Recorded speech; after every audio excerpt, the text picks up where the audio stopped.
Check. Oh, wow. Now there's a delay. Like this, check. There's obviously a delay. 1 sec.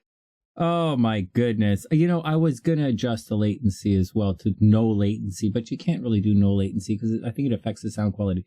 And, you know, I'm working on it. Hey, Jazz, I hope you had a super beautiful day. And hey, Wingman, I hope everything is super cool.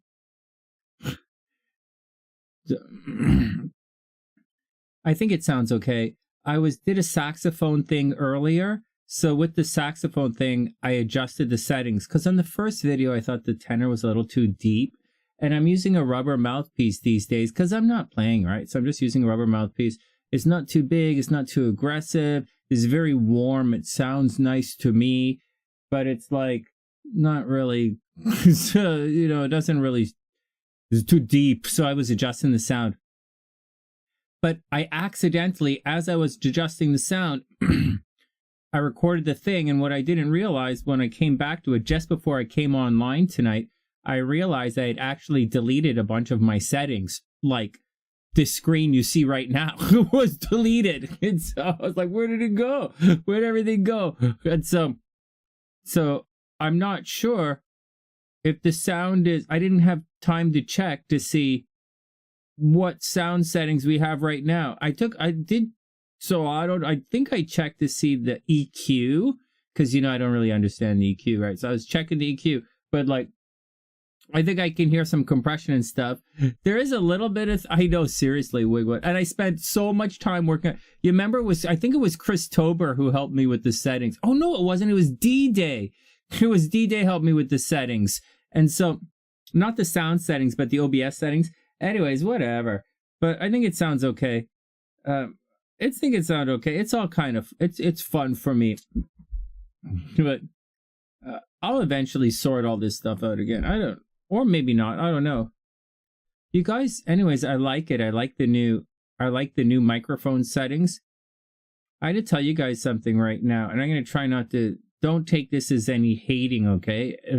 Like, there's not a lot of people here. There's just Jasmine. She's probably getting ready for bed, and then Wing One and Georgia. Hey, Georgina, I hope you're having a beautiful day. Here, check this out. No hate, but listen to this story.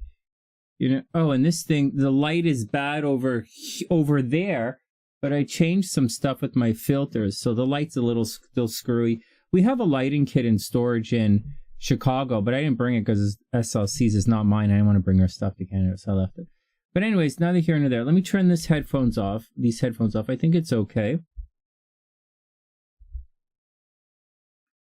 1 sec. So,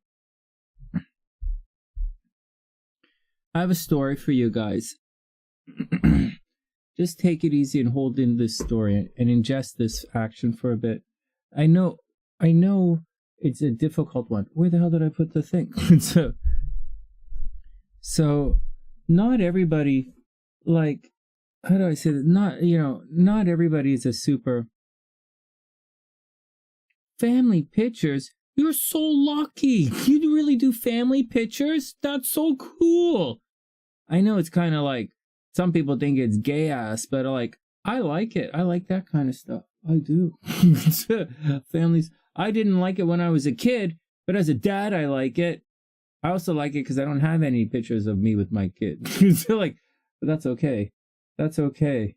When I come back as a butterfly for 2 weeks, I will shit on everyone, and they will take lots of pictures. So, anyways, 1 sec. 1 sec. Yeah, Georgina. Yeah, there's time for readings tonight, guys. That's all we're doing, actually, is readings tonight.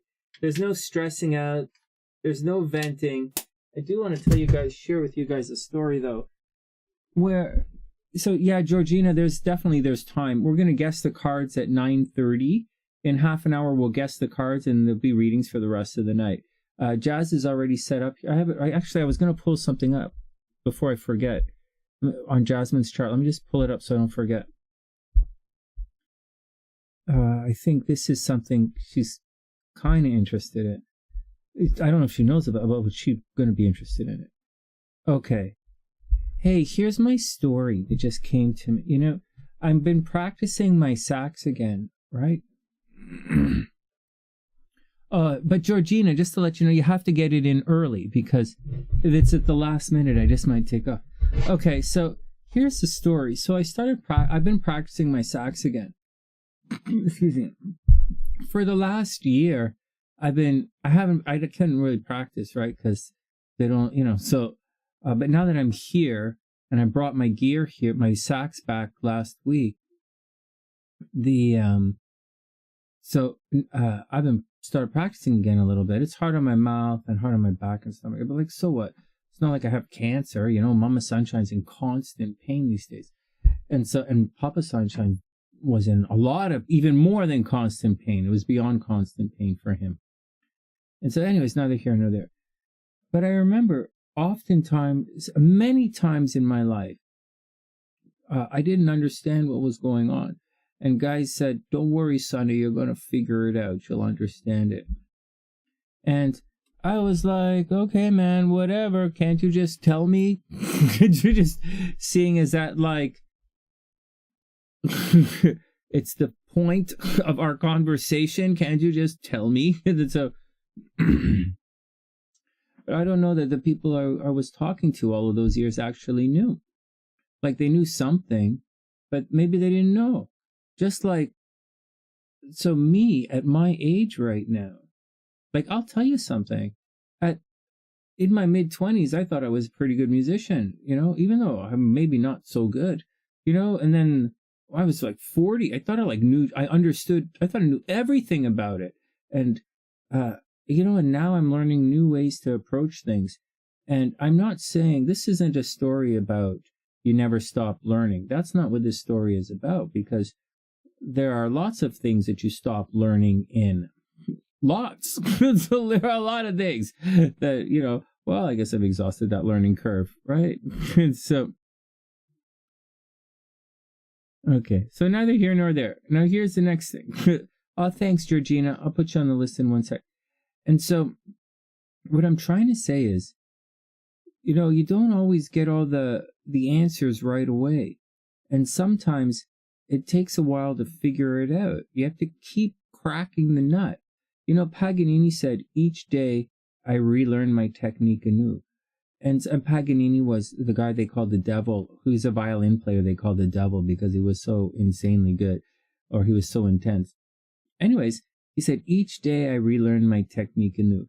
And so you're always learning new things. You know, in Tarot, I'm always learning new ways to interpret the cards. In astrology, I'm always looking at new yogas to tell you guys, or new placements, or new things that are coming up.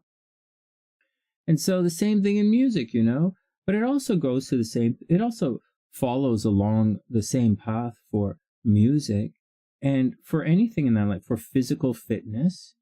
You know, when I was younger, in the 80s, the rage was, like, I was a kid in the 80s, right? So the rage, everything I heard was lots of jogging and eating pasta, and you'll be in great shape. Well, lo and behold, everybody knows that if you do nothing but eat pasta and jog a little bit, you're going to be a giant tubby snowman. Not that I'm against snowman. I'm kidding. I love snowman. And so, you know, we know that. And then, you know, this is what, 40 years later, 30 years later, we're talking about high protein, no carbs at all, no pasta at all. Pasta is evil for you, right? We used to say, oh, eggs, cholesterol. And now we're like, oh, there's good cholesterol, bad cholesterol. It's like, whatever, man. You just do your best while you can do it. And that's it. And there are things, you know, like, yeah, and you know, and that thing with the fitness thing, like if I knew the things today, if I knew this stuff when I was 20 years old, I probably would, like, my mother is a savant and she ran 20 consecutive Boston marathons. If I knew this at 20 years old, I would have run 50 fucking marathons by now. 50 Bostons by now if I knew this shit. Like, if I knew the stuff in music today that I knew when I was 20 years old, and don't don't pretend that I wasn't studying with some of the best people on the planet, and don't pretend that I wasn't studying 24 hours a day, and don't pretend that I wasn't taking the bus 2 fucking hours each direction to go to school, and I would sit on the bus and fucking study my music. Like, don't pretend that didn't happen. So don't say I didn't try. Don't say I didn't know. Don't say I wasn't in a good place, because I was in one of the best places on the fucking planet to learn this shit. And there was a different approach, right? And I went to a couple of schools, and there were a couple of different approaches. And of course, my teachers were old, and they eventually died. And their wisdom died along with them. And so, and so I add my experience, and so I add my experience to this book of knowledge. And I'm not a kid, and I've been around the block, and I've been in the trenches. My name is scribbled on the wall. Everybody knows. I have left some of my stuff there. I'm always welcome back in the trenches. Although I'm getting a little older now, everybody knows I'm from the, I'm from the trenches. I'm literally from the pit. And so, and I literally put my time in the pit, and I'm really proud of where I come from. And so it's not without effort, and it's not without, availability, and it's not without anything. But there comes a time in life where you're going to apply your experience to the book, and that's what's going to happen. For right or wrong, look at Jazz. Okay, just take Jasmine as an example, because I know a little bit about Jasmine. She's a Zumba instructor, right? Not a Zumba instructor. She's like a super Zumba. Like when nobody's, like, if you didn't know, like, she shows up in like this cape and mask with a big Z on her chest, like for Zumba, right? And 2 little Z's on her butt. Because of Zumba. And so, but like, so she can paint her experience, she can write her experience and add it to the general collective knowledge. She has the wisdom and the ability to do that. Or some of you, like Wing One in her experiences, dealing with certain types of people, she can add that to the book. And so I can add my experience to the book as well, but that's not the point of what I'm talking about. What I'm talking about is adding your experience to the book is going to give you a lot of confidence in yourself. You're going to believe in yourself. You're going to believe in your perspective. You're going to have some kind of weird kind of, oh, well, this is the way to do it, even though, you're going to, kind of fucking it up as always, right? But that's what's going on.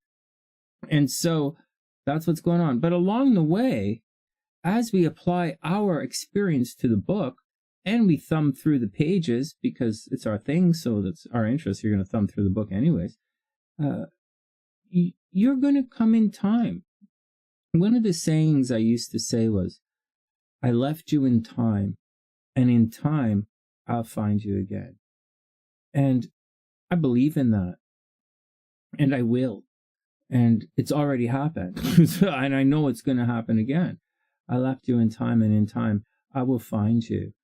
And so that's what's happening. So what happens is, like, it's the equation that you're living through, that you're trying to negotiate. It's space, force, and time. And so, you can force things. You can apply some distance between you and it. But let's just talk about time. Eventually, if you keep banging your head, you might find that breadcrumb which leads you to the answer you're looking for, if only in that moment.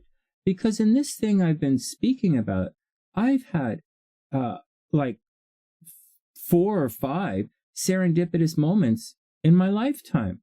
Seriously. I don't know why you wouldn't think that. In music, I learned how to make a note. Oh, look at that. That's a serendipitous moment. Holy shit, I can make a fucking note. Holy honk, honk, honk. Fuck. It's fucking awesome. I made a fucking note. Then you like have another serendipitous moment. You plow through the scales and you're like, maybe I can do this. You get a song. Like, I remember I had to play the sax part in Pomp and Circumstance when I was like in grade 9. It was part of the senior the thing. And I'm like, holy fuck, what are these X's on the music? That's like double sharp. What the fuck is that? But I did it. You can do it. You can do it. And so we fight along without knowing the answer, or even the way to get to the answer, or even the path, or anything. It's one of the reasons why people cling so strongly to these pillars, the left and the right pillars, Boaz and Joaquin. It's why they cling so strongly to these. And they're like, oh, Christianity is the way. Please share my Lord's Prayer. It's only a Lord's Prayer, you know? Yeah, well, like, why don't you start sharing the call to prayers in Islam and, like, maybe we'll fucking talk. But until then, or share a Buddhist prayer, or, like, let me see some Hebrew shit on your page. Otherwise, fuck off. So, I don't mean it like that. I don't mean it like otherwise fuck off. I mean, like, I gladly embrace your perspective and I love you as a human. But, like, your passive-aggressive racism is starting to get on my fucking nerves. It's like, just saying. But I do wish you the best, and I do like a good hang every once in a while. And I do like to hear, you know, stories from around the world so that I can illuminate my rainbow of love. Or maybe I can fill in some of those pitfalls of a broken rainbow that I walk in my lifetime. Okay, so as we continue along, you know, I remember I said to Papa Sunshine when he was alive, we were walking. This was this summer. We were walking, and he's like, what's up? You know, he always asks me what I'm thinking, because I'm always thinking, I'm always studying something, I'm always trying to do something. And he's like, he wasn't happy that I didn't finish the gambling book. That he wasn't happy about that. But I was working on something else this summer. And I was working on my body, the running thing, and, you know, now I'm still working on my body thing. So anyways, I said, he's like, what's up? And I'm like, you know, Dad, I really wish that I started that thing, you know, like 10 years ago. I really wish I opened my music studio in my mid-30s. I really did. I really do wish that. And he just laughed at me, man. He just laughed at me. He put his arm on his back. And it's weird because I'm like not really a guy you touch. You know, for those who have met me, you'll realize I'm a little bit standoffish. And when you see me, you're probably not really going to want to put your, like, hand on my shoulder. I'm kind of a fucking asshole. And I have a look about me which is fuck off. So, like I said, I've been described as arrogant and somewhat dismissive, and I thought that was a compliment. So, what's going to happen is, but as you keep going, so he laughed at me and said, yeah, you know, I wish I bought my first apartment building when I was younger. You know, he's like, anyways, he laughed. He said, you know, I was around your age when I ran my first Boston Marathon. I was around your age when I, you know, like, you know, he sold a bunch of land. He sold a bunch of property. Like he's like, he's like, I was around. And I'm like, well, you know, well, it's all right. And then I look back upon it and I think, you know, Mama Sunshine was a little younger than me today when she started her quest for to run 25 Boston marathons in 25 years. Just a little younger than me. My parents were a little younger than I am now, or my mom was a little younger than I am now. Just a little, like 1 year or so, when my sister died. So, and then she went on this running quest, you know? And, you know, the bebop is getting better, you know, the music, everything, they're right, you know? It's space, force, and time. And, you know, give it some time. You can't sit there. You have to keep looking at it, right? Change your perspective. Each day I relearn my technique anew. And sometimes those doors that you're hoping will open, sometimes those doors are unlocked in time. For some of you, myself specifically, that's very difficult to take. I don't believe in that. I don't. I believe in the motto at my school is higher, louder, faster. Like, I just don't believe in that. But like, I mean, I believe in my motto at the school. I just don't believe in waiting. But at the same time, it's one of the equations, right? It's part of the equation. I mean, it's not one of the equations. It's part of the equation. Space, force, and time. Sometimes you're going to have to wait. And, you know, there you go. I'd like to tie it in astrology, but I don't really give a shit. And that's the deal. All right, that's my 2 cents on that. That's what's happening with me. I was thinking of something that was kind of funny that was floating through my head that I wanted to explain to you guys, but like, as I was discussing that, but like, fuck it. It'll come around. Let's enjoy ourselves. But on the plus side, there's a lot of So I'm telling you guys to just have faith. Like, if you don't see it, you will eventually see it, probably. Not necessarily, but you will eventually see what you're looking for. But I'm going to tell you something that's even more important than all of that. It's not about you necessarily seeing, because that's not really a real thing. It's like something you hope for, but it's not really a real thing. What I believe you guys should be trying to do is put yourselves in a position so that your destiny can find you.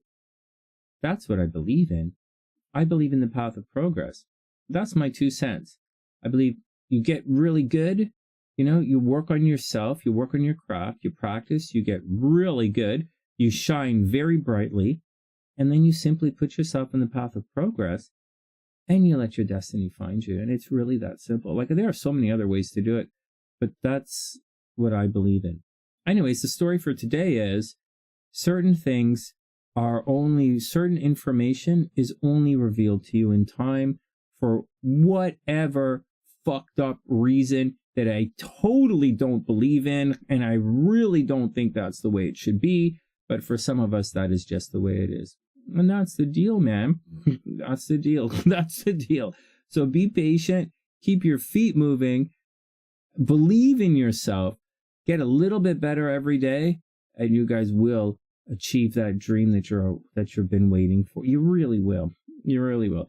All right, next. No. Oh yeah, no hate. Well, I don't have hate on any of those guys. I was going to tell you, well, that's the tangent. Actually, Wing One, that's the tangent. The jazz video and the no hate is tangent. I don't want to have hate on anybody's approach to anything because I've studied a lot of it. But that's not what we're really talking about tonight. What we're talking about is actually, that was a bit of a tangent. To stay true to the story, we're talking about things in time. Things opening up in time. And years ago, when I was young, tried different things and different things. Like, I don't really want to hate on anyone I ever studied with or any of this or any of that or any of that, because I'm a teacher as well. And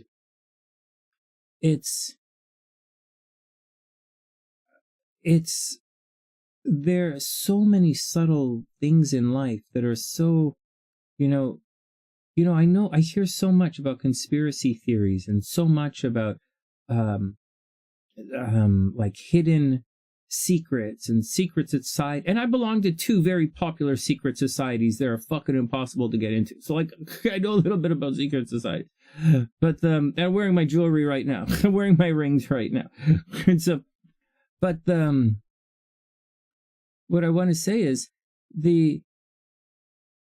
there are secrets in this world. There is hidden information. There is. I know as a conspiracy theory, you guys, conspiracy theorists, you're like, oh, they know something. They do. They do. I don't know that they all do. I don't really know what question you're asking or who you're pointing at. But things that I'm thinking about, like, bebop jazz specifically, not modern jazz or radio pop music or like funky stuff, or like, not really one chord music, but like real music that's bebop jazz that stems from modern classical music. There's knowledge that's not known. There is. I know. Because I know. In addition to that, in everything, in this astrology stuff that we do, there's a tremendous amount of unknown knowledge. And there's a tremendous amount of blind leading the stupid. In martial arts, there's a tremendous amount of unknown. Anyways, that's the deal.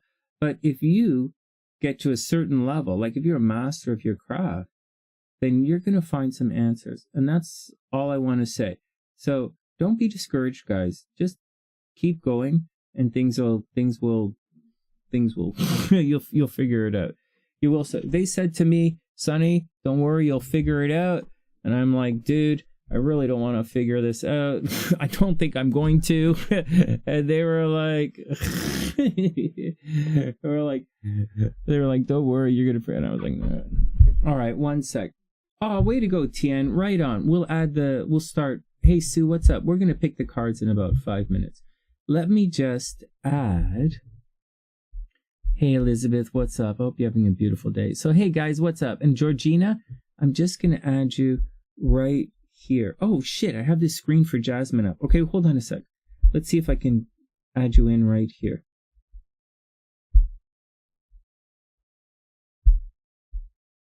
Anyways, that's the action, guys. Have faith in yourself. You have to believe in yourself. Oops.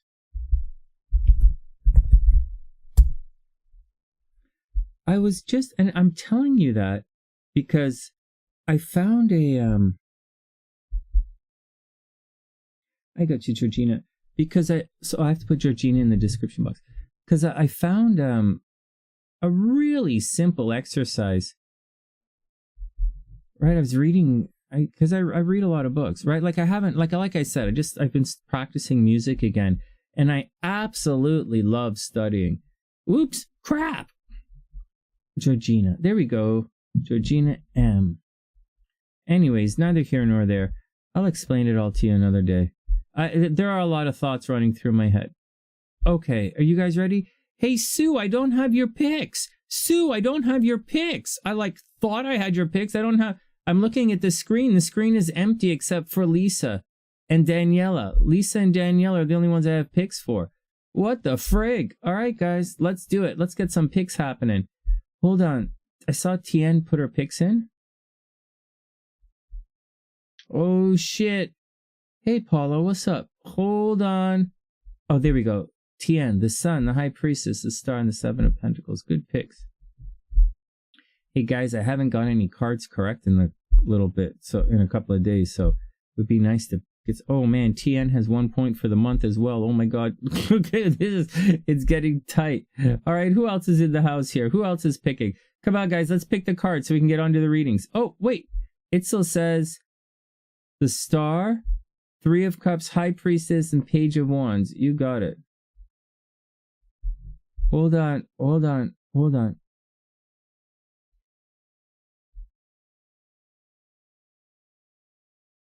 1 sec. It's a...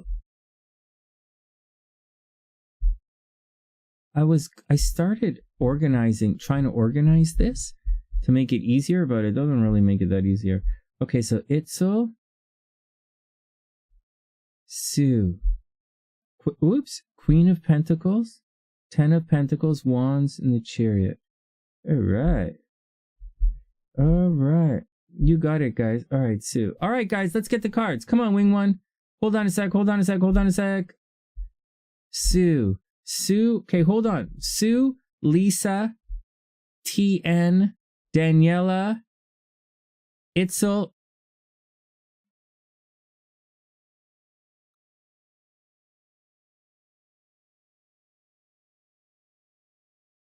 Yeah, set goals and live your life towards the plan. Yeah. All right, come on, Wing One. Let's pick some cards. Come on. Oh, come on, guys. Let's pick some cards. Come on, Jazz. Let's pick some cards. You guys, Jasmine, you're tied for first.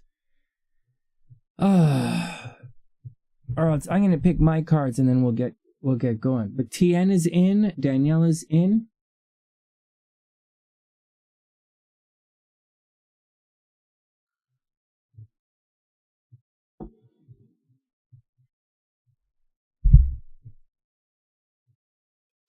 Whoops. I'm having so much fun practicing these days. Jazz says Empress. Nice. Empress, Devil. Here, I'm going to sit back and write them in here. Empress, Devil. Come on, Wing One. I'm going to pick after Jazz. Right after Jazz, I'm going to pick, and then we'll get going. Empress, Devil. I'll answer the question in a sec. Fuck.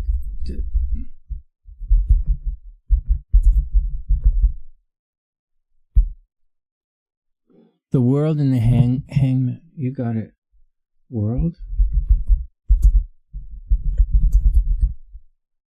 Alright. Yoshi says, oh, I might as well just do it like this. Yoshi, wait, where'd she go? Where'd she go? Yoshi's Hermit, Tower.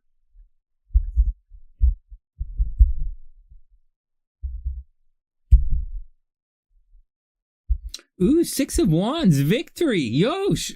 Yosh. Whoa, nice. Okay, next. So, do I find that, hold on, do you think your psychic picks are connected to your emotions? Okay, let me be very clear. Okay, very clear. I won't speak in any sunny talk. I'll just be very clear. Before I'm very clear, I will say that my answer will change. Okay, so my answer is in the process of being developed, right? The understanding is being developed. And I have a philosophy that does and doesn't necessarily work in this situation, but it's a philosophy nevertheless. Like I always say, it's a bad plan and it doesn't work, but like we're sticking to it. So, do I think my psychic picks are connected to my emotions?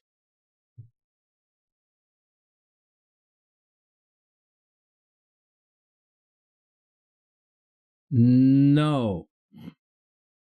Okay, so I say no for today. For today. But because the most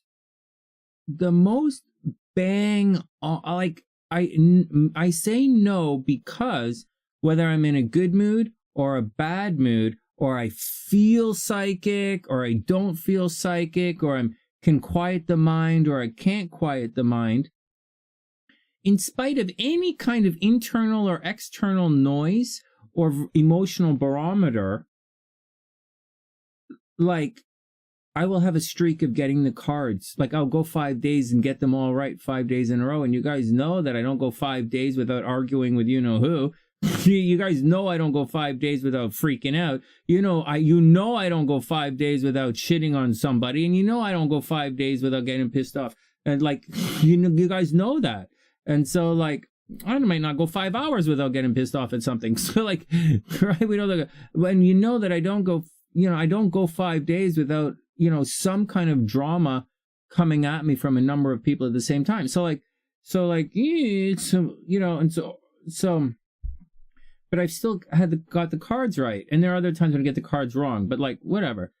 But having said that, the one time in my entire, and there's a lot of serendipitous psychic attraction happening. Like in the last couple of days, I haven't been able to guess the cards, and I haven't even been trying to be psychic, and I haven't been thinking psychic. To be honest, I drank a little bit of spiced rum yesterday while video was uploading. I'm not supposed to drink alcohol because you gain weight when you drink alcohol. So, and I am running, I don't want to hurt my legs. And so whatever. It's Christmas time. I'm kind of by myself at Christmas. It's just myself and my mom. So, and she goes to my sister's house every once in a while. So it's just me here. But it's me and my saxophone. And it's me and my saxophone at Christmas, which is the way it's always been. And it's the way it's always going to fucking be. For better or worse. It's going to be at Christmas, me and my motherfucking SBA.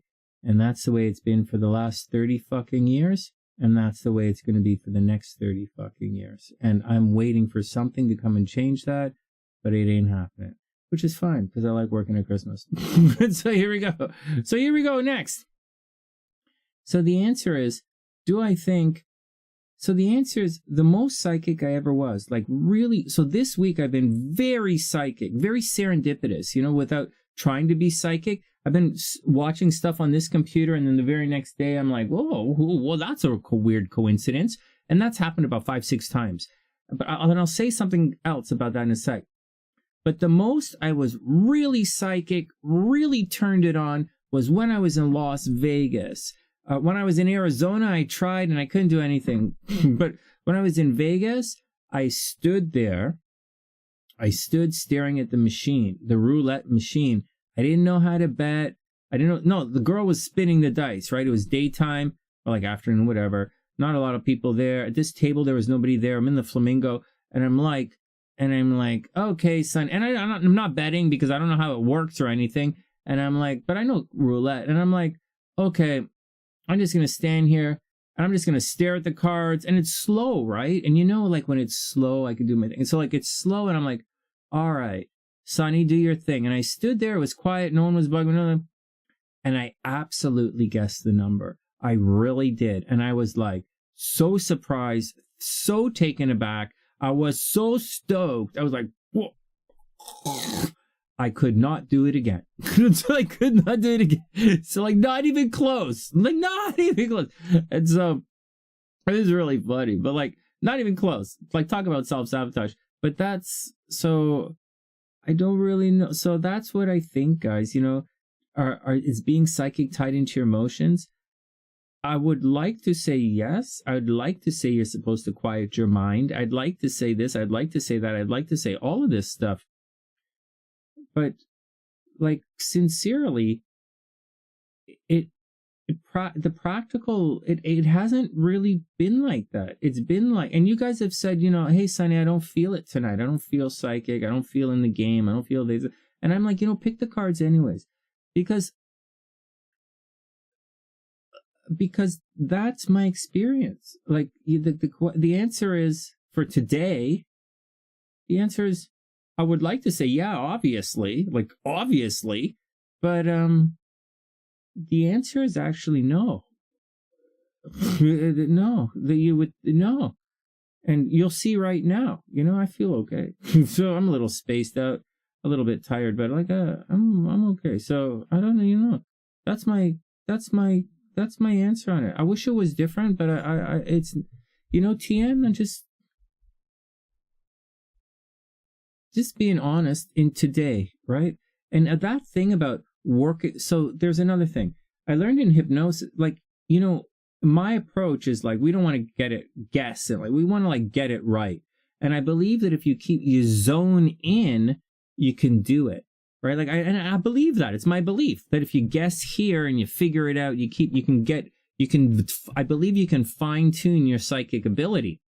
Because I believe you can fine tune anything. This is what I believe. I believe you can like go to the gym and get in better shape. I believe you could like get better at anything you do. So I just believe that. But I've also seen, and as a hypnotist, that this doesn't always work. Sometimes it's just you have to notch and just slot in. Sometimes you slot in and you pop out. You're like, in, I got it. Everything makes sense. And then boof, nothing makes sense. So, although I get you guys to practice this zoning in and fine tuning, there is another reality, like, you know, you notch in. So to really tell you, TN, the answer is I don't really know. So, right? Even in the class, you know, the psychic class, that for me is zoning in, and all the exercises that I give, it's all about fine tuning. And I believe in fine tuning, but that might not be the answer. And I'm not selling you guys anything. I'm not looking for anybody's approval. I don't even care if anybody fucking likes me, but that's my honest answer. You know, I want to say kumbaya, but it hasn't worked out like that. So it's why I encourage you guys to keep guessing, even though you don't feel it. So that's the two approaches. That's the thing. That's my answer for that. All right, let's move on. I'm long-winded today. Next. Hold on. Wing 1, Empress, 4 of Wands, 10 of Cups, Sun. 10 of Cups, Sun. Sue was thinking the Tower all day. Sue was thinking the Tower because she didn't want to get her hair cut. All right, here we go. Sunny's up. It's time to pick, and then we'll go through it. Everybody's on date night tonight. I hope nobody hangs out with me on date night. Oh, you're not boyfriend material. No fucking shit. Okay, next.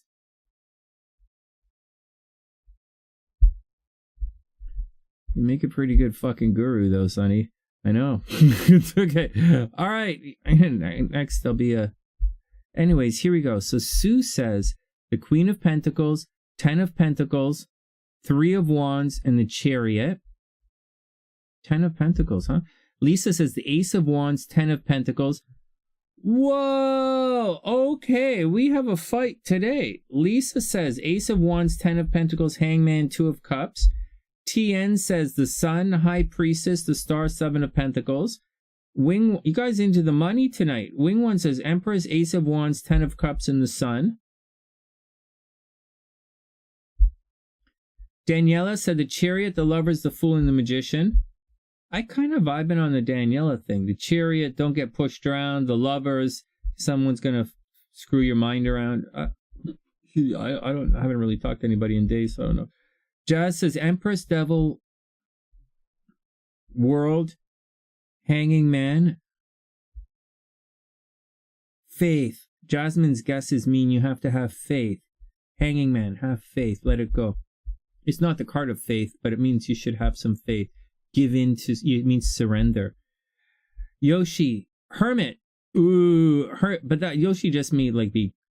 Yoshi said the Hermit, but I have a feeling Yoshi's just grouchy. So he really kind of... Yoshi really means, although they said the Hermit is like... the Hermit, Tower. Oh my god. 3 of Cups and 6 of Wands. Oh my god, that sounds like someone's gonna go blow something up. Okay. Itzel, Elizabeth says the Star, 3 of Cups, High Priestess, Page of Wands. Those are my kind of picks. All right, what else do you guys have? Oh, thanks, Wing One. That's really sweet. What are you guys talking about?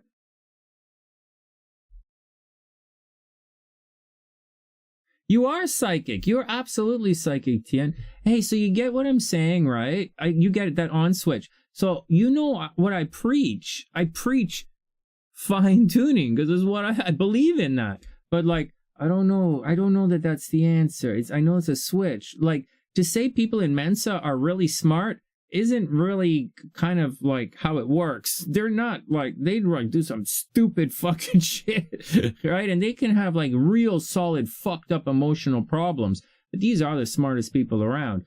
And they can, but they don't, some of them, but all of them notch in, right? With all of them, there's a button which increases a certain type of awareness. There's a Mensa perspective on things, and they all have it. Every one of us has it. But the I wouldn't call every M smart at all. At all. And M's do some of the dumbest fucking things I've ever seen. And M's can be heavily punished for some of the bad mistakes they make. Like, really, they're not going to die. Like, a Freemason will die for some of them, but like, a Freemason will get killed. But M's not going to get killed. But I see M's fuck up and royally, like me all the time. All right, next. But anyways, Tiana, I wish, we'll figure it out, but we're figuring it out. All right, what else you guys got? You got the Devil and the Hermit for tomorrow. All right, enough blah, blah, blah. Let's get down to, let me calm down. Hey, Lena, what's up? Lena, what's up? Welcome back. I hope you're having a super beautiful day. All right, here we go. I'm going to guess the tarot cards, and then we'll get down to it. Well, I guess I'm going to write it down here. Let me think about it. So, here we go. So, guessing the cards. Oh, shucks.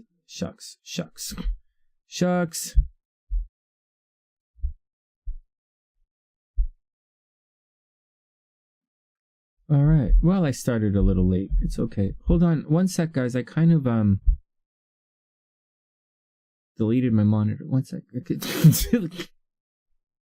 I need, anyways, I say I need to have a new producer. I need a new producer constantly, and I say I gotta collab constantly, but I never do, so whatever.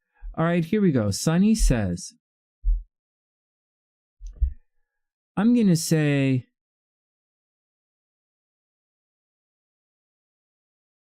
the Ace of Wands. I'm going to say the Ace of Wands. And I'm going to say the 3 of Wands. I mean the Three of Cups. Sorry, Three of Swords. I say the Ace of Wands, Three of Swords. I see the Sun card. And I see the World card. That's what I see. And I see myself putting some commas in here. I say that, do I really see the Three of Swords? I see the Seven of Swords.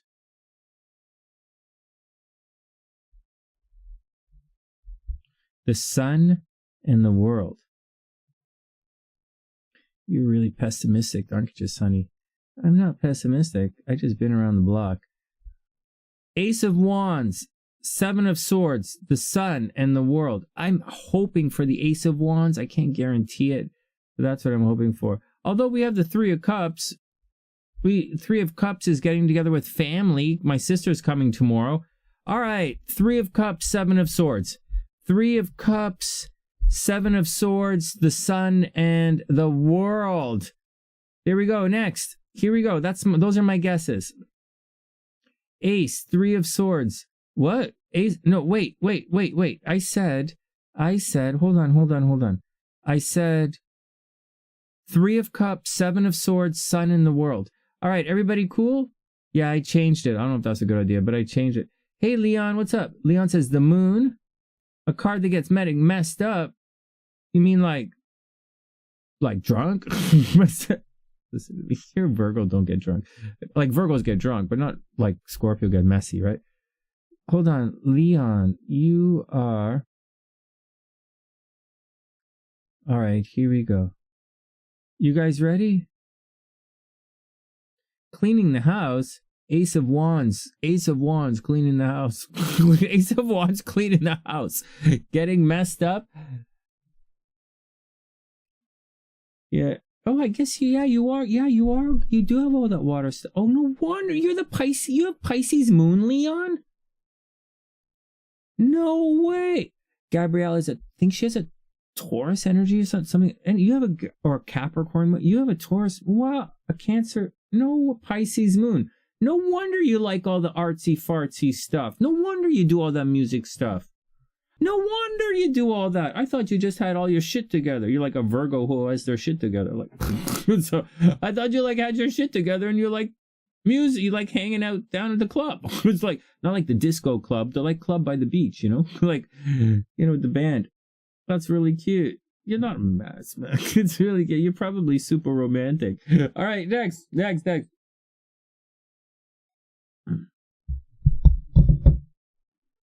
All right, here we go. Everybody ready? Hey, Elaine, what's up? I hope you have a super amazing day. Oh, my God. Hey, so I'm going to warn you guys. I've changed my goals I have goals for 2023 now. And so, of course, I still have to pay the rent, okay? I'm still paying rent in Chicago, and, like, I don't really work that much. And so, like, I only work here. This is the only place I work these days. So I'm not doing any special assignments on the side, no cool projects. I didn't, like, start a business for anybody. I'm not, doing anything. I don't really live anywhere. I kind of live out of my leather bag. You guys know my overnight bag. For those who have met me, I have a little suitcase and an overnight bag. That's like, I literally live out of that bag. So that's what's going on. Anyway, so enough stupidness. All right, here we go. Hey, Elaine, I hope you're having a super amazing day. Welcome to the sunny side. All right, guys, here we go. Enough. Here we go. Let's do it. Everybody ready? Cutting the deck in 3. You play vibraphone too?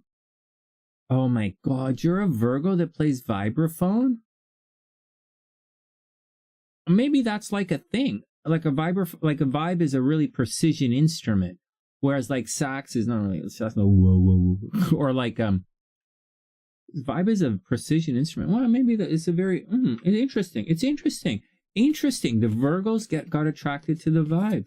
Interesting. Michelle was a Virgo, and she was very, very technical. Like, she was really good, right? But like, when I watch her play, like I like to watch her technique. Well, I watch, you know. Anyways, enough. Here we go, guys. Cutting the deck. I'm all set to go. Let's guess the cards. Let's move on. Holy crap, Ola. Well, whatever. If we get this done by 10 o'clock, we're doing okay. Okay, here we go. Everybody cool? Everybody sort of cool? Let's hope this works, because I did mess it up earlier. Jasmine's here. Her progress chart's here. Georgina's here. Okay, and I screwed this up and deleted it earlier. Hopefully it works. Also, the tongue stud in my mouth broke today. It was weird. I was just eating some like West Indian food, right? Like, and like, cause you know, my mom is like sick, so she's cooking a lot. And so like, and my dad was Italian, right? My mom cooks a lot. And so like, the shit broke in my mouth, but I'm lucky. I had an extra tongue stud in my bag, but the new tongue stud, it renders my tongue numb for some reason. So I don't know what the fuck. All right, whatever. You guys know, you guys are pretty cool with my mumbling anyways. All right, here we go. Okay, everybody ready? Do I really have to hold these cards? Okay, I'll hold the cards here. Theremin, you mean a theremin? You mean a what? I have my friend plays theremin. It's Gene, his name, anyways. Gene plays theremin. He goes, what? Oh, wait a second. This background doesn't work. This background is fucked up. So, this is a pain in the ass. That's what it is when you want a theremin? Rest. I don't know about rest. I need relaxation. Baby, we all need rest. Hold on. Let me just check something out before we move on. Oh, no, it looks okay on the screen. Sorry, it's my screens here don't look very good. I like it on the phone. I absolutely super love this phone that SLC gave me when I was in Chicago. The problem is, it only works on Verizon, and I happen to be in Canada. But that's not a problem. I'm not slagging it or knocking it at all. I think it's amazing. It's one of the nicest. This phone is one of the nicest things anyone ever did for me. Really, it's bizarre. People don't really do it. It's all right. But like, whatever. It'll work when I go to the States. Everybody ready? I'm all set. Henry, you all cool? All right, here we go, here we go, here we go. All right, Sue, keep them open. Here we go. First up, and everybody ready? Everybody ready? Pick quick. Oh, too late. Come on in, Henry. Here we go. And first up, boom. 8 of Cups reversed. Ay, ay, ay. 8 of Cups reversed. This is hilarious. So 8 of Cups means someone wants to take off, right?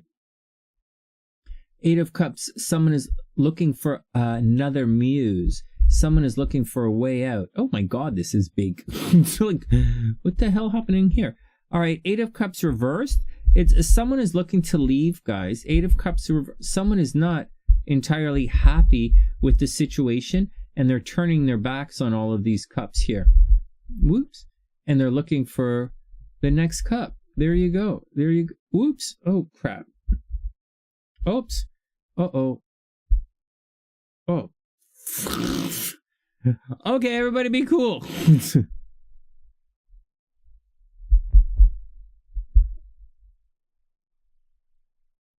Fuck. I can't even pass music freaking history. How the hell am I gonna...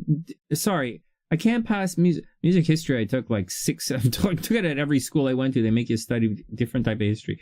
But they... You can't exempt music history where I went to school. But art history, I failed over and over and over again. All right, next. Henry says the moon. All right. Next. Anyone say the 8 of Cups? I didn't check because, like, that you guys are picking coins tonight. All right, let's plow through. Yeah, no one said 8 of Cups. Cups aren't on the vibe. Yoshi says 3 of Cups. Itzel says 3 of Cups. I was thinking 3 of Cups. All right, next. Here we go. Next. Boom! Justice is up. Whoa. Justice, anyone? No, Sonny. I'm not looking for justice. I let my peacemaker handle all my justice. All right, fair enough. No justice. No justice. Nothing for the Libras? I was so nice to Libras on the horoscope this week. And nothing for Libra? Okay, here we go. Justice. Well, a balance coming, right? What goes down must come up. What goes up comes down. Justice, fairness, truth, clarity, equality, balance. Oh, here's what I went on and on and on and on about things in time. That's because I was figuring out new exercises in music and I got really excited. That's what that whole speech was about. And I was thinking of something else, but like, whatever. Justice, balance. It's justice. Justice, balance, fairness.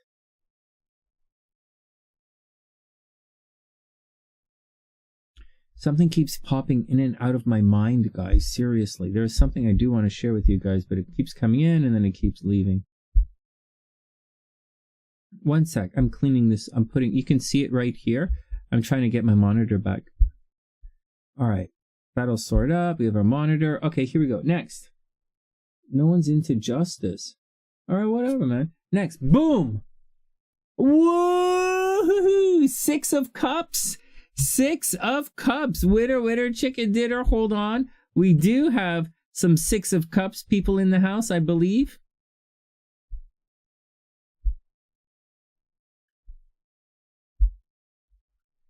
Six of Cups. We'll do this another time. We're going to start doing this once a week.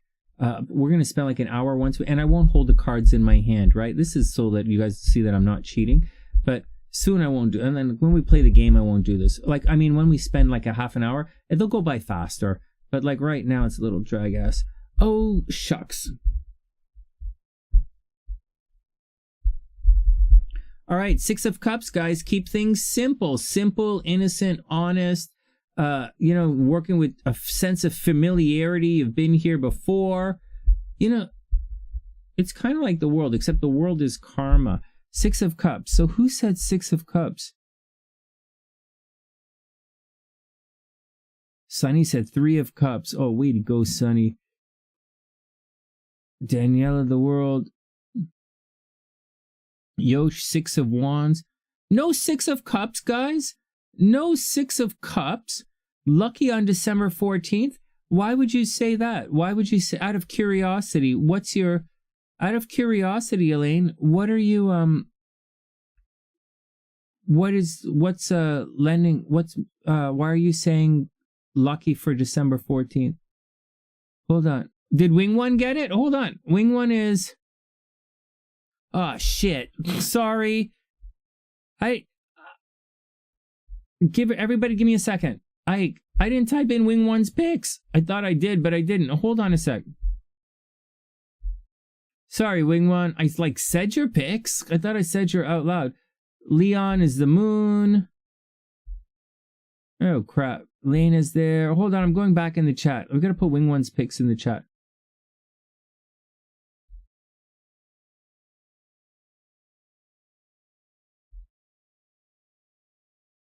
So Wing One said the Star, 2 of Wands, Lovers. Oh no, wait, that's not today. Hold on, Empress. Here we go. Sorry, Wing One. Sorry, guys. No, I don't mind taking the time to get it right. I thought I did Wing One, but I didn't. I'm just reading everyone, and I'm realizing I thought she was right there. Unless I put Wing One's pick somewhere else. Here we go. Wing One. Okay, so no one's here. Okay, next. No one said 8 of Cups. All right, here we go. Here we go. Next. Everybody ready? No justice, no peace. No justice, no peace. What? Okay. All right. All right, here we go. Here we go. And 10 of Coins. Good, guys. Good job, guys. 10 of Coins. One of you guys said 10 of Coins, and I was like, what? 10 of Coins. Oh, my God. Okay.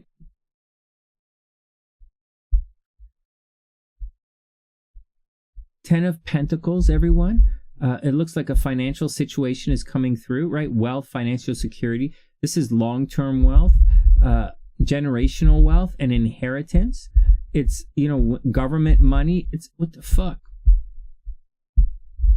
Shit.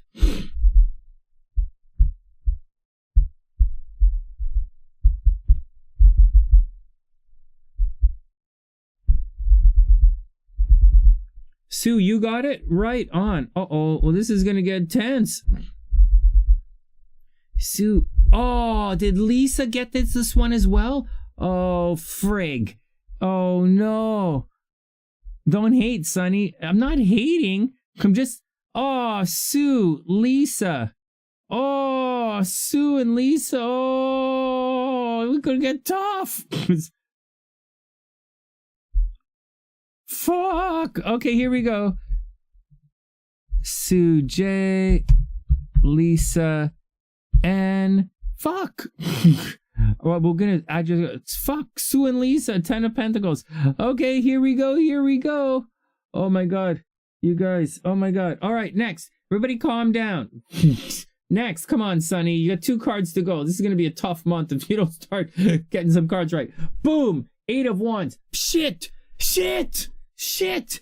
One of you guys said 8 of Wands. One of you guys said the card of moving on. Here we go. Here we go. One of you guys said, well, who said the card? You asked the card, and the card, Leon. Fuck. Leon got it. 8 of Wands. All right, good job, Leon. So, 8 of Wands. Next.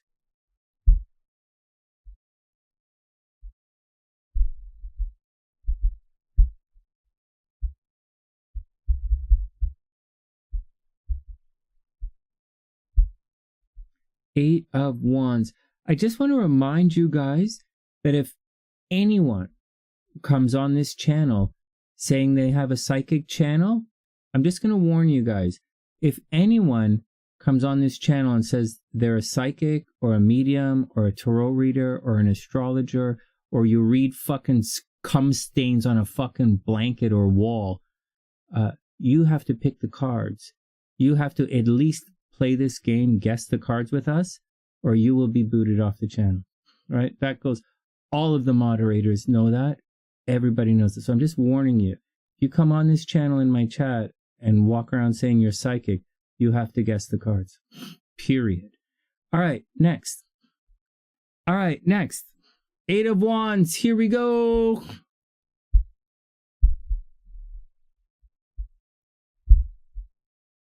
You don't have to get them right, but you have to at least not be a fucking idiot. Next.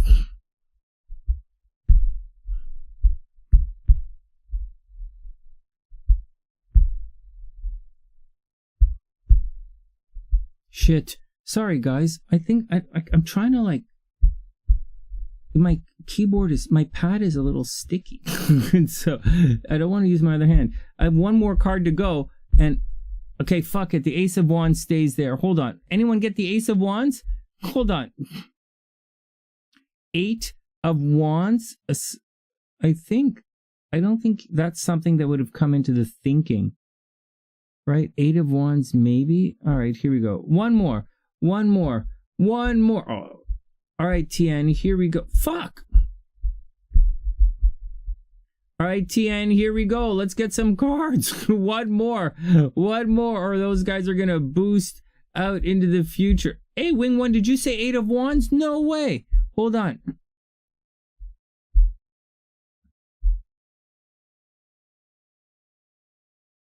All right, here we go. And finally, I don't see it, Wing One. I have your picks, Wing One, as Empress, Ace of Wands, 10 of Cups, and the Sun. Those are the picks that I have for you. Let me go back and have a look.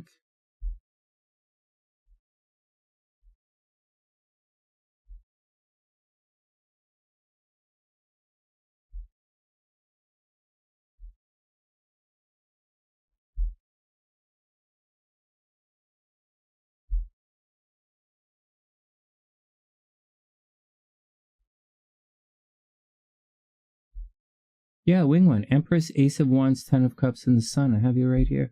All right, next. All right, next. Let's move on.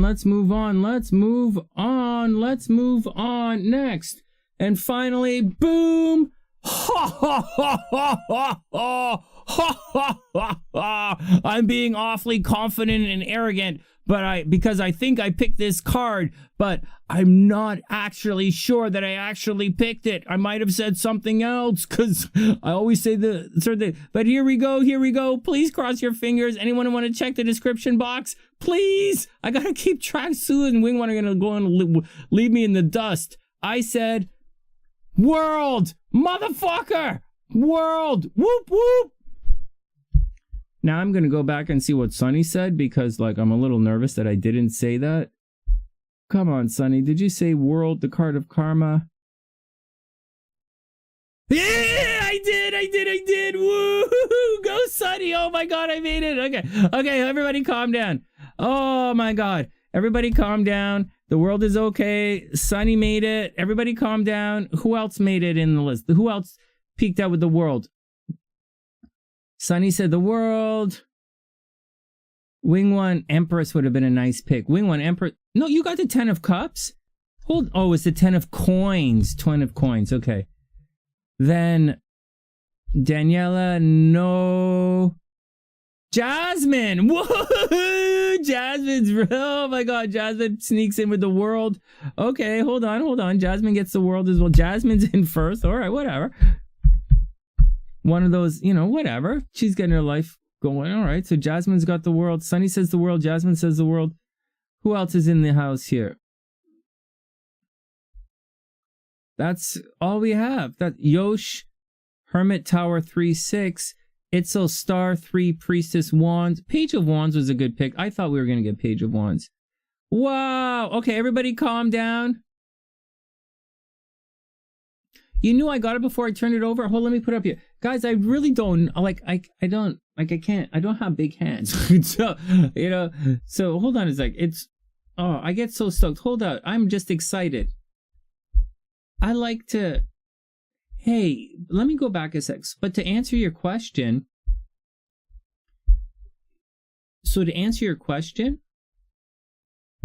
about do you have to be in the emotional zone to get the cards right? No, man, I'm totally not in the zone right now. I'm really not in the zone. My mind isn't as occupied as it normally is. I'm not as stressed out as I normally am. But I'm a little, you can hear that my brain is wandering quite a bit. But it's not as bad as normal. So I'm a little better than normal, but at the same time, I'm a little worse than good. So, but there we go. So, but we still got them. Okay, so let me fix up the score here. Sue, Lisa, Sunny, and Jazz. Wow. Sue is on the board with 1. Yeah. Sue. Who did we say? So Sue, Lisa. Oh yeah, Lisa. Woo. Lisa's on the board. Oh my God. Lisa, Sunny, and Jazz. Holy crap, man. You guys are fucking relentless. Holy crap. There's no fucking snooze with you guys. Okay. Where's my pen? I'm being very cautious with my pens these days because the pen is the reason I crack all my screens. Where the...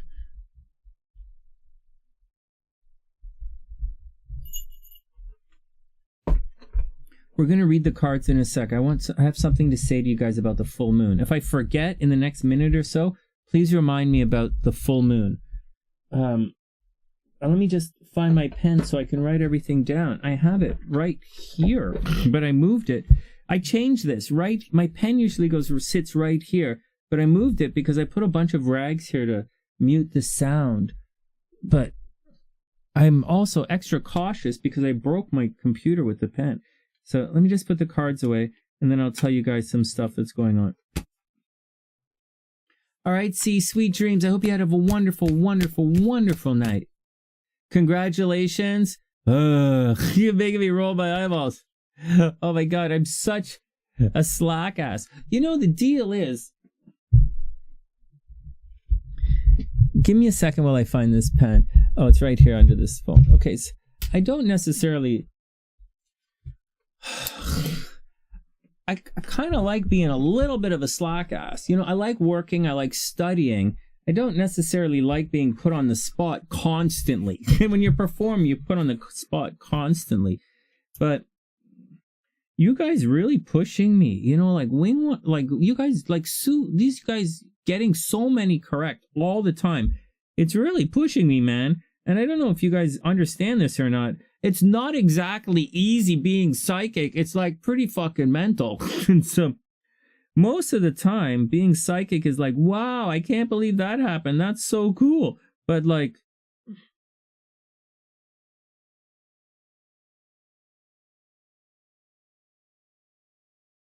I'm talking really big because I got it right? Otherwise I'd be talking, I don't know, I'm talking shit because I got it right. Okay, here we go. Everybody ready? Here's the score for the month. Hold on, Sue, you can leave in 1 sec, but not yet. Here's the score so far. So for the month, we have 1 point for Sue, Lisa, TN, Ginger, Dr. P, and Itzel and L all have 1 point. That's a lot of people on the leaderboard. We've only played like a couple of times. So far it's L, Itzel, Dr. P, Ginger, TN, Lisa, and Sue all in second place with 1. And in the leader right now leading, it's Sunny and Jasmine with 2 points. Ooh. Here we go. Wow, congratulations. Okay, here we go. Congratulations, everyone. That's pretty cool. Okay, let me clean this up, and then we're going to look at Jasmine's chart.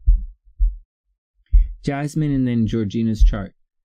Jasmine wants us to look at her progressed chart.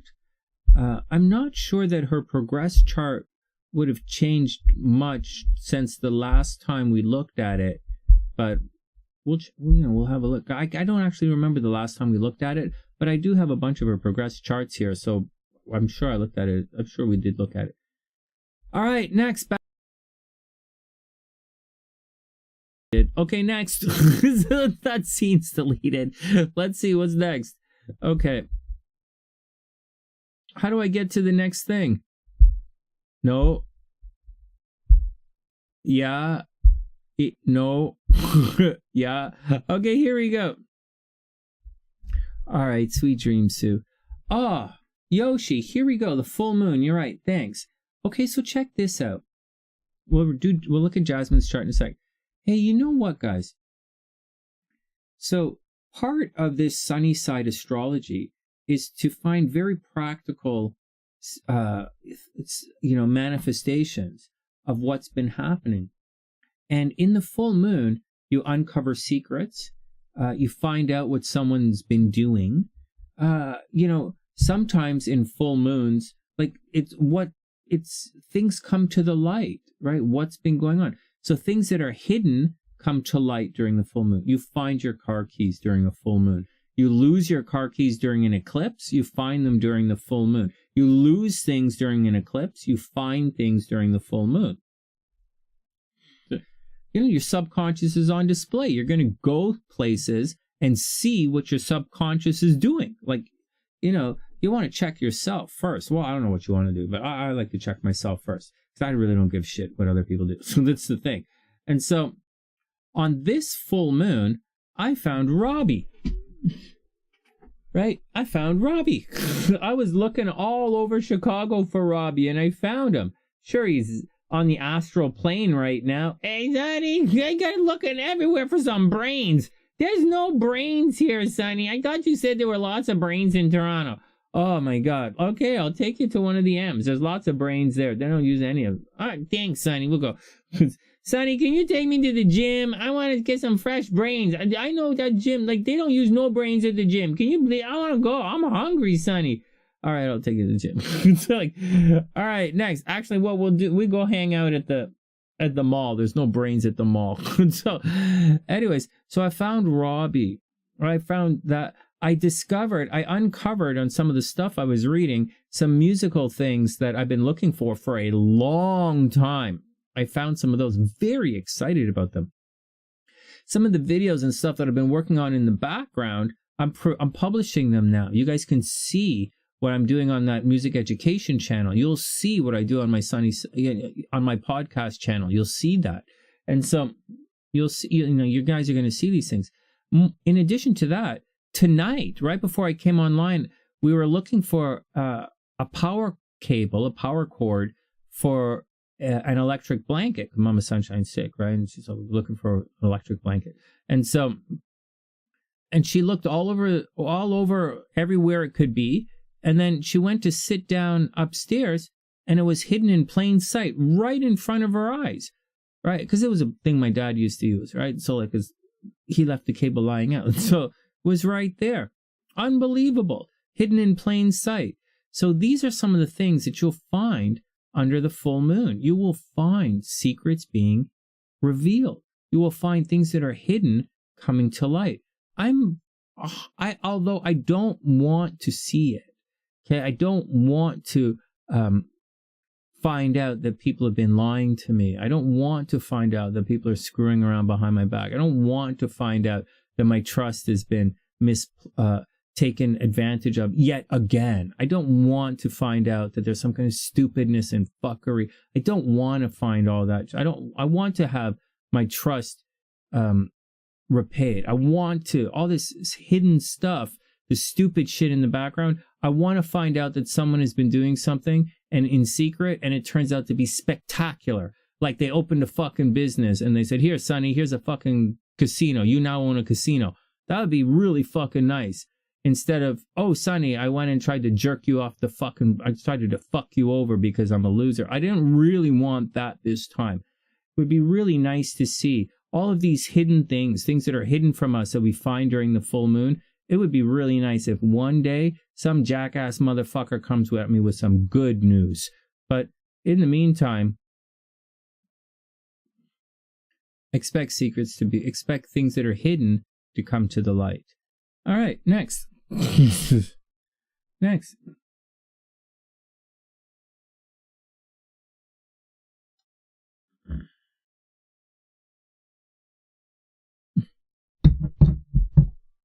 All right, next. Oh, Jazz, you'll see, this is interesting here. Okay, let's get to Jasmine's chart.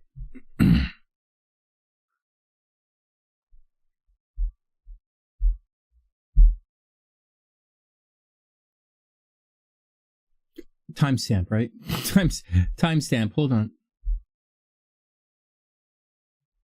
You found a second pair of glasses during the full moon? No way.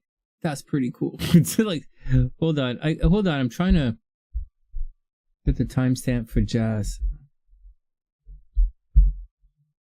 I'm just saying, guys, you know, I'm trying to, you know, I'm trying to help you guys find what's going to fine tune happen in your lives during these transit.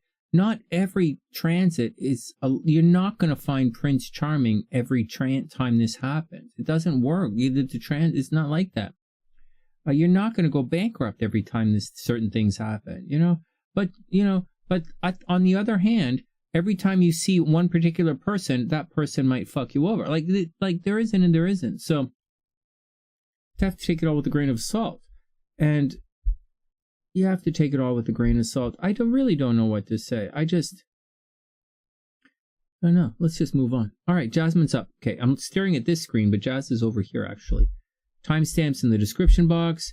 All right, I'm turning away. I'm not going to be looking at you guys. Here we go. You were looking for months? Yeah, I'm telling you. That's kind of how it happens. Okay, here we go, guys. I think I'm going to go to the Goodwill and see if I can find a stand for this mic, because it is kind of in the way. I didn't want to have a mic swinging in like this or hanging like this. I think that looks kind of stupid. Plus, my mic's not designed to be used like that. And I do speak over there. I don't know. We'll see. We'll figure it out. So, we'll see. Okay, here we go. Jazz is up. All right.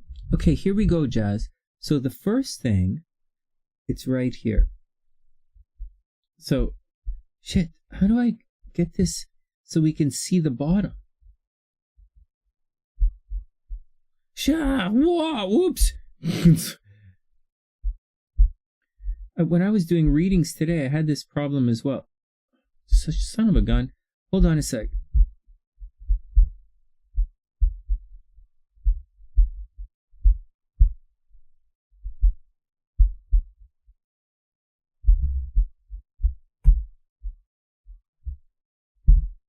Patience. Please, patience. I'm fucking this up. You watching me? I can't cut and paste. Okay, like I know. I'm not. Here we go. Is this Georgina's?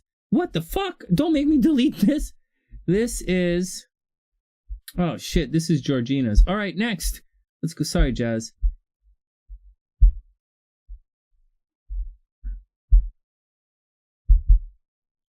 Sorry, Jazz. Here we go.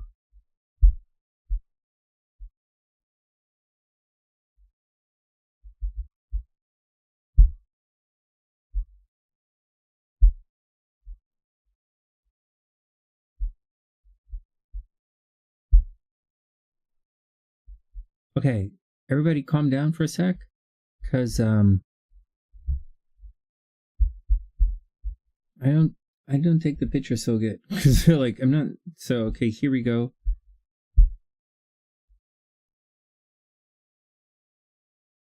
All right, I did it. Okay, here we go. I did it. Thanks, Jazz. Thanks, guys. I got it. Okay, here we go. So here's what we want. Here's where we want to begin, because we'll look at the progress chart in a sec. But before we get to the progress chart, I don't have your progress chart memorized, right? I know your chart pretty well, but I don't have a progress chart memorized, so I'm not sure what's exactly going on. We'll look in a sec. And I know oftentimes when people ask me to read the progress chart, they're asking me, I was, like in your case, you were a Taurus. What are you now? You probably come across more as a Gemini right now, talking to lots of people, very curious kind of thing. But like, whatever. We'll look at your progress chart in a sec. But this is something I think that I'm not sure if we looked at it or not, but let's just take a moment. And this should indicate some big changes happening. So here we go. The big change in your life. So you were in a moon cycle from 2011-ish.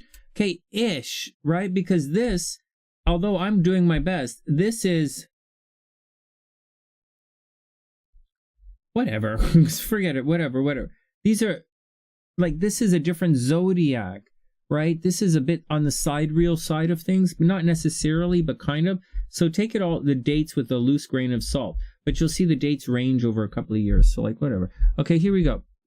So we have for you this moon cycle. Okay, so you were in the moon cycle from about 2011 until 2021. It ended in 2020 until about 2021. And then in 2021, whatever happened in 2021, that signified the beginning of this Mars cycle that you're in right now. And right now, you are cruising between your Jupiter and then your Saturn in 2023, and then your Mercury in 2024. Things are going to speed up for you. So Jazz, things are going to speed up for you. So from 2021 all the way until 2027, or let's say 2028, from 2021 until 2028, right? So you have a ways to go before you're out of this Mars thing. You're going to be putting a lot of energy into certain areas of your chart. And so the left is the type of energy you're applying, and the right is sort of where in your chart you're applying that energy. So Mars is going to put a lot of heat. I don't want to say bad or a fight, although it's going to cause a fight, but it's not always negative. Okay, it's not always negative. It's heat. So it's like, can be good. Like if it's, all I'm thinking of is like money. You're right. When Mars is in the second house, you could actually make a lot of money. Like it gets hot, but you also spend a lot of money too, right? And so that's the thing. So, but forget about that. Mars in other parts will make you sick. And so you're in this Mars cycle until 2028. And this is a very aggressive cycle. Some parts of your life, maybe, so you're going to feel the effects of Mars. Anyways, that's the long and the short. right now it's in Jupiter and it's moving into, so you're in Jupiter until June, and then in June you're going to enter into Saturn. So what does that mean, Sonny? So Jupiter for you in your chart is way up here in the 9th house.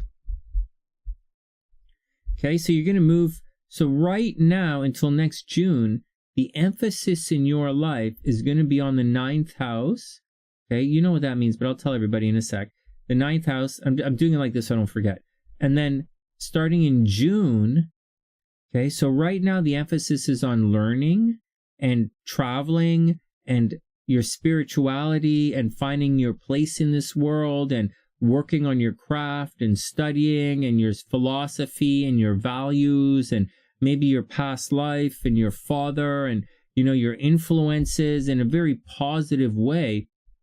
And this Jupiter in the 9th house is a really good thing, right, Jasmine? For those who don't know, this leads to a victory in almost everything you do. So, you know, so this is where the focus is right now, 9th house. You might be fighting with people at a distance. You might be putting a lot of energy into travel. I don't think you're putting any energy into travel, but higher learning, philosophy, education, teaching, 9th house teaching, right? Anyways, that's the deal. That's what the emphasis is right now. And then starting next June, for the entire year, you're going to put all of your emphasis on the 5th house, which is romance and children. And so there you go. Like, this doesn't say, so Jupiter is a good planet. So it doesn't say it doesn't necessarily say, so it says you're going to be putting your energy at a distance. I'm not sure what you're looking for, but I want to, because like most people ask for love and money and stuff. Like something like love at a distance, money at a distance, whatever. But like not necessarily, right? It's your philosophy. It's more like your it could be at a distance, but it's more like your philosophy in this situation. And then, but focused on a distance, focused on the bigger world, focused on the big picture. Right now, you are totally focused on the big picture, and then soon, next June, you will begin focusing on children and romance. So there's a possibility that a new romantic partner you're going to meet up. It's June, Jazz, right? Like in June, that's when your 5th house starts to rock. But until then, it's all about 9th house kind of stuff. And 9th house is about traveling, philosophy, bigger picture, teaching. You're lecturing right now. You're doing this. You're doing this, Jazz. Jupiter in the 9th house. So like, just get out and do it. It's very exciting. So I think right now you're doing Jupiter in the 9th house, expressing your philosophies, teaching. And in June, you're going to be focused on the 5th house. All right, which is children and romance. All right, neither here nor there. Next, the next thing I want to do before I read the chart. Hey, Annie. Oh, that's really sweet. Thanks, Annie. I hope you're having a beautiful day. Hope you're having a wonderful day. Hope the kids are good. Your sister's good. Hope the family is good. We're having a couple of those days again, right? I think by tomorrow or the day after, I honestly think in the next couple of days, we're going to have some really big breakthroughs that, for better or worse, are going to lead us into our new future. I really do believe that. And it's going to be a bit of a negative experience for many people. You're going to lose things that are important to you, right? Because it's the full moon. But at the same time, you're going to lose things that were important to you, but were probably not, it's like a dead branch on a prune. A dead branch on a tree. It kind of time to prune some things. But I think what's going to happen, instead of people pruning things, you'll think you're pruning things. I think the dead branches are just going to fall off. And it's really sad because dead branches fall off and die. And I wish them the best, but we're never going to see them again. And that's just the way it is. So I wish you the absolute best. And I'll see you in hell, motherfucker. No, I wish you the best. And you're always welcome on the sunny side. But life moves on, and People who constant sabotage, they sabotage themselves for better or worse. Even though we're, for better or worse, you got to roll with the punches, even if you're punching yourself. All right, whatever. Jazz is, let's look at her chart.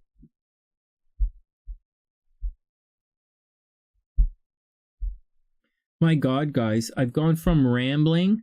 I've gone from long-winded rambling to old man. Blah, blah, blah. I'm doing old man talk now.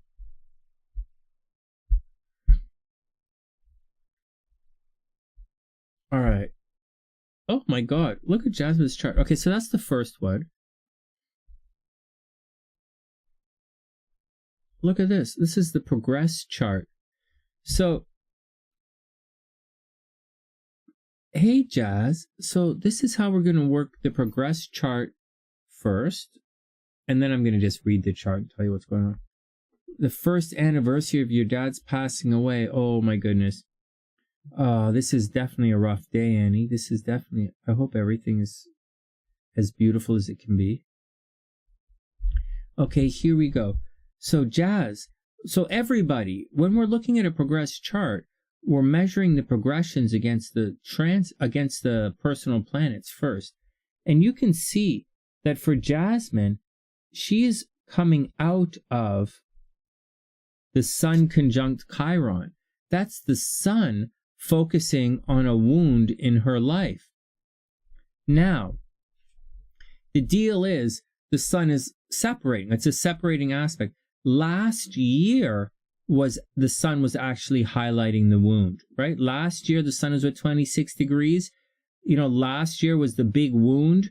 This year the Sun is moving on. Soon, hey Jazz, in 2 years you're going to be in a massive season of love. Jasmine, watch. Okay, so on the negative side, Chiron is conjunct. We're using conjunctions here. The Chiron is conjunct your Venus. It's causing a wound in your love life, and it's causing a wound in your money. And that's what's going on. Last year, the Sun was highlighting it. This year, Chiron is taking away Venus. It's causing pain in your love and your money. Chiron is going to book out soon, and that's going to be okay. In 2 years, Jasmine, the Sun is going to be the Sun, progressed Sun, is going to be conjunct your natal Venus, and that at 29 degrees Gemini, that is a very good year. So what are we, 2024? Jasmine, 2024 is a very, very good year for you for love, right? Obviously, it's Venus, and for money, and for popularity. 2024 is a very, very big year for you. So love, money, popularity, 2024. Oh, I'm glad we're looking at this chart. What else is going on? Your natal your transiting Venus, your progressed Venus and progressed Mercury are currently retrograde. So that's not good, right? Like you're currently this is all like fucked up. Like it's like you're retrograde, your Venus is retrograde, your love life is like not the greatest. Mercury is retrograde, like people are like miscommunicating with you. You got to watch out for it. On the plus side, Jupiter really is at the top of your chart there. Like this is the highest planet in the sky is Jupiter, and it's going to be for a long time. So like a very long, like the rest of your life. So unless no, probably for the rest of your life. So, you should, popularity, Jasmine, if you want to be popular, then this is the thing. Now, here's some amazing news. See how this Jupiter is at 23 degrees?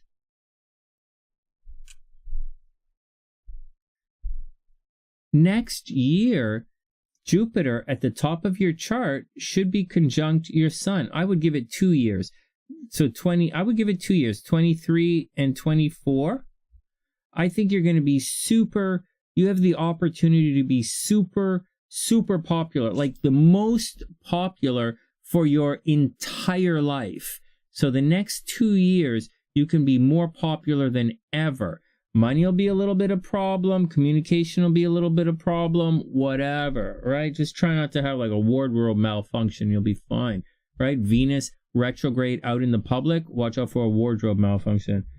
Well, you know what I'm like. I'm just joking. But like, Hey, Jazz, I really think next 2 years, very, very big years for your publicity, like very, very big years. And in about 2 years, you'll be in a major season of love. These guys aren't moving direct anytime soon. I wouldn't sweat those guys. I would just leave them be. This destiny thing is moving. I wouldn't worry about the nodes, although I'm going to have a look. Well, the North Node okay, well, like, that's not good. Like, the North Node is squaring the Venus, but we're getting divorced, so you know it's going to be like exactly squaring the Venus. Right? This is going to change next year. See that? It's exactly square. That's going to lead to a divorce, obviously. So you could see that coming, actually. But I'll tell you something else. In a couple of years, this Mars moving in this direction is going to be conjunct this North Node. Now, Mars is usually better with the South Node, right? Because the South Node can be impulsive. Mars is impulsive. But conjunct the North Node, okay, like, I personally think it's okay. You know, like, practically, I think it's okay. But for the next 3, 4, 5 years, you should be putting a lot of energy into making your destiny and dreams come true. You're going to be a little impulsive. You're going to be a little bit crazy, you know, fighting in relationships, cheating in relationships, bullshit in relationships, right? The 7th house is there. It's almost out. 1 more year, Jazz, and you don't have to worry. Mars is out. Mars is gone from your progressed. Mars will be out of your 7th house, and you don't have to worry about cheating in relationships and bullshit fights with assholes and losers anymore. And so that's the deal. But it is going to enter into your 8th house, right? In 2 years. I'm sorry, I covered up the number. This is 17, right? Mars is at 16, right? Mars will take about 1.5 years to cruise through, but it's almost there. 1 degree, Mars takes 1.5 years for 1 degree. So like in 1.5 years, so another year of like bullshit relationship stuff, and then Mars is going to move on, and then it'll be. Now, on the negative side, you might find yourself paying for other people more, you know, so maybe you're going to get into a relationship and you're going to fall in love and you're going to end up paying all the time, which is okay. Or you guys are going to have some shared investments, like maybe you guys start a company, like a business doing something, or you do real estate. Maybe you and your new partner will buy up some properties or whatever, but you and your new partner are definitely going to get financially involved, and it's definitely going to be a drain on your resources. But so what? You have kids. You're supposed to be leaving money for them anyways. So I think it looks okay. All of this remains, right? Your love life is fucked. You know, it's not fucked, but your love life is like, it's not going to get any different, right? And same with your relationship with the kids. It's not going to get any different. Like, for better or worse, it is what it is. Over here, I don't see any change in your driving. You're probably still prone to a little bit of the lead foot, just saying.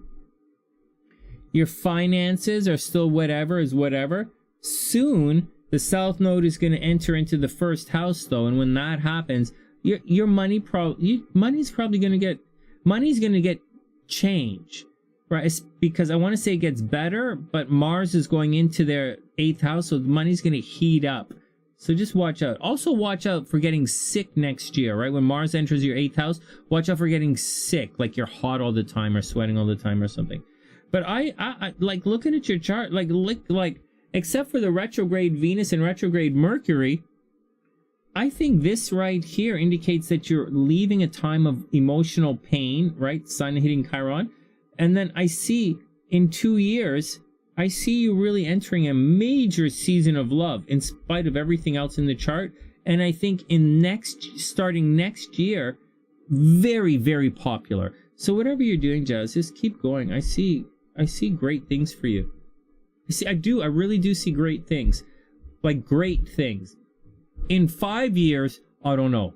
But in 2 years, right, for the next 2-3 years, I see you doing really good things.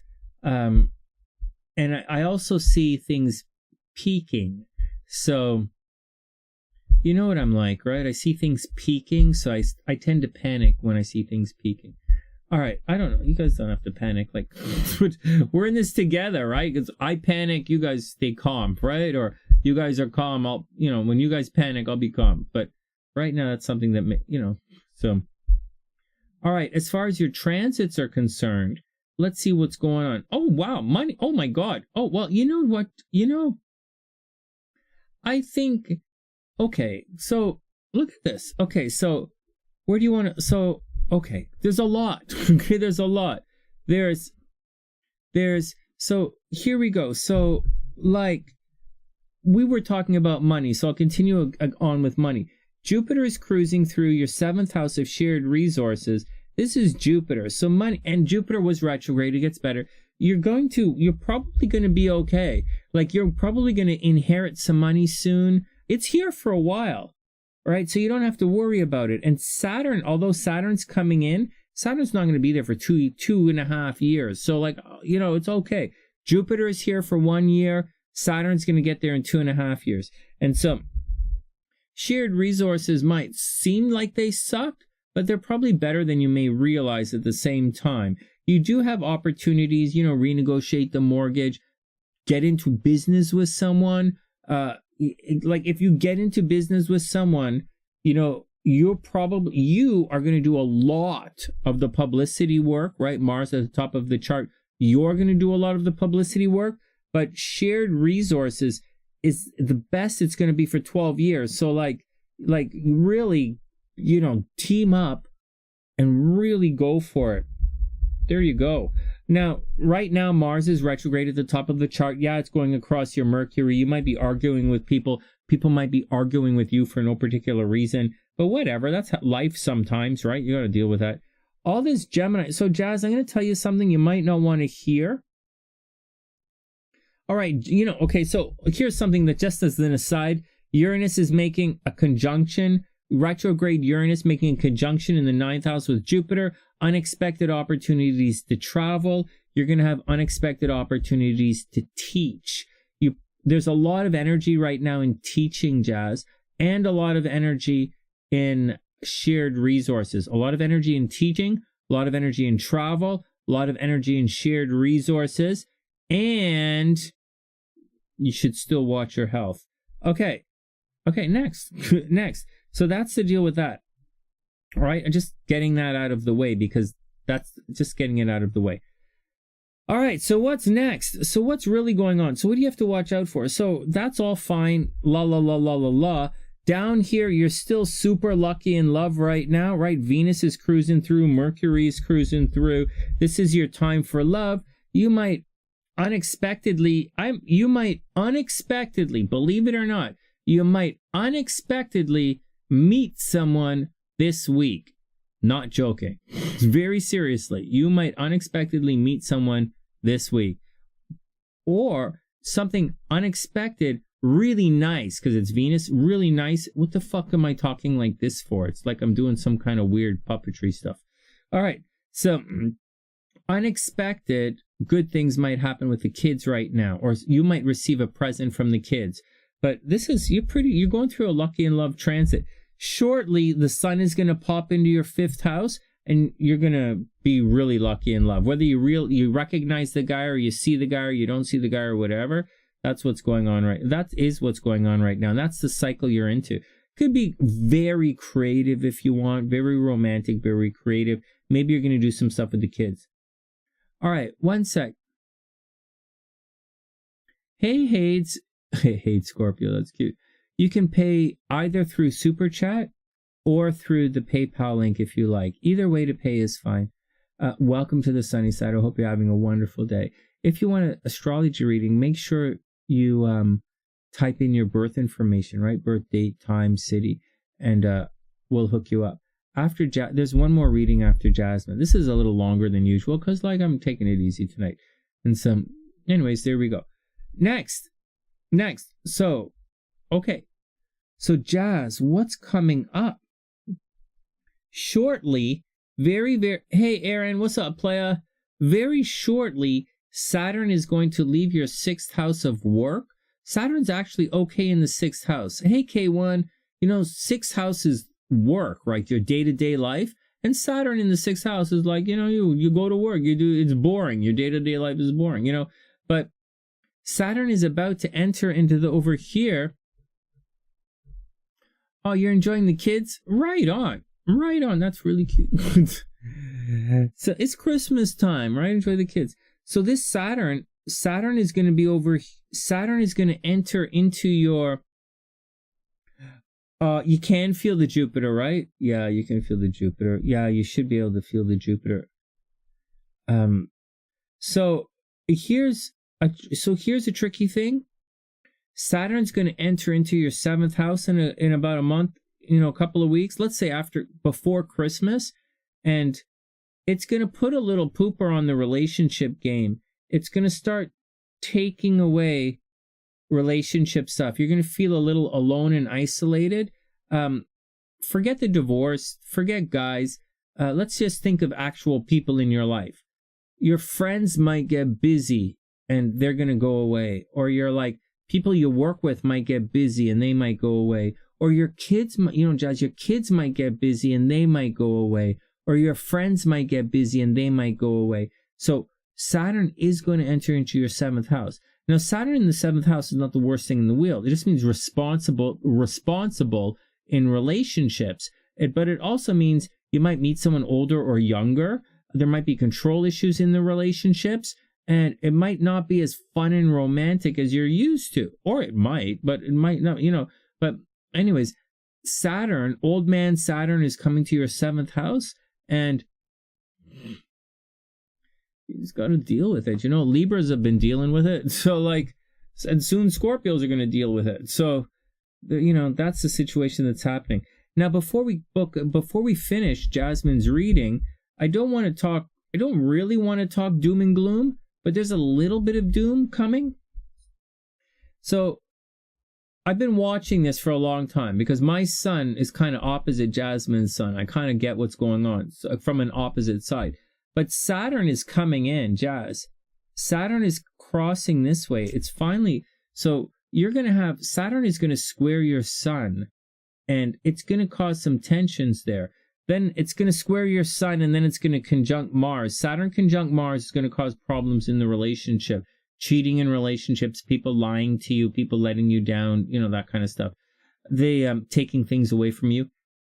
But Saturn's going to square your sun, and it's going to be very tense, and it's going to be stressful. You might find yourself freaking out a lot. You might find yourself feeling repressed. You might find people arguing with you. You might find that everything you say is like the wrong thing, or everything you do is the wrong thing. But it's like Saturn square your sun, man. It's what we're going through. So you're going to go, this is going to pass, and then it's past, okay? And you don't have to worry about it again. So that's the deal you have to worry about.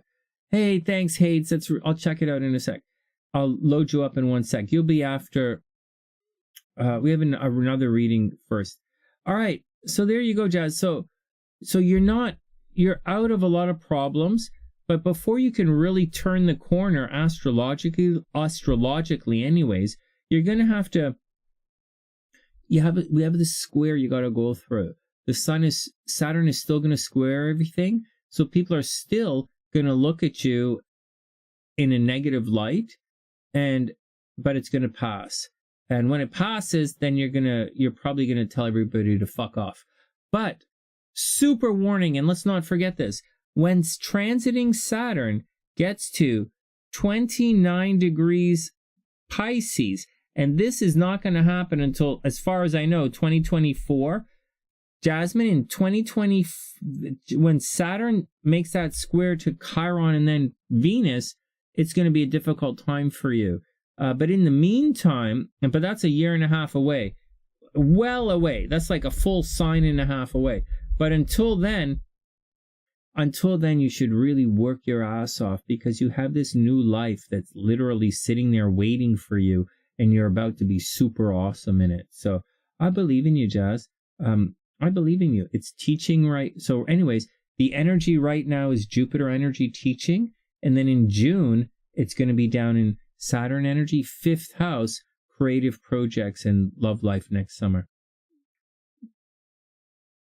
Actually, I feel like absolutely everything I say and do is wrong, even though I know that it's like, I know that it's not. I'm going through things in my life for like second, third, fourth, fifth times. And to be honest, I'm more bored and I am walking through life more bored and disappointed now than filled with, wonderment and pleasure. So, but that's because I'm an asshole. So, but like for normal people, they might really enjoy the being repeatedly fucking let down. So, all right, here we go. Next.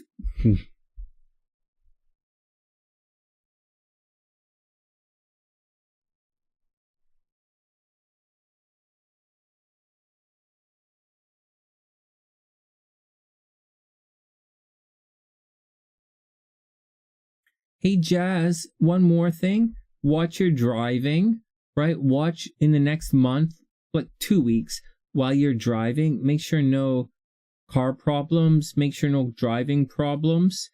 Watch out for communication problems, fighting with people, dropping your cell phone in the toilet. Just watch out for all that kind of nonsense. Watch out for third house problems, fighting with your brothers and sisters. Maybe your brother or sister getting sick, your friends getting sick. Watch out for a falling out between your friends or like someone close to you. All right, but anyways, romance should be pretty good. All right, it's just a heads up to watch out for.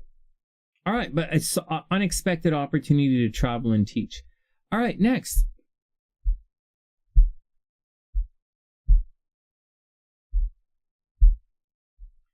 All right, Georgina is up next. Before we look at Georgina, people look at you negatively. Come on. For real? Come on.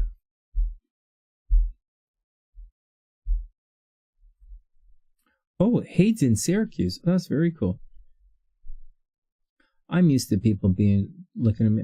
I don't know. That thing today, I'm doing some new exercises that I thought if I learned them 20 years ago or like 30 years ago, my life would be different right now. But like, I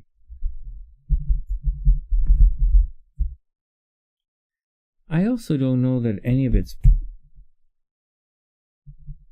No, I'm going to stay positive. I'm going to stay positive. I want to...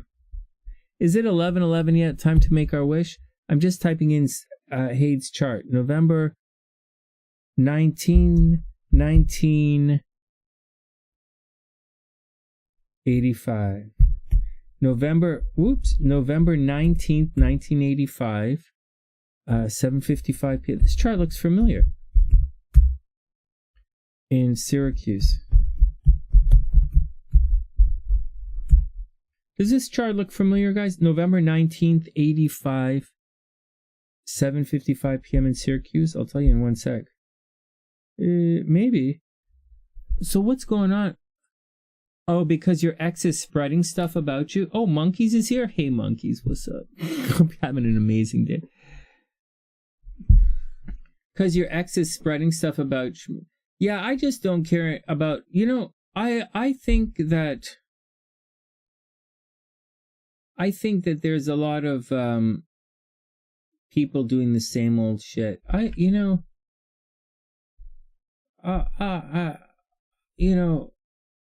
Well,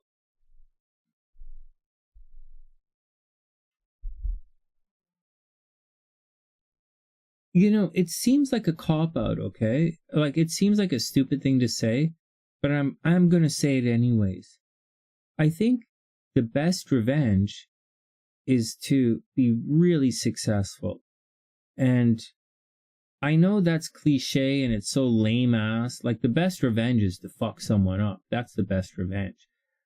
But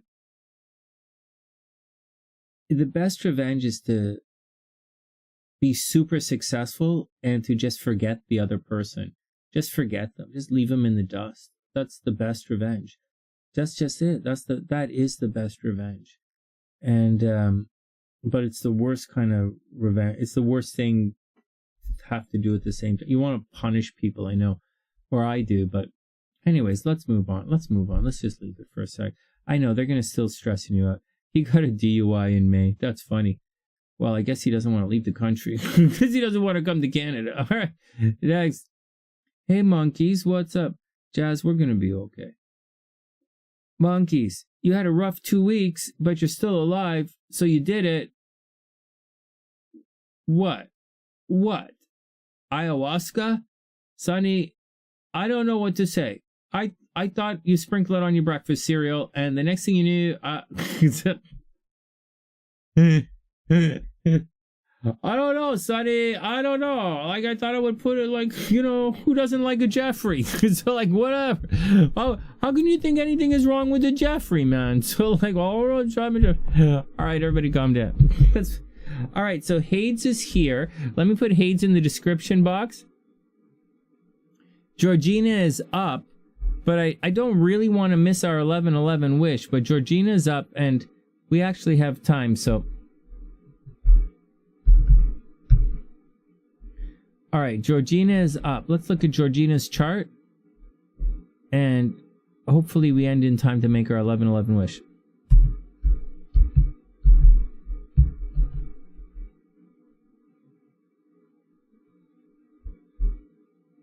All right, monkey, stay out of trouble.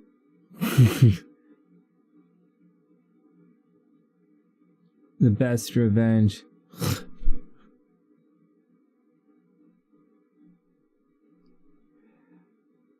Well, I don't think the best revenge is to cut someone off and walk away. I actually don't think that's the best revenge.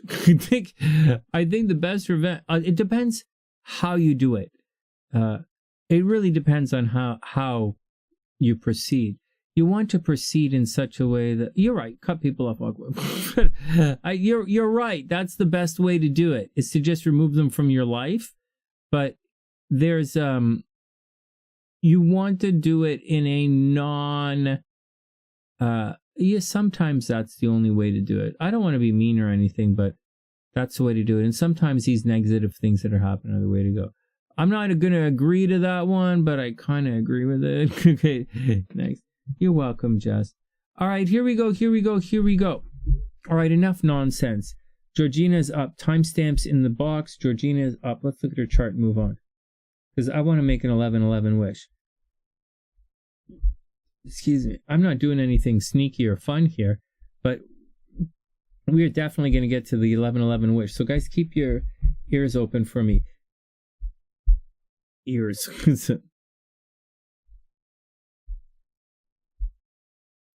Hey, Samantha, what's up? I hope you're having a beautiful day.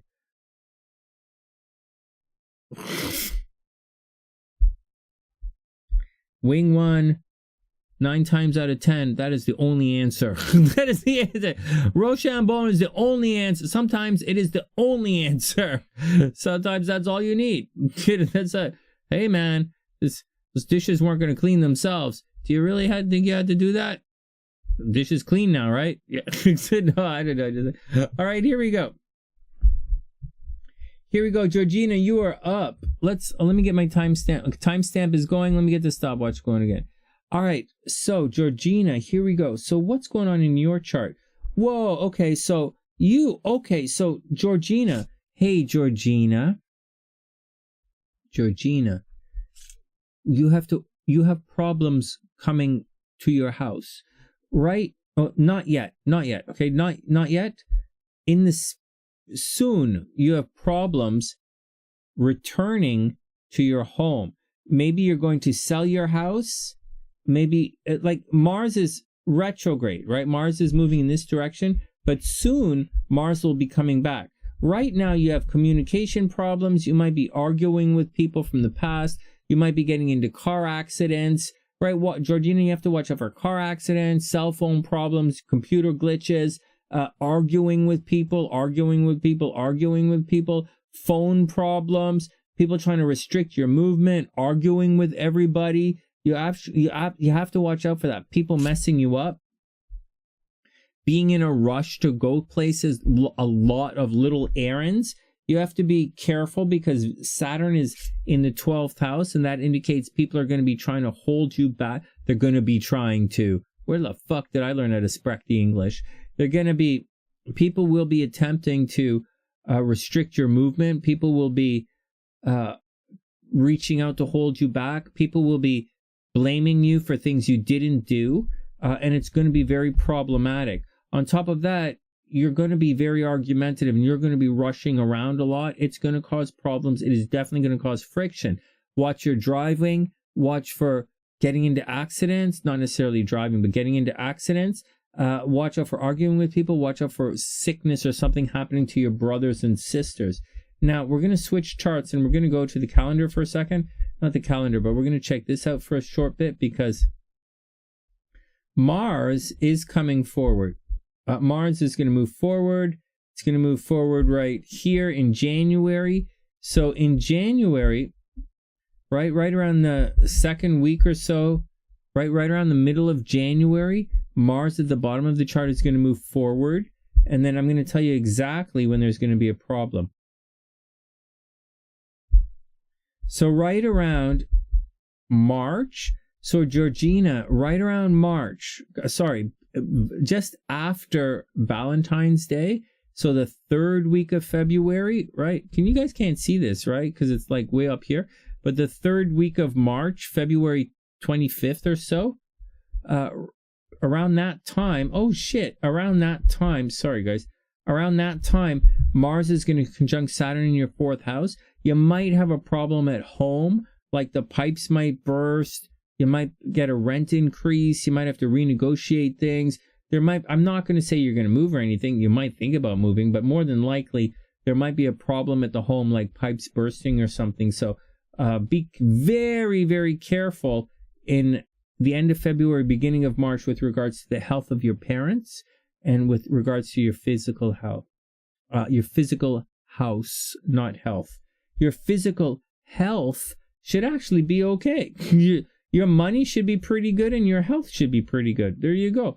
Like your regular health you definitely have to be on top of your regular health, right? Because your regular health in your natal chart, you have Mars there. Like you could have like breathing problems, you could have breathing problems. You could easily have circulation problems. Good problems there. But like neither here nor there. Let's move on. So right now, transiting in your chart. Now, you see how everything is like...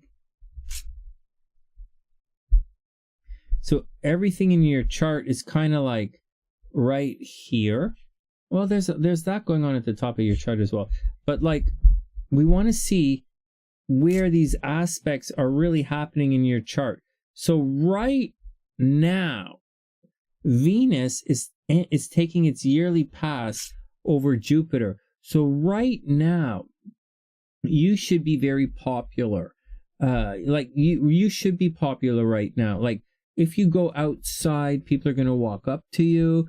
Like seriously, if you go to the mall, someone's going to walk up and say hello. If you go to the coffee shop, it's going to be busy. If you go to the mall, it's going to be busy. If you go grocery shopping, it's going to be busy. If you go grocery shopping, people might recognize you and walk up and say hello. You are extremely high visibility right now, and you are very popular. It's a very, very good time to launch some kind of popularity project, like a social media thing, or to like release a movie, or to release a song on the radio or something. You'd be very, very well received right now if you did any of that kind of stuff. All right, moving on. Let's see, but if you're not, whatever. It's a very, very good time for you to get a new job as well. On top of all of that, you might be in line for an office romance as well. When you're outside in the world, you are attracting attention. You might get a new job, and there's a possibility for an office romance. All right, next. People, problems continue with the friends, but whatever. Pluto's finally direct. Things are moving on. Damned if you do, damned if you don't. Like, whatever. And then over here, Saturn once again is causing problems behind the scenes. So people are trying to control. You're going through this elongated cycle, or this lengthy cycle where people are blaming you for things that you didn't do. And so you're gonna have to put up with it. You're just gonna have to deal with it. On top of that, okay, just leave it at that. You're getting blamed for things you didn't do. All right, what else is happening? Is anything good going on with love? We just had something at 23 degrees. Like sudden and unexpected is happening at 22 degrees. So, and this is square, right? So I wouldn't expect Wouldn't expect that to really boost up yet. All right, here we go. So forget about the behind the scenes stuff. You're very popular right now. Neptune has finally moved forward in your first house. Hey, you're DJing tomorrow? Hey, no way! No way! Oh, Georgina, you're going to be super amazing, super popular. No, your popularity is, this is it. You should be popping right now. Anyways, Neptune is moving forward finally, right? Jupiter is moving forward. Neptune is moving forward. You should look really good.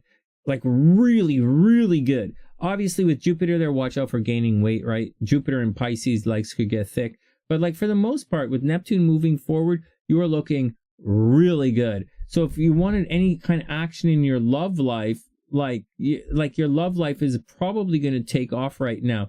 But I don't think you're worried about your love life. I'm not sure what you're worried about, because your love life seems pretty good, and your money seems out of control. Your money seems okay. There's not really anything crazy going on with your money. I mean, the North Node is here, so you should have been making more money than usual in the last couple of months. Uranus is here. It's retrograde. Maybe you're working for past projects, unexpected stuff, different type of clientele that's coming through. Hey, Arron, what's up? I hope you're having a super amazing day. We're going to guess our 1111 wish shortly, but here we go, checking on with this. So that's the deal. Okay, so let's go back and let's do this again. So the first house is good. You should be looking really good, and people are going to look upon you with fondness. So if there's anything that you want, you should ask for it. Even though Mars is retrograde and it's going to cause problems with the questions you ask, and people might think, you're probably still going to get whatever it is that you ask for. Now with Mars retrograde in the third house, watch for arguing, watch for car accidents. Just watch out for it. That's the deal. Watch out for it. In addition to that, you're extra lucky in love right now, right? Venus attraction is conjunct Jupiter, so you're extra lucky in love right now, and you're extra popular right now. So get out there, high visibility, and get out there and do it. You do know that this Libra 1 degree, your Pluto in the 7th house, is going to cause problems in relationships, right? Like you do know your partner might die on you. You might have some massive change happening in relationships. You do know that. All right, whatever, just dealing with it one step at a time. All the problems in your health, right? Health problems are probably not overly active right now. You probably don't have to worry too much about the health problems. That's all right. I wouldn't think you have to worry too much about it. The emphasis right now is on, so here's the deal. So I'm not sure what you're looking for, but here's the deal. You're super high visibility right now. Oh, thanks, Wing One. We'll do the card. You're super high visibility right now, and you look really good. These this is slow moving planets. The slow moving planets are slowly arcing their way from your first house to your second house. And nothing is happening. These guys are taking their time coming this way. These guys are occupied at the top of your chart, working on your publicity, getting you new jobs, and then this is empty, right? There's nothing going on over here. Mars is moving this way. Soon it's going to come back and you'll be tempted to move. But for now, watch out for arguing and your driving. So the emphasis is kind of on your first house right now. So that's how you look and your appearance. And the focus is on how you look, because soon you're going to be completely absorbed with making money. And soon. So right now, for the next little while, focus on your appearance, focus on your name, focus on your publicity. Definitely put yourself first. Push, push, push. Be a little bit selfish and a little bit self-centered. You don't really have selfish in your chart. You actually have a lot of giving to other people in your chart, taking care of other people, and you know that. But I think you should be a little bit selfish, a little bit pushy, and you're going to be very successful. And soon it's all about money. It's going to be all about money for you. Well, these guys are going to conjunct. The Jupiter and the North Node are going to meet up, and that's going to make your big, big, big dream come true right around your identity and your money. So within the next year and a half. So big emphasis on your appearance. Start a new business. Put yourself first. Be an entrepreneur. get a new job. Right now is a great time for a new job, and money is about to blast off. In about a year and a half, money will blast off. Not yet, but it will. All right, let's make our 1111 wish. And that's what's going on. And I wouldn't worry about anything else. I wouldn't about it. And there's a possibility you might actually meet someone new this week. Possibility, not probability. Possibility. All right. 1111. Time to make our 1111 wish. Man, 1111 wish. You know, I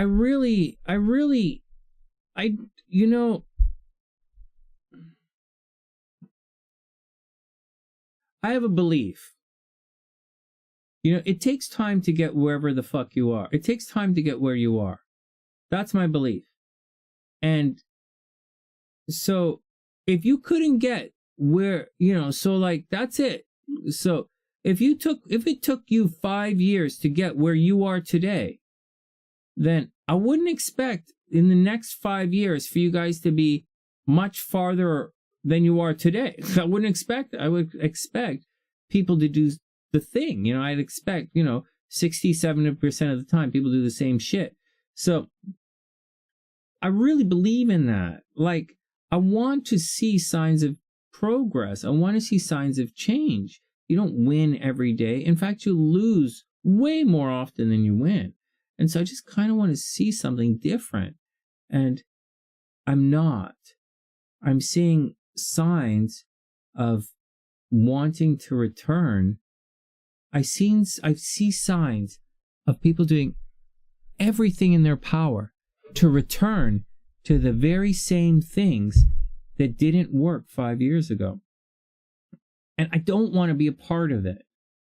And so and I will fight and scream if you can force me to try and go back and do things that didn't work. Because for me, like for you, that didn't work once. But for me, more than likely, that didn't work like 1,000 fucking times. And I'm just being nice. But it's a waste. I know it's a waste. Like, so, and I've been through this so many times. Like,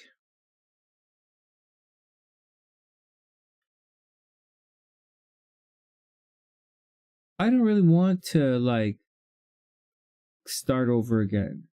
I really don't like doing that. As a Scorpio, I used to be into it. I'm not into it anymore. And that's all I'm trying to say. I wish everybody the best, but like, I'm not boyfriend material. I'm sorry. I'm a bad boyfriend. I'm not a good partner. I'm not. I wish everyone the best. And there we go. So there you go. All right, Samantha, let me put you on the list, and then we're going to move on. Anyways, for my 1111 wish, I absolutely wish everyone the best. And I wish everyone the best. I do want to grow the SunnySide to 100,000 subs. I don't, like, I know how to do it. I keep getting distracted, but like, whatever. So, all right, next.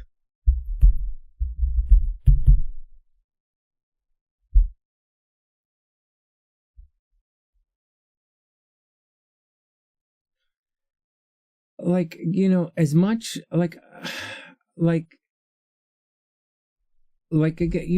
there's a thing you guys I've said this before, I'll say it again. There's,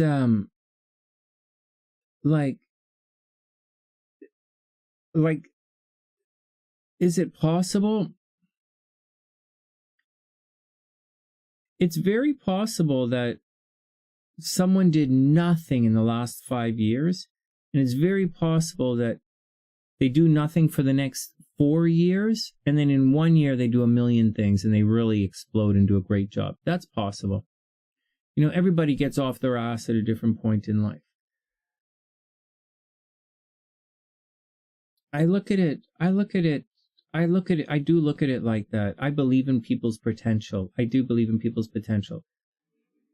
But at the same time, you have to live your life.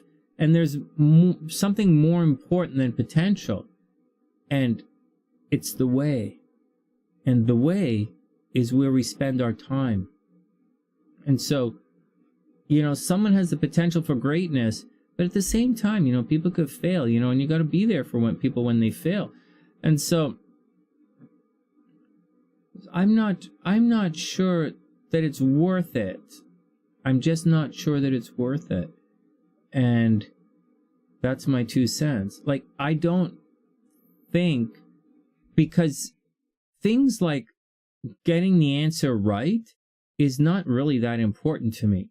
Crossing finish lines, not that important to me. Winning trophies, not that important to me. Being psychic and guessing cards is not really that important to me. What's important, although winning is important to me. I'm not a fan, I'm not a spectator at all. So winning is important to me.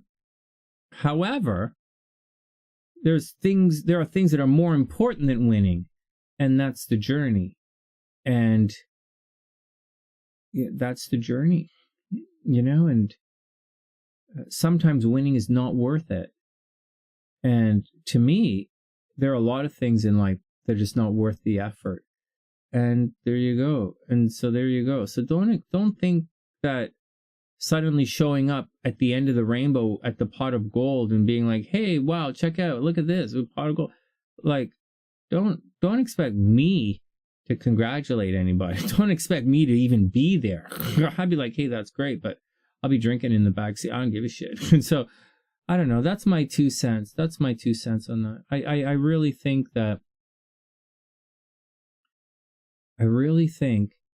it's about the journey, but you're supposed to win. And I really think that we must have been in contact with some serious fucking losers to even be having this conversation, to be spending this much time contemplating the ideas of, you know, the merits of fucking failure, of 5 years of fucking failure, and projecting into another 5 years of futility. The idea of us trying to find any light in that is just highlights of how much, and you know, we're trying to make excuses for someone's fucking ineptitude and goddamn fucking uselessness. And so, as some of you said, it would be more easy to cut those fuckers out, especially when they're being disruptive. But at the same time, how much do you want to win by? Do you want to win? Like, is it important to you? Like I just said, the winning is not important to me. It is important, but I want my team to cross the line together is what I want. And if they don't, well, then I don't really need to cross that line. I've already crossed all the finish lines. Like, I don't have a lot of goals left in life. So, I don't know. It's interesting. I think it's an interesting question. And I think it's something that, you know, you guys will have to decide on your own. Like, especially, you know, if you guys are going through a divorce, right? Or you guys are going through a new change and thing, or, you know, an identity shift, or what do you guys want, you know? And so, as far as I'm concerned, I want something, you know, I don't want anything. Let's move on. I'm going to stop bitching and complaining. I think that should be my 11/11 wish. No more bitching and complaining. But you know what? I think very soon, I'm probably not going to be. All right. Hades is up, then Samantha, then Morgana. My 11/11 wish is... I don't give a shit. I'm practicing my sax. I'm getting ready to go on tour. Fuck everybody. I don't care. So, like, everyone is up. Next, you guys can come and see me at a fucking club and get drunk and have fun. Next, but you're gonna have to like listening to jazz. So,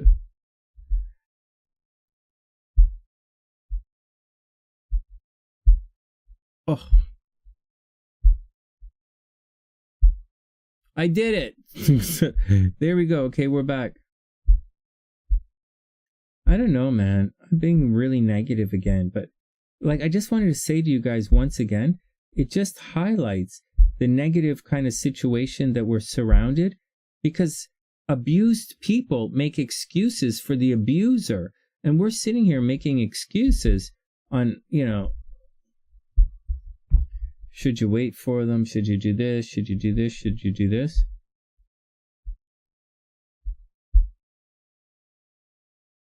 I want to, you know, I want to wait for people. I want to do it. I want them to move through together.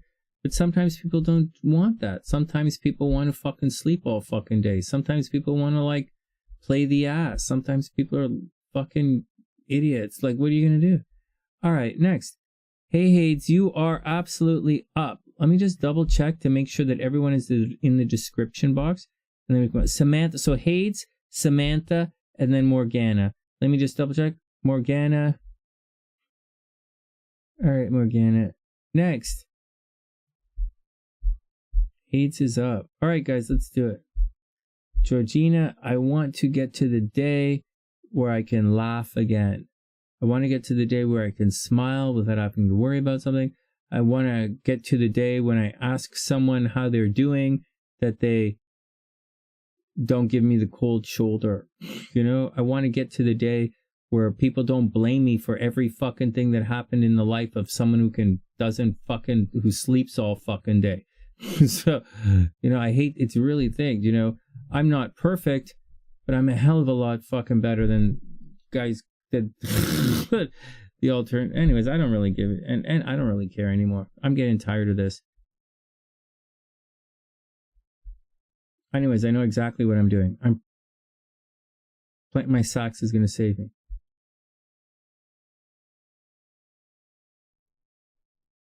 Arron, I didn't see you. Hold on a sec.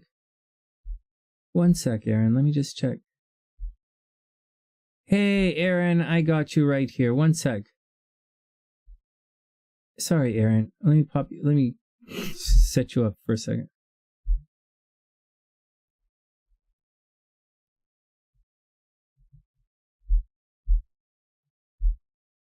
Arron, do I have your birthday by any chance? Here, I'm putting you on the list. Arron, do I have your birthday or your birth chart by any chance?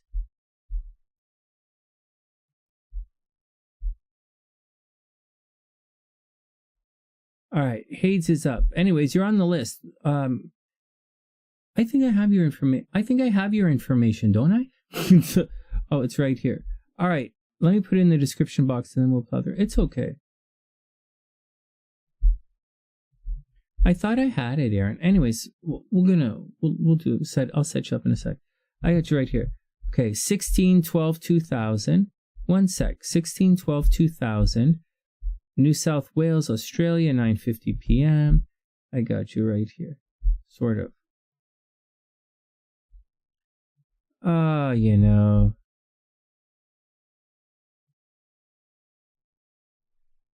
Do you really, Jasmine? That's really sweet. I really appreciate that a lot.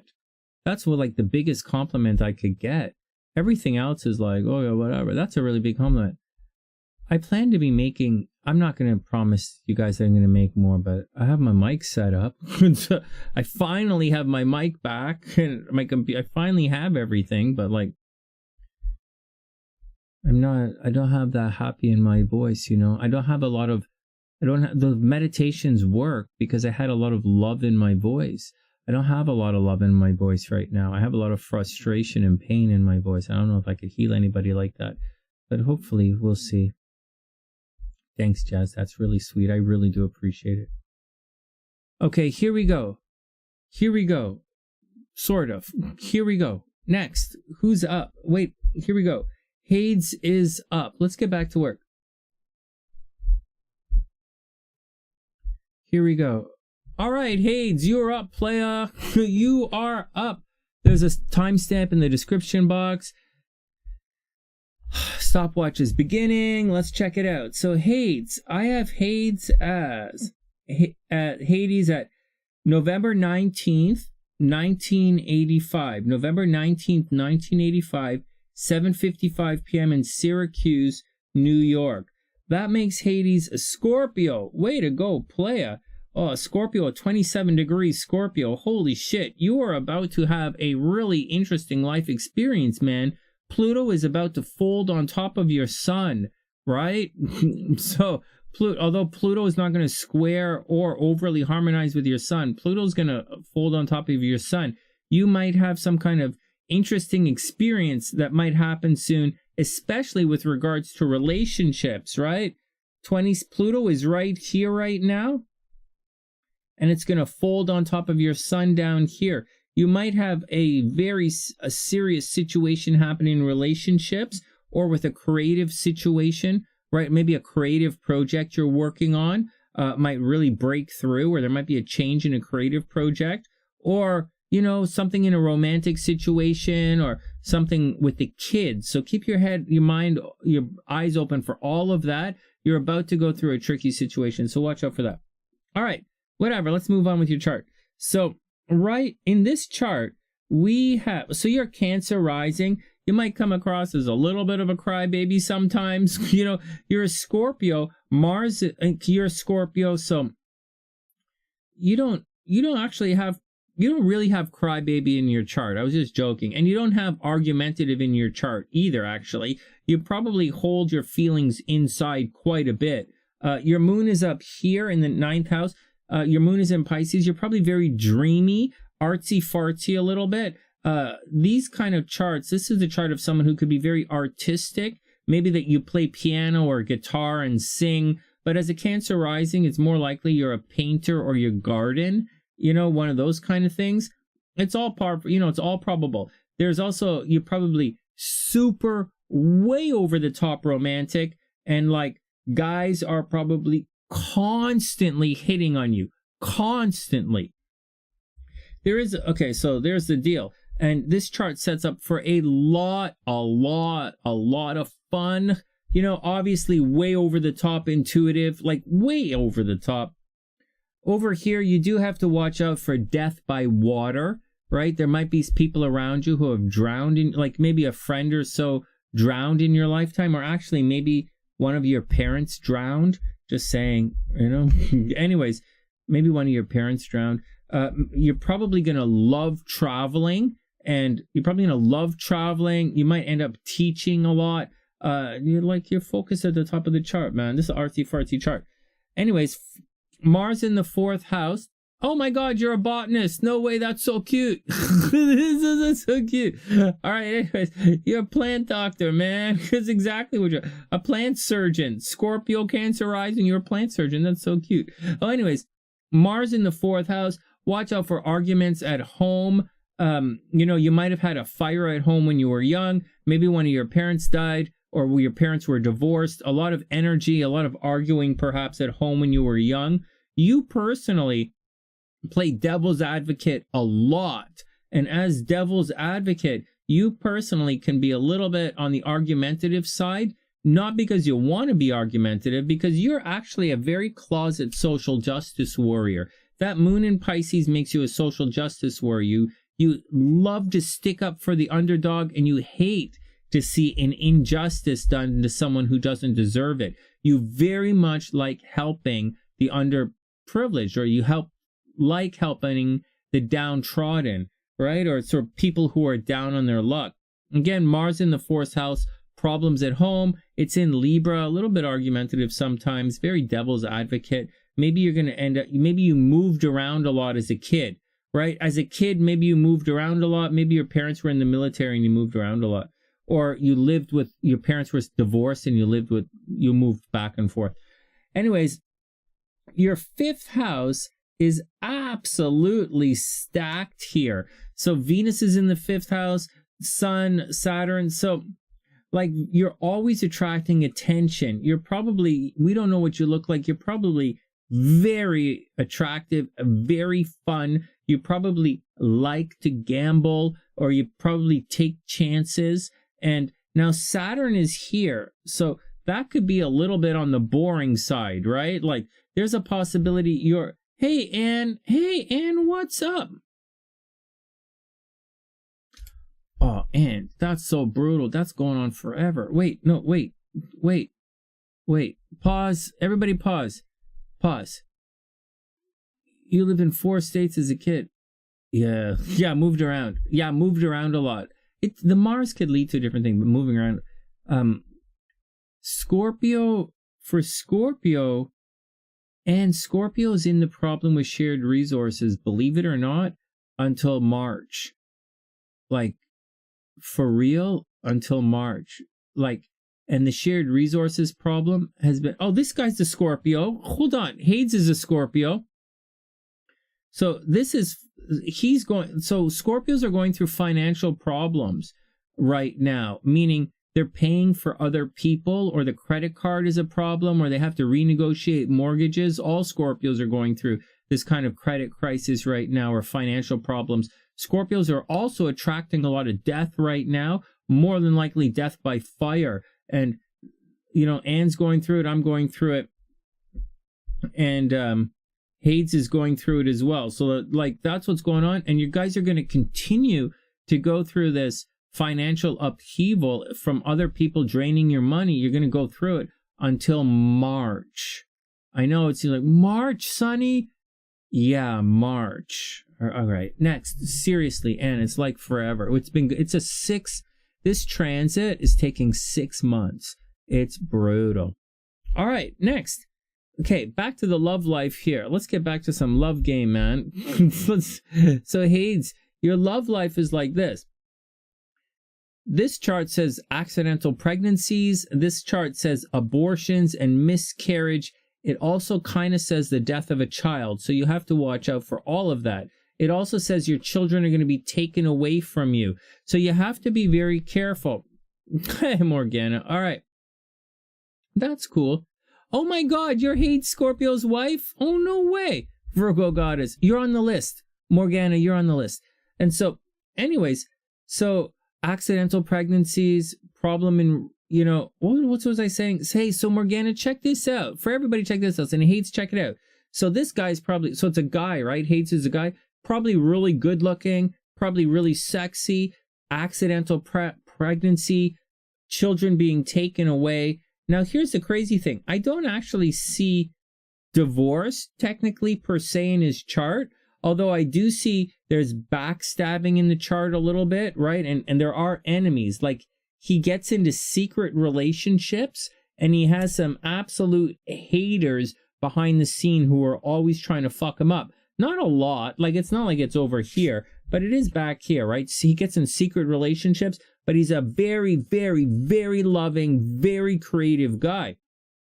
Mars is back here. That's the moving around a lot as a kid.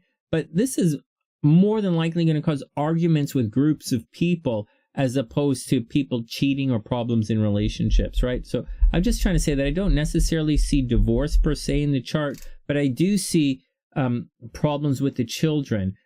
He could he's a botanist, but he could easily have worked with children. He's extremely creative, extremely romantic.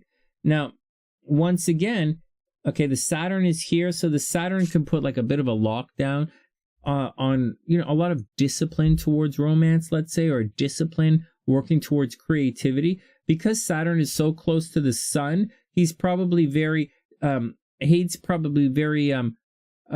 like his ego is in check, meaning he's not necessarily an egomaniac, and he kind of restricts himself a little bit instead of like being like, because like this could be a real party guy, right? Like this here could easily be a massive party guy, like the president of a fraternity or something. But I think he keeps his ego in check, and I think he's very progressive when he does stuff, but he's super romantic, and I see problems with kids. On top of all of that, Mercury's retrograde, so he's going to have communication problems in this lifetime, maybe a little dyslexic, just watch out for it. With Uranus, Neptune, and everything like that in the 6th house, so communication problems, right? Watch out for that. But as you know, watch out for that. But I also see in the future, you're probably going to have health problems that you have to watch out for, like maybe a blood situation, or because Neptune is in Capricorn, maybe your knees and your back and your teeth, maybe your teeth are going to hurt later in life. But you're going to have unexpected health problems. Okay, Uranus is here. unexpected health problems. Actually, I would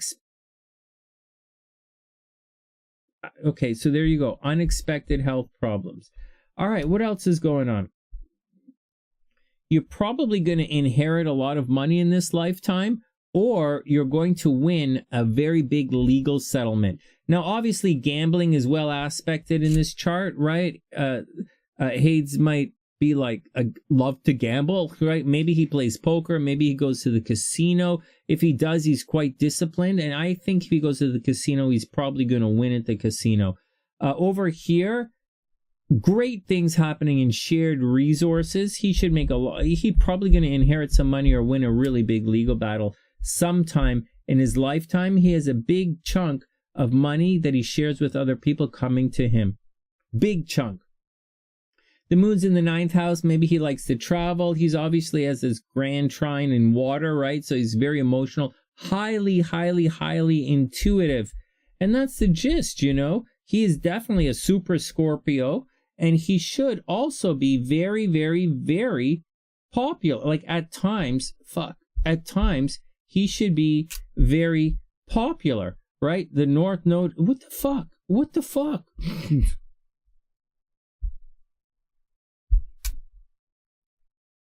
What the fuck? The North Node is over there in Taurus, right? Anyways, the North Node is up here in the 11th house. It indicates there are going to be times when you're very, very, very, very popular. But really, the gist of your chart is down here. You're the creative one. Like, you're a very creative force in this world. And it's up to you to create things and send it out to the world, is what it is. So you're creative, and you have to put this creative energy out into the world. And you kind of have to let it go. Actually, this is a really good example of a guy who should do his nodes like this. He's going to be very popular for things he's creative with. So he's going to have to do this creative thing, and then send it out to the world, right? You guys see that? This is a very good example of the nodes in action here. And that's the deal. Now, there is a negative thing. Something about the money is going to, something about the money is going to interrupt your destiny along the way. Like maybe you're working towards your destiny, like you want to open a flower shop or something, and your shared resources, someone else might pull you away from your destiny at one time. But I wouldn't worry about it. Your money should be good. Your love life should be very good. If there's anything to watch out for, I would watch out for problems with children down the road. All right, next, let's pull up your transits. Sorry, guys, my readings are really long tonight. I'm just going on and on and on. I'm having trouble, believe it or not, I'm having trouble facing reality right now. But I don't know. I have mixed feelings. I'm just tired of the same old bullshit. I'm tired of coming on and complaining about it to you guys.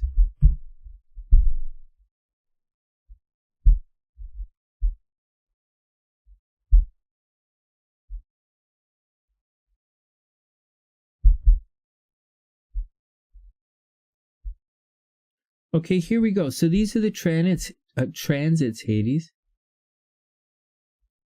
Oh, yeah. Hey, Anne, I'm reading Hades. Oh, you invest in crypto? No way. Yeah, gambling stuff. There you go. Hey, no way. He is artsy-fartsy, right? He does music. Yeah, I know. You can't have the moon in Pisces and not do music. You know, the Cancer thing is gardening, right? But, like, that moon in Pisces is music, man. All right, next. Not next. Let's look at it. So this is what Anne is talking about. And that is the 7th house from the sun. 8th house from the sun. That's what Anne was talking about. Mars is going to be there till March, and it's going to cause a problem. And for Hades, it's going to cause a big problem. Because Mars right now, Hades, I don't know if you know this, but Mars is retrograde. It's moving in this direction.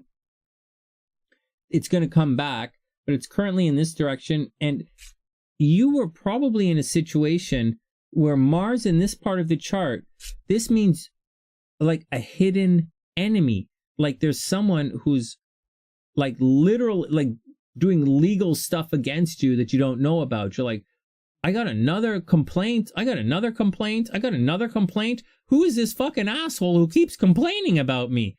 That's what's going on with the Mars right now. It might be someone from your past. It might be someone bullshit, but that's, oh, thanks, Tian. That's really sweet. So, Hades, man, someone is trying to stab you in the ass, right? And it's like, you might know it. They've been trying to stab you there for a while, and it's just going to continue. They're going to continue to stab your ass until, believe it or not, this doesn't arc through until May, until the end of May. End of May. Right? It gets to here at the beginning of May, and then it's going to, February, March. Sorry, March, April. Sorry, March. End of March. So let's just say April. So it's not going to be, it's not going to be till April. It's like towards the end of March. That's what's happening, man. You're going to have someone dragging your ass. Someone is going to be stabbing you for like, and it's going to suck ass. Legal problems in the background. Haters, right?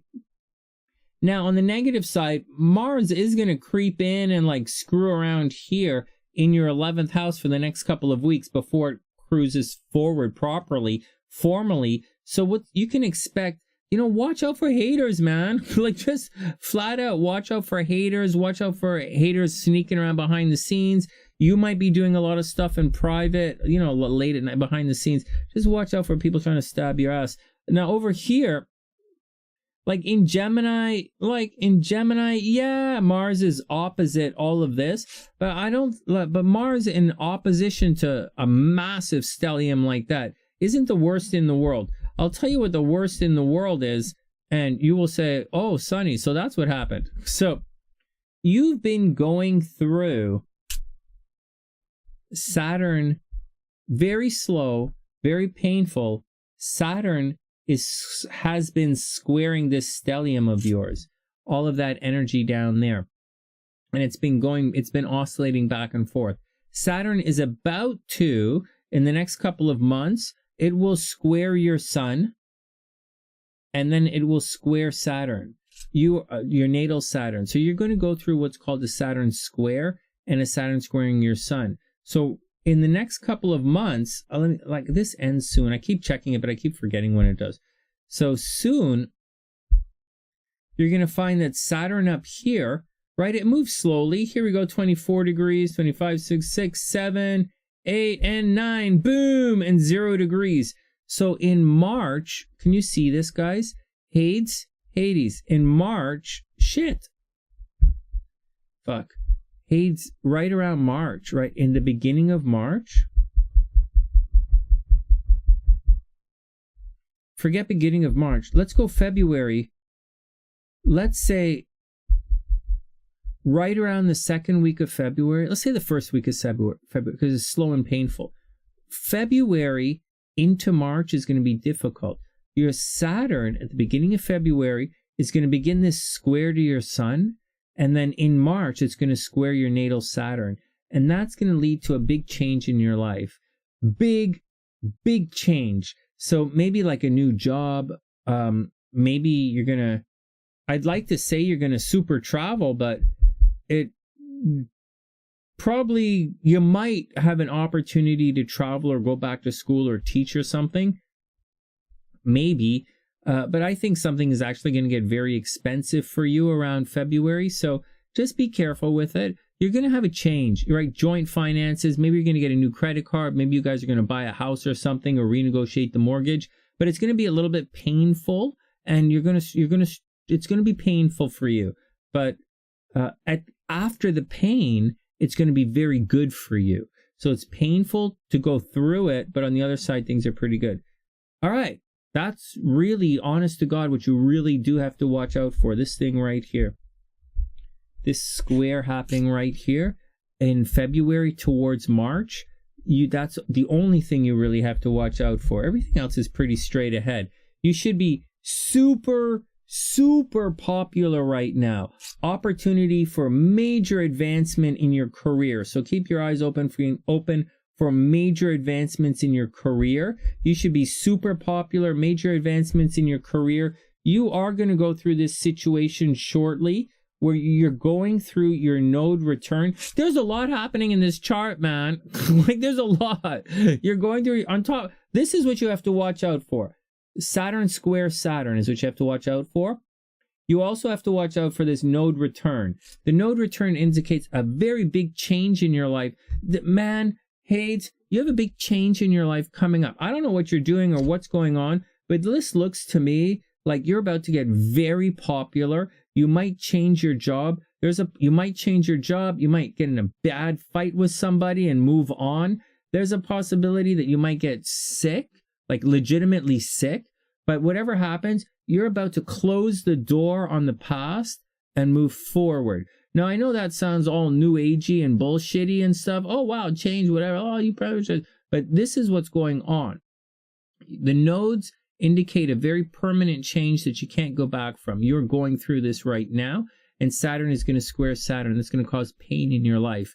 So for the next 4 months, you have a big shift coming in the next 4 months. So let me know, like if you get a massive job opportunity, let me know if you have this unbelievable opportunity to travel, and just let me know if you end up going through a bunch of pain, but at the end of March, you're going to be very successful and well positioned to move on.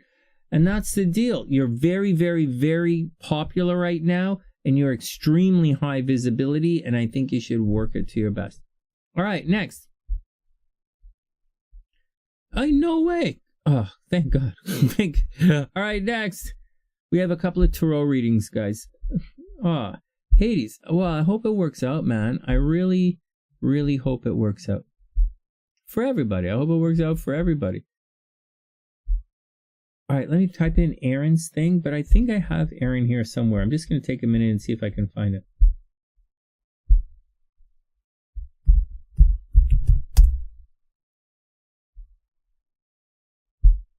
Oh, fuck. All right, spell it.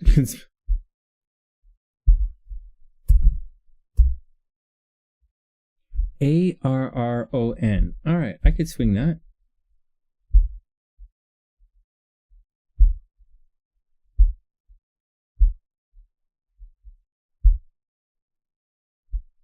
Okay, let's try it like this.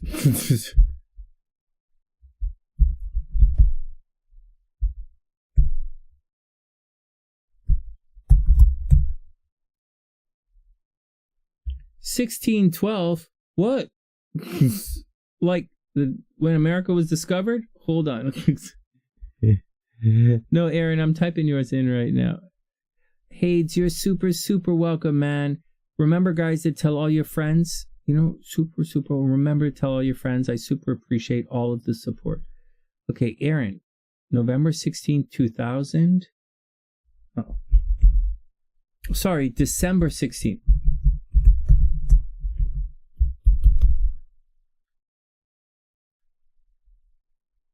9:50 p.m.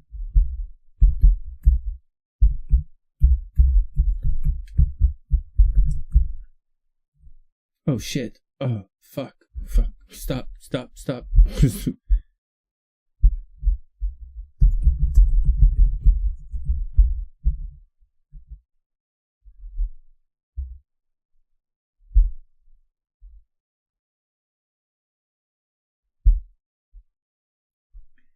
Arron, do you have the city in Australia? Is New South Wales a city as well?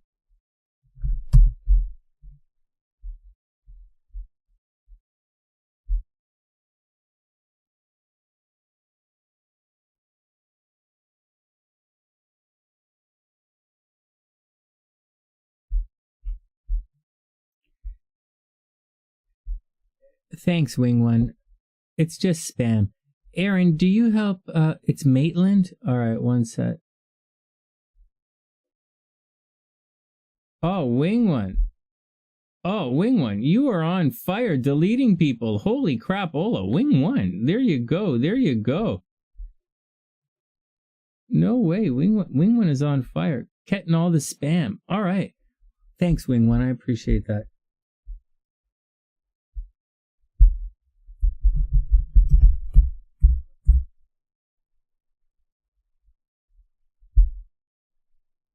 And for the person spamming the channel, I appreciate all the subs. This is open chat right now, but normally it's subbed out. Anyways, It's great to see you. Welcome all to the new SunnySider.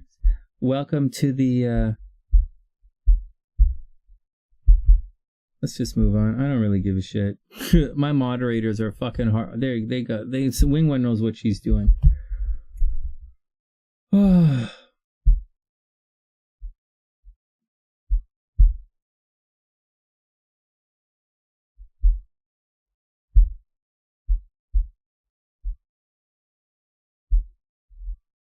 We're right on, Wing One. Actually, I don't have anything bad to say about people having fun and being mischievous. I really don't. Hey, hold on a sec. I pulled Arron's chart up, but Arron's not Arron's not next, actually. Arron is, it's Samantha, then Morgana, and then Arron. Arron should be up earlier, but I missed his thing. So, Wingwood, you ain't getting enough of that, man. I love it too, to be honest. I love the Rochambeau thing. Okay, hold on. Samantha is up. We're gonna read Samantha's cards, and then Morgana's cards. Hey, Morgana, hold on one sec. We're gonna read Samantha's cards and then your cards. So let me just pull them up, and then we're gonna do Arron's reading. Okay, Samantha's up. Oh, that's cool. Thanks, Arron. Thanks, Arron. I appreciate that. What's up, Sam? It's above the deleted messages. Well, if it's not important to... Well, I don't have to... I can't... I'm not going back to look. I'm going to start your time right now. And if we run out of time, then we run out of time. Come on, Samantha. Type it in again. Type it in again. I'm setting your chart up. Type it in again. Or we're going to move on. There's too much shit going on in the screen. All right, next.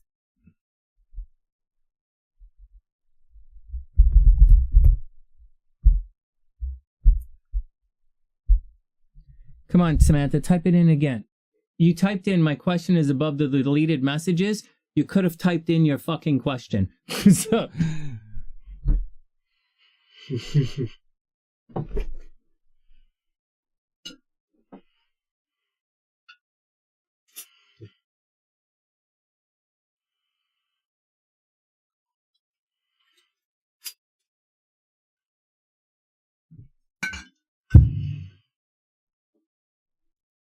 Next. Sam, you really worried about this guy? You know what it said? The card said, hey, Samantha, you worried about this guy? What, is he coming back? The card said, we're going to read your cards, okay? But the card said last time, I think it said something like you're gonna let someone back into your life, like because we wanted to know if he's gonna sabotage or something, and I think the card said yes. I think the cards say yeah, he's gonna sabotage. Now I think you should do it anyway. Like, I don't know how bad it is, okay? I don't know how bad it is, okay? Because I give people the benefit of the doubt all the time, but oh, it's someone different? Okay. All right, let's do it. Let's do it. Because, like, the cards... Because I'm like, what do? Like, all right, let's do it. How will Chris treat you in March and April? Hey, Dishi, what's up? All right, Sam, let's do it. I wonder... Okay, let's look at the cards and see what's going on. All right, here we go. What? How will Chris treat you in March and April? Here we go. I wonder. All right, Samantha, here we go. I know I'm shuffling right in the mic, right? I know I am. Right here, I'm shuffling it right in. I know I am. I'm sorry, I apologize. Oh, you're trying to figure... Oh!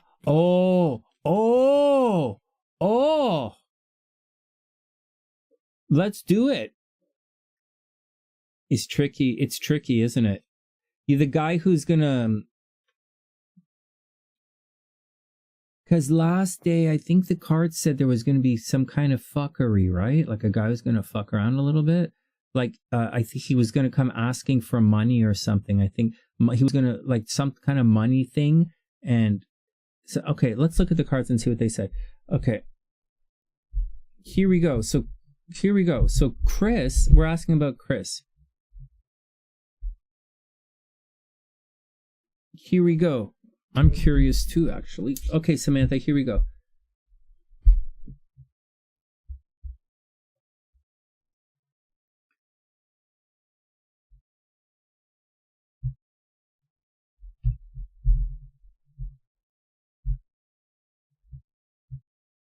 Okay, Sam, here we go.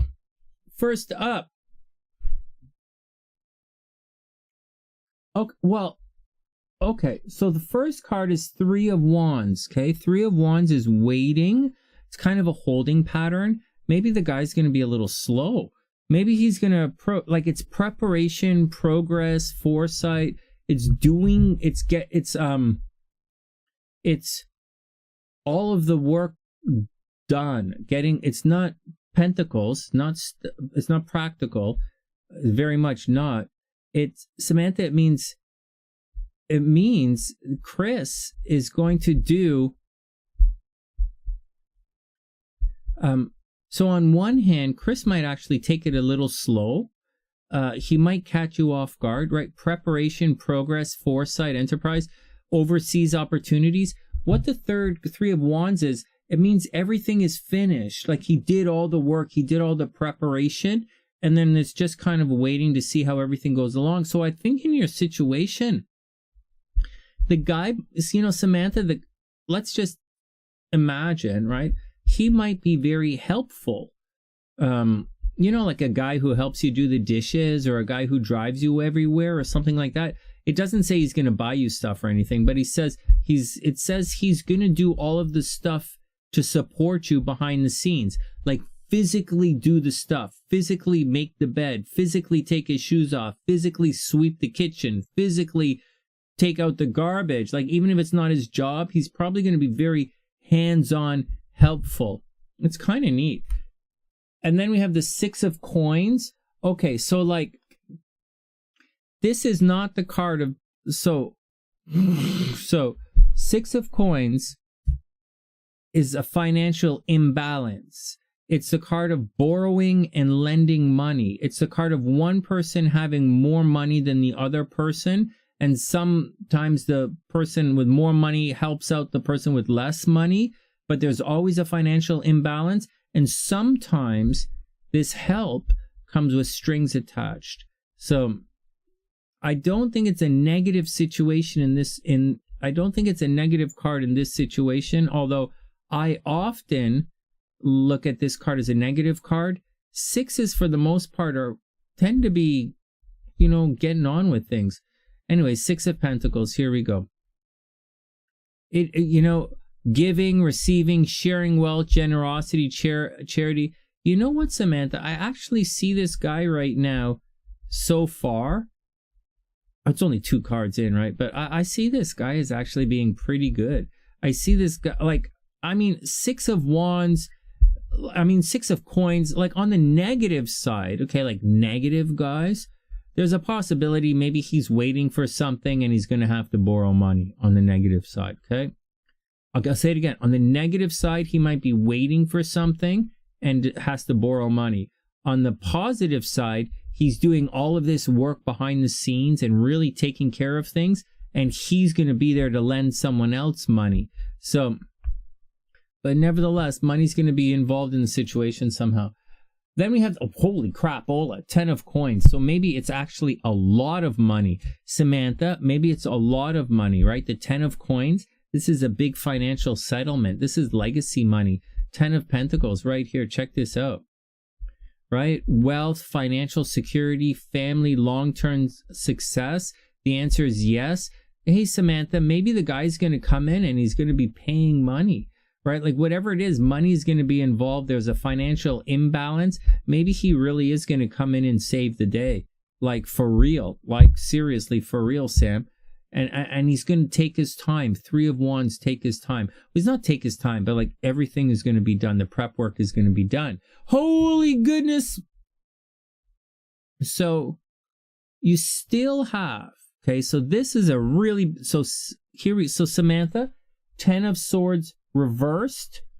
So you still, in this, you still have sabotage happening in your reading. So whatever's going to happen around the springtime,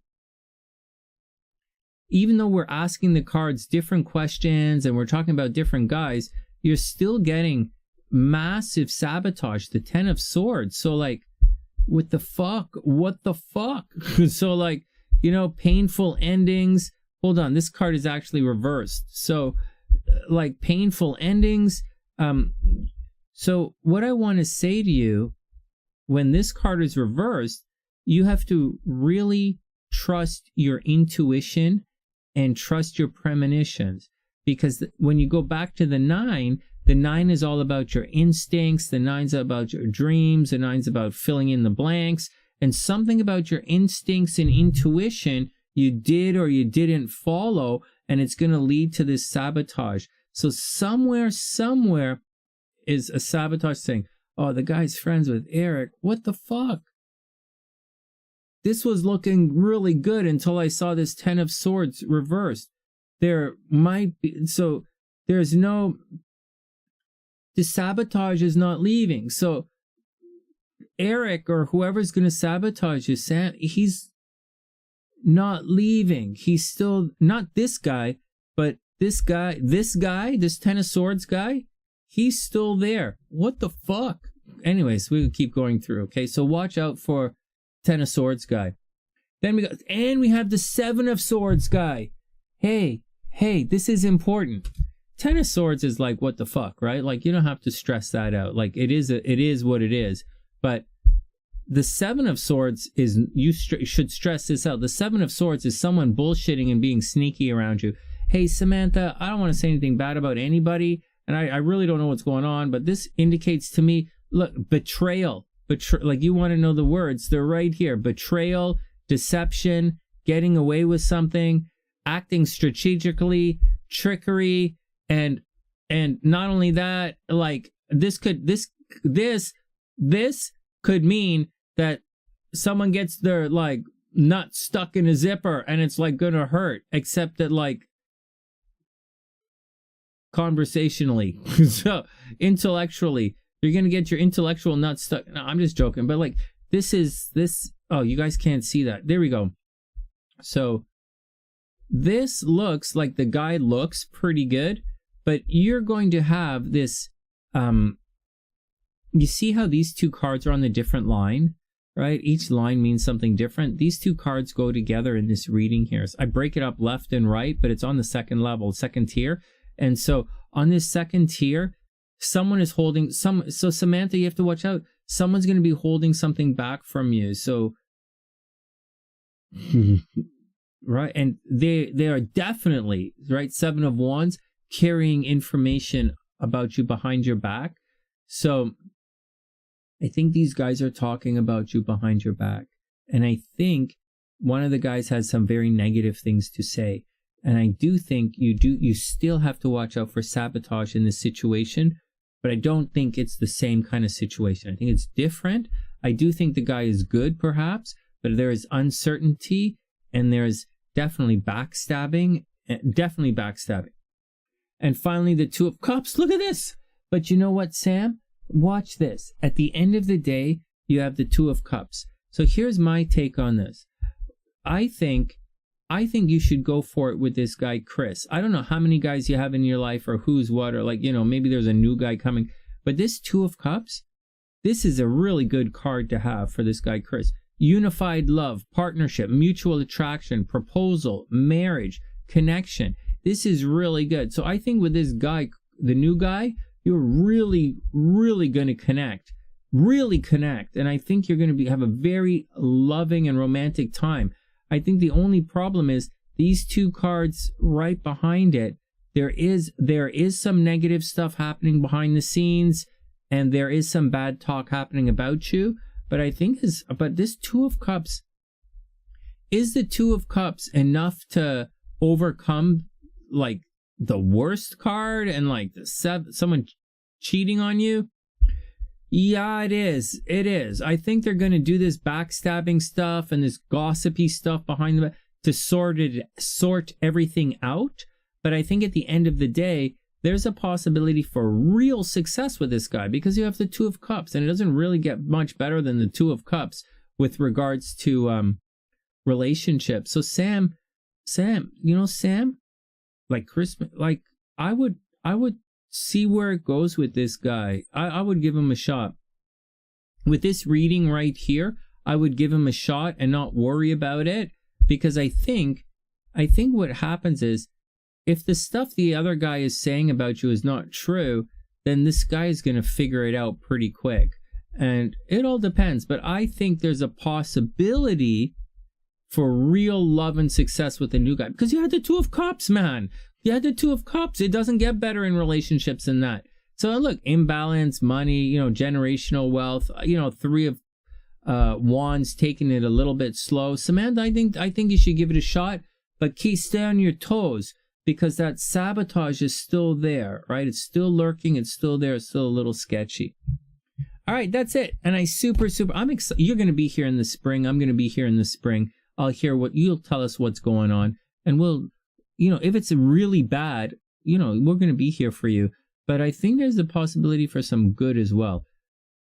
All right, next. I think the guy might actually work out. You're welcome, Sam. I really, really, really hope it works out for all of you. I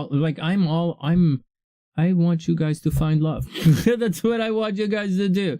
That's like my thing. I want you guys to find love. All right, next, Morgana is up.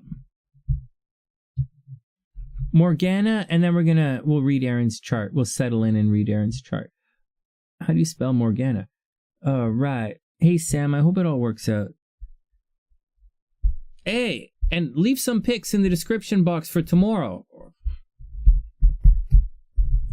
Guys, I'm all over the place with my times coming online. So by all means, normally it's a no, right? Normally it's a no, because, you know, you kind of want people to show up, you know, while you're picking the cards. But while my life is in this flux kind of thing as I'm going through, then by all means, you know, send me your cards on Facebook. You know, you can send me your cards on your guesses on Facebook, or you can send me your guesses at Reads with Sunny. But definitely send me your guesses in advance. Don't send it super random all over the place. I won't find it. And don't send it to places that get deleted because I'm not going to see it. But for the most part, it's okay. You send me your guesses early, because I don't want to come up. I want to come back. I want to start going online earlier.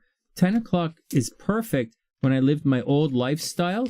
But with the new lifestyle here, 10 o'clock's staying online till like 2 and 3 in the morning is a little late, because I got to take care of Mama Sunshine. And so that's all I want to say. All right, next. Here we go. Morgana is up.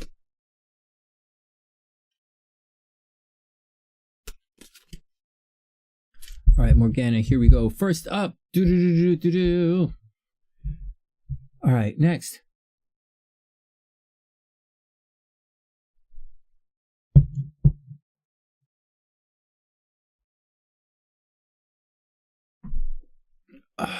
Well, excuse me. Well, thanks, Wing One.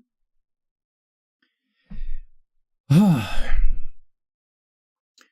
know, and by professional, you mean I have nice shirts. I have so much clothes I've never worn. So much clothes that have stickers and labels on it. And so my dad used to make fun of me. But like, my mom gave away half my stuff when I left. Like, half my stuff was never ever worn. It has tags on it. I don't like wrecking my stuff. My stuff is expensive and I don't really have a lot of things. And so I take really good care of my stuff. And I don't like to use it's going to get wrecked. And I keep my stuff for years and years and years and years. And so my 2 cents. Okay, Morgana's up. Here we go. Here we go. I'm trying really hard not to shit on people when I come on my show. It's difficult for me because I do complain and I don't believe in suffering in silence. And I've been suffering in silence for like the last fucking 10 years. So, and I don't believe it, but I'm almost, you know, I'm almost wherever the hell I'm going. I know people want to think that I am where I'm going right now, but I'm really not. But there you go. The only question is, who's going to be with me when I get there? All right, next. And am I going to want to see anybody? So, first up, Morgana, strength. Here we go. This card does not mean time to go to the gym. So, Morgana, hey, Hades, check it out. Your girl got the strength card. That means she, believe it or not, she is going to enter into a fitness competition. There you go. There you go. Really, Sonny? Isn't that what the picture said? No, I'm just joking, man. Strength card, courage, passion, trying, but it's not only courage and passion and going after your goals and your dreams and your inspiration. It's about wrestling your passions. It's about controlling your passions rather than letting your passions control you.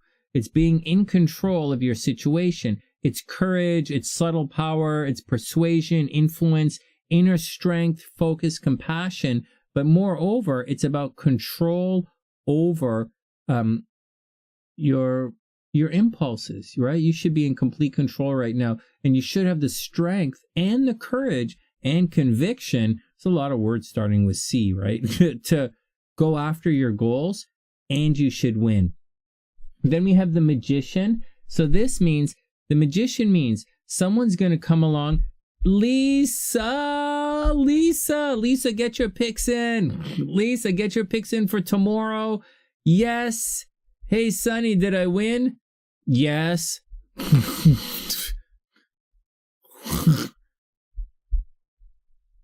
The fuck? That's like saying, did James Bond get the girl? That's like saying, did Michael Jackson moonwalk? Fuck, Lise. Lise, you're like, you totally won, Lise. Anyways, I'm just joking, but Lise, you're on the leaderboard. You totally won. I was like, you and Sue both kicked in. All right. No, you guys got it first. I was like sweating bullets. I was like, oh, Lisa gonna, okay, enough. Let me get back to the reading here. The reading's taking extra long because I can't adjust the cards. Okay, so Morgana, here we go. So the Magician is, it indicates, so lots of people like to say this is the card of manifesting, but really, all right, Samantha, have a wonderful night. And if you could leave the pics if you want early, if you like. She's a Leo rising? No way. That's a lot of fun.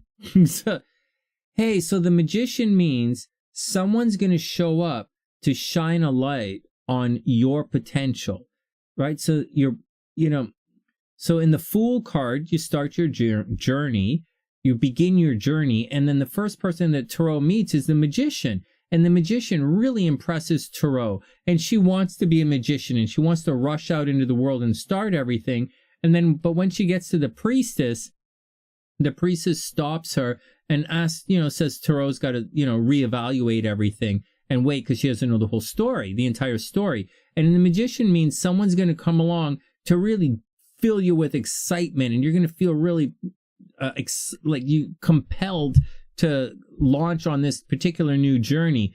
And so you should be pretty good. This looks pretty good. Very strong reading here. Magician is Mercury energy. So it's strength, right? Courage and conviction.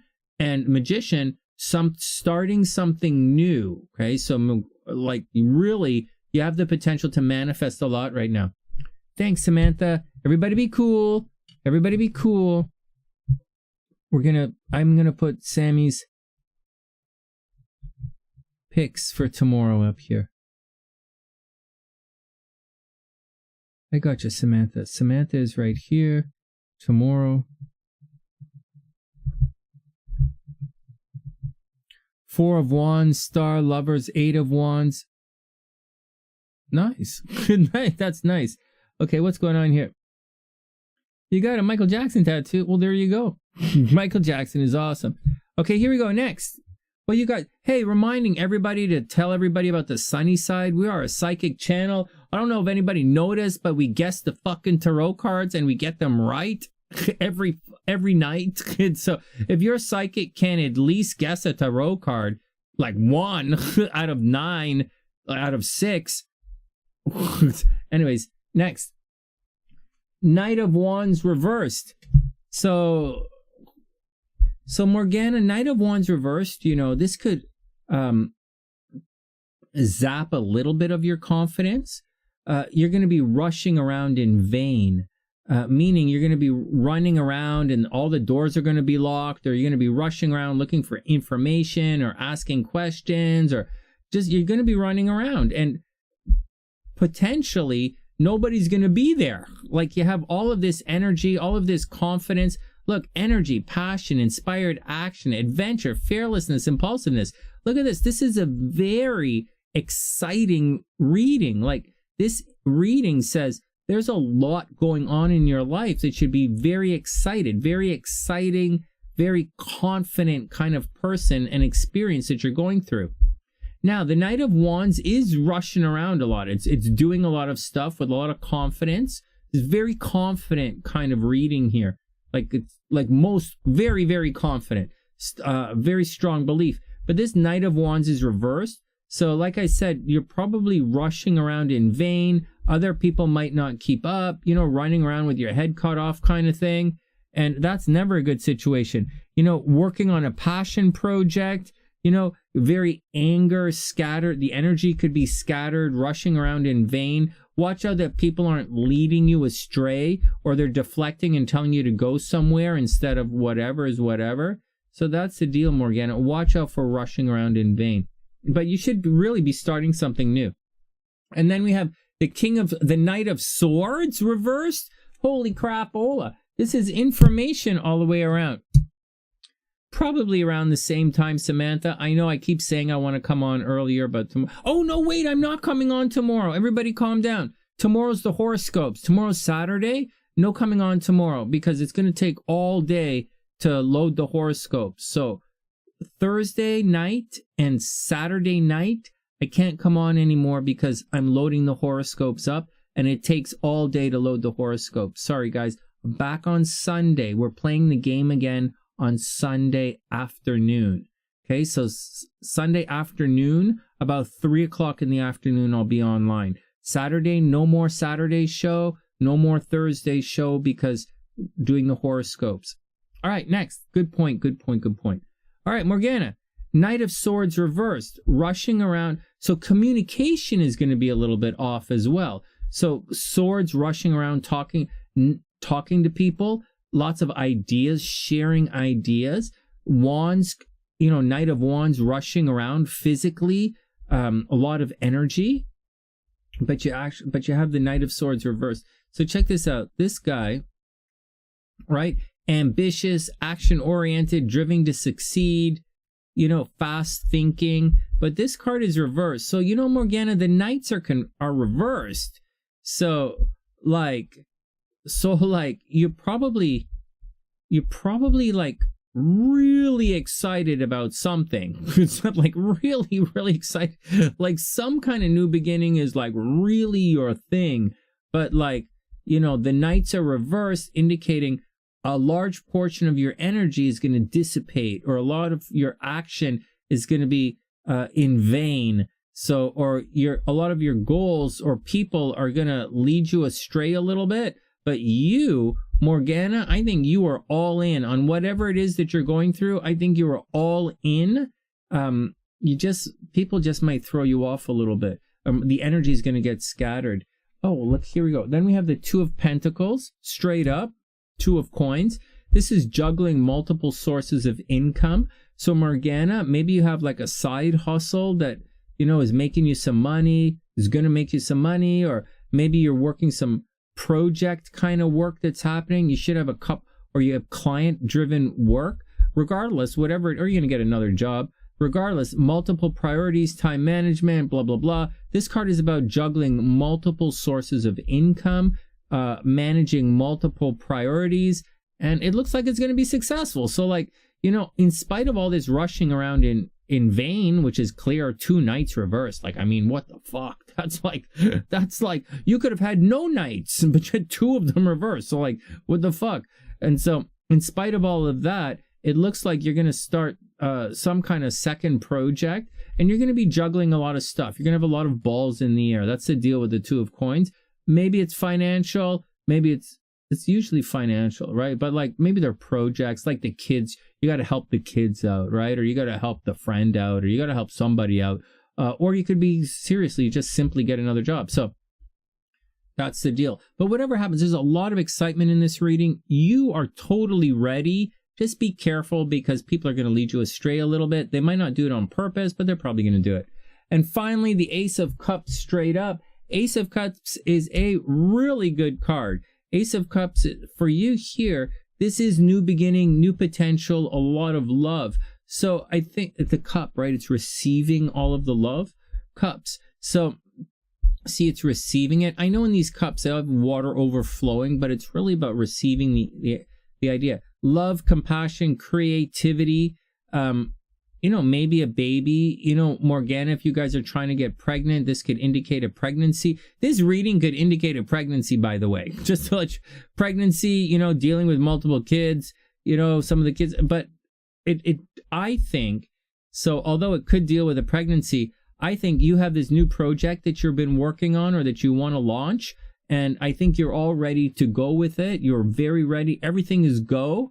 You're going to be rushing around. Some of your energy is going to be dissipated. You'll be banging your head against the wall saying, why'd I do that? Why'd I do that? You're going to feel like some of your time is wasted. But I think you're going to be really successful at it. And you probably have a big chunk of money coming your way as well.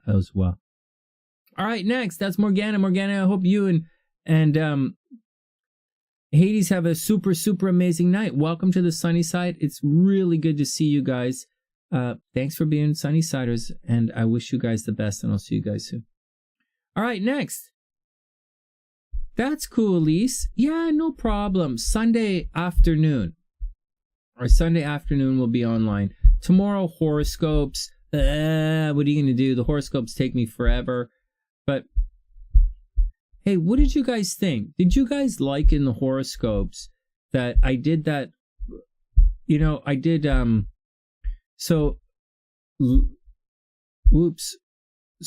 the horoscopes, we did, a little bit about Alex Jones in 2 horoscopes ago. And in the last horoscopes, I added a little bit about Brittany Griner. You guys cool with that? Like, to spend 5 minutes analyzing a little chart that someone might go through that say, like, you know, a high profile divorce, or a high profile, you know, someone made a lot of money or something like that kind of thing, as opposed to just doing the overview. Because in horoscopes, most people just watch. I don't know if you guys watch my video or not, like, or if you just watch your sign. I know a lot of you guys cross watch, but different signs. But I added that little thing. I think I'm going to keep doing it. So tomorrow when I do the horoscopes, I'll figure out who's popular in the news right now.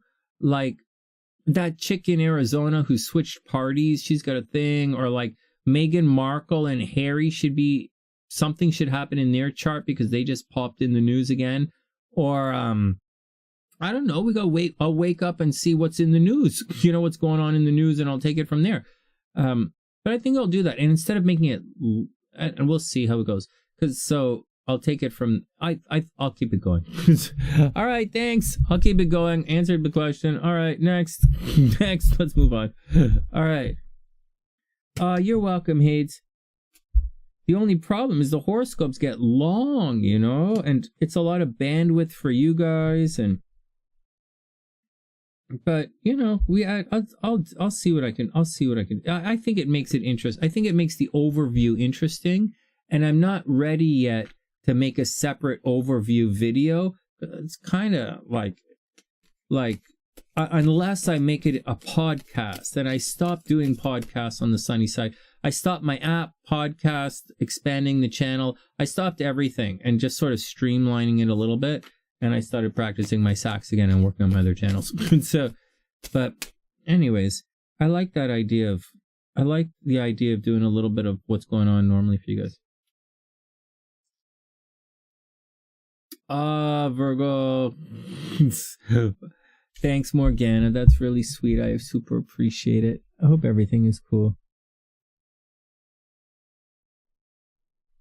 You got back on the board with the tower. They don't count, Wing One. You stop that. You know they don't count.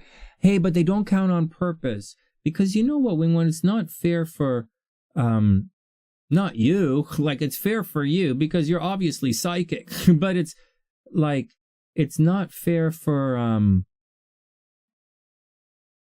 like the other SunnySiders who aren't going to get perfect. They're going to miss out. The other guys, they need time for you to be away and for Sue to be away without them being away. so you know what I mean? Because like you and Sue get so, and now Lisa gets so many correct. Their only chance is to get it when you guys aren't around. So I'm not gonna, like, I could switch that by counting the day, but then that's not fair for you guys. And so that's what I'm trying to do. So that's what I'm trying to make it fair, and at the same time I'm kind of trying to handicap the really good guys so that the other guys can get on the board and catch up a little bit, but at the same time, you know, it's what I'm trying to do. So it's what I'm trying to do. So the horoscopes don't count. But I still pick them and they're fun. And you know what I was doing? I was keeping a separate score for the daytime and not telling anybody because I guess during the day. So, like, I guess, but I don't add it to the score. So maybe, you know, maybe. Hey, Richard, what's up, playa? I hope you're having a super, super amazing day. I hope everything is cool. All right, everybody ready? We have chart right here. We have all set to go. So Arron is up, and then I think we're done for the night. Let me just put the timestamp in here so we can find it. You guys have been pretty patient. Arron, here we go.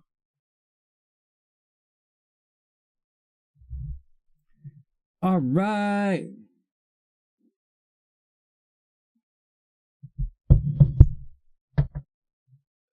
Other people are okay, man. All right, here we go, here we go, here we go. All right, Richard Thomas, you're not from North Vancouver, are you? Okay, here we go. Oh, wait, Lisa watched the Harry and Meghan documentary. I only watched one because I was busy last night. But Mama Sunshine, I watched it with Mama Sunshine. She wants to watch the whole thing. She watched the second one without me, and now she's watching the third. I want to say one thing. Oh, Wing One, that's cool. So that's cool. Here, about the Meghan and Harry documentary, can I say something before I go on to this chart? I just want to give my 2 cents on this. And I'm not going to do any hating, okay? I'm not going to hate on her as a person or him as a person. You know, some behavioral therapist said certain, like, you know, I have negative thoughts I want to say about Meghan and certain things. But I just want to speak to them as peers in the entertainment industry. And the biggest thing, you know, in my heart, I want to see them succeed in the entertainment industry. It is a massively cutthroat industry, and it is extremely difficult to make it in the entertainment industry or in any business, regardless of how much money you have behind you. I know as an entertainment professional that you can put a girl, like a really pretty girl, and she's not a really pretty girl, because she's TV pretty, but like you could put a really pretty girl in front of the camera and it's still possible nobody watches your show. Like, this is like that. I've seen that so many times. And when I was young, I did that. I put 2 really, really pretty girls on my show, and everybody complained. They wanted to see me. Like, that was it. They were reading my horoscopes, and like, they're like entertainment industry pretty too, right? Like, they're really pretty, and they like, everybody wanted to see me. And I'm like, what the fuck, right? So like, that was the deal. So that's the heads up on that. And so I have a lot of respect for people in the entertainment industry, and I really want to see her do well. Now, here's the thing. I don't think that was a good show. I think it was really nice. I was sitting there waiting for it, but I think for their first attempt, it was okay. I think for their first attempt, it was okay. But I think for a first attempt with all that money behind it is really bad. And I think as a couple embarking on a career in the entertainment industry with the amount of money to hire any fucking jack donkey from USC to fucking write them a script, and forget about looking fake, or clearly they were reading a script. Like, there was a massive disconnect. And all the pictures are staged. Aside of all of the bullshit, I think what I wanted to see is this. So there is a real funny thing in there. People, so it's TV, okay? They're showing a picture, like it's a movie, it's a TV show, it's a movie, and moving pictures. They are supposed to tell their story with pictures and video, but they didn't. They told their story in words. The pictures didn't relate necessarily to the story that was coming out of their mouth. It was really fucking weird. We watched 3 fucking hours of publicity photos and no photos of what they were talking about. It was really fucking weird to watch. It was like reading a magazine. It was so. Now, I'm not talking whether I like her or not, or I like him or not, or I think anyone is good or bad or not. I'm talking about entertainment industry professional. And don't forget, I used to own a fucking music studio, so I think I know a little bit about this. And so I didn't think, that's what I thought. I thought when Harry was talking about his mother, Princess Diana was one of the greatest people in the entire history of the world. The Queen Mother, not the Queen Mother, Queen Elizabeth, Harry's grandmother, is one of the biggest historical figures in the history of the world, right? These are intense world people that neither of them compare themselves to. They shouldn't be part of the story, but they are. So I wanted to see him say things like, so they were talking about, what I saw, they were talking about the death of Diana. And he's like, I want him to say in his own words, you know, I met Dodie when I don't remember her boyfriend. I was too young to remember her boyfriend. But I do remember living life when she died. I do remember that the paparazzi got worse. I remember people asking questions. I remember being taken away. I remember I was right here when they told me it was going to happen. I was devastated. No one was there for me. I went into my room and I cried, or I walked down the street, or like my mom was the saint, or like, excuse me, I thought Dodie was good. I thought my mom was pregnant. I was going to have a stepbrother. I was really excited for it. We didn't get nothing. It looked to me as if we were hearing the story from a reporter in a magazine who had interviewed these people. That's what it felt like. There was no, Meghan insulted the fucking traditions of England. She made fun of curtsying. That's like coming to Canada and making fun of people who play hockey. Why would you do that? Right? Or, like going to, so I could say some really negative things about the Americas right now, but let's just hold off. And so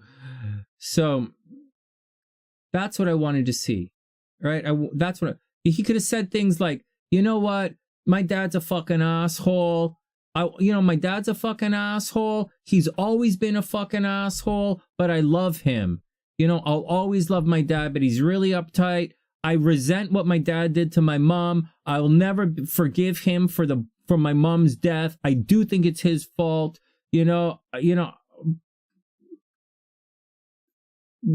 Instead, I heard shit that I fucking saw 30 years ago in Time magazine, People magazine. So, as such, I was disappointed in the script. The script didn't make sense to me. They're complaining about, the guy is complaining about, the guy who is wearing a fucking swastika is complaining about racism. Hello? What the fuck is wrong with these people? I'll say that again. The guy wearing the fucking swastika is complaining about racism. What in the fuck are they doing? Right? What on the fuck is going on here? So, excuse me? But anyways, they had a real opportunity. And to say things like my own words, hello, you were on fucking Oprah. Were you speaking in Morse code fart language? That was you speaking,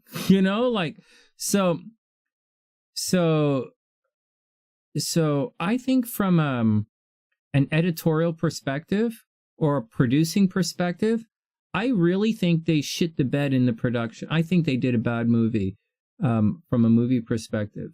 I believe that that's what people want to hear. We're seeing, that's what I wanted to hear, and I didn't hear that. I didn't hear Meghan say Charles is a fucking asshole. I hope he fucking burns down the palace and he fucking shits I didn't hear her say that. Racism. Who's fucking who isn't? So the British tabloids are racism?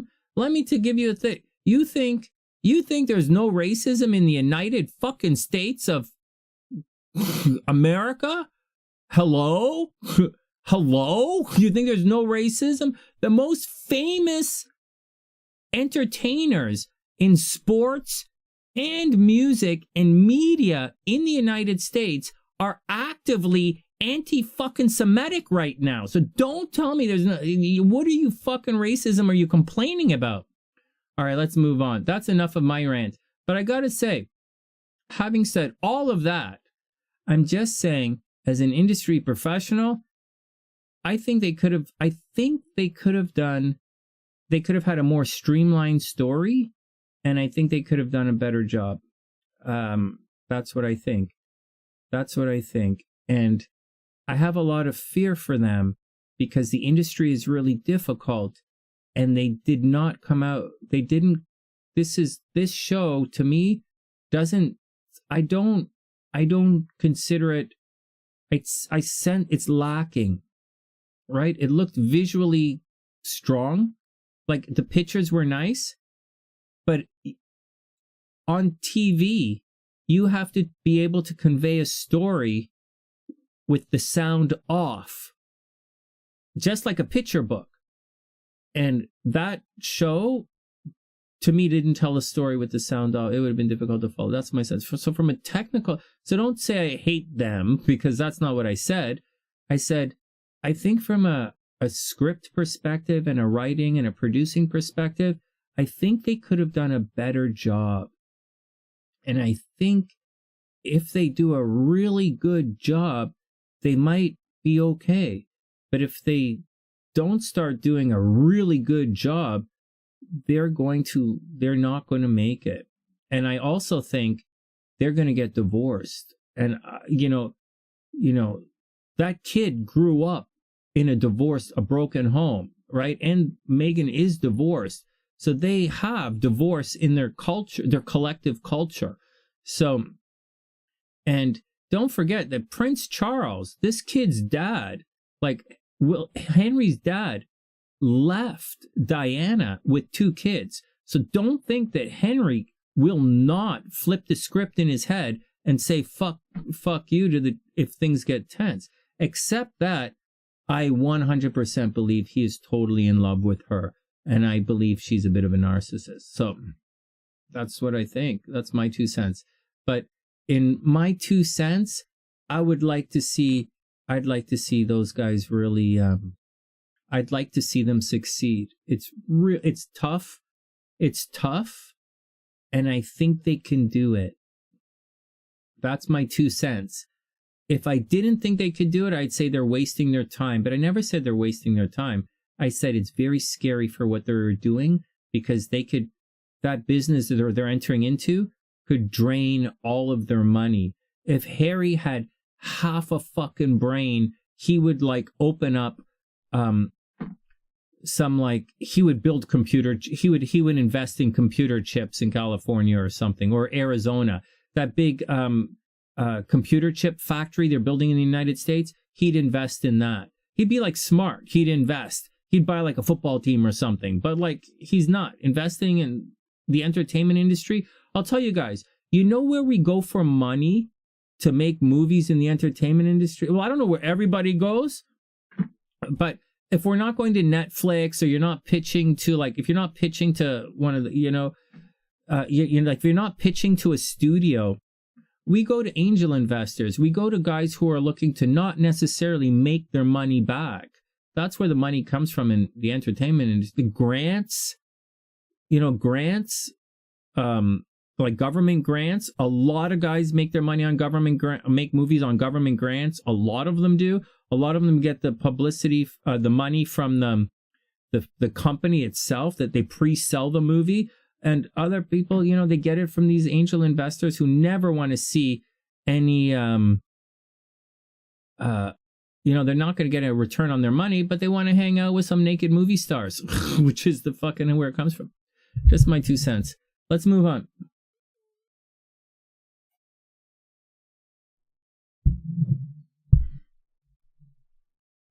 I totally agree with you, Elise. I don't really know what to say. I really wish them the best. And I really want to see them succeed in the film industry. I really, really do. But it's really difficult, and they have not shown any sign that they have any possibility that they can do it. In other words, I wouldn't invest money in their projects, which is a really one of the worst things you could say. I want to see them succeed. I don't necessarily know that they can do it. All right, next, Richard. I think he super loves his chick, man. I think he super loves her. I think he super loves his chick. It's why I want them to succeed. I think he really does super love her, and I think he's really cool. And I think she's pretty cool too. I think it's cool. Their kids are cute. They're cute. I think it's cute. I want them to succeed, but they're selling hatred right now. And selling hatred, it just doesn't, selling hatred is not the way to go. Hatred is losing right now. And so selling hate is not the way forward. Selling honesty is the way forward, and they're not doing that yet. All right, next. All right, that's my rant. I'm waiting for the scotch to kick in. Scotch hasn't kicked in yet, but it's close. What are you talking about, Sonny? Your scotch kicked in half an hour ago. All right, let's move on. Anyways, Lise, I like watch. I think I want to watch it, and I want to see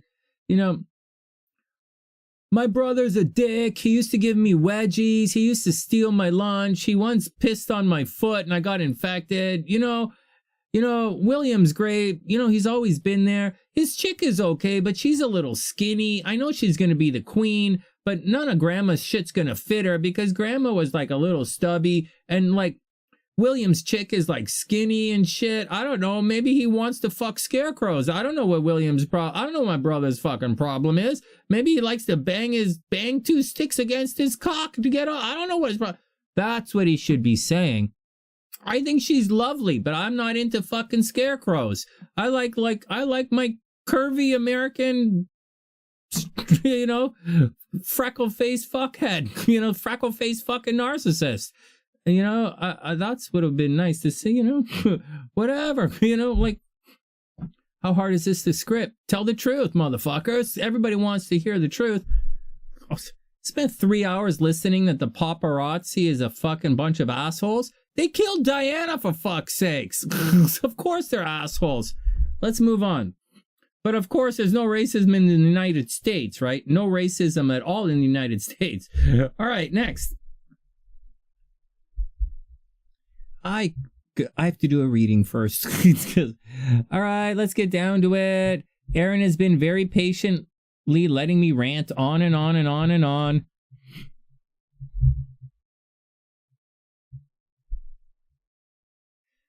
No, I wanted to see something real, you know?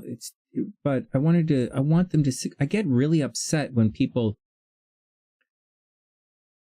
you know, I wanted to see something beautiful, something real, something like,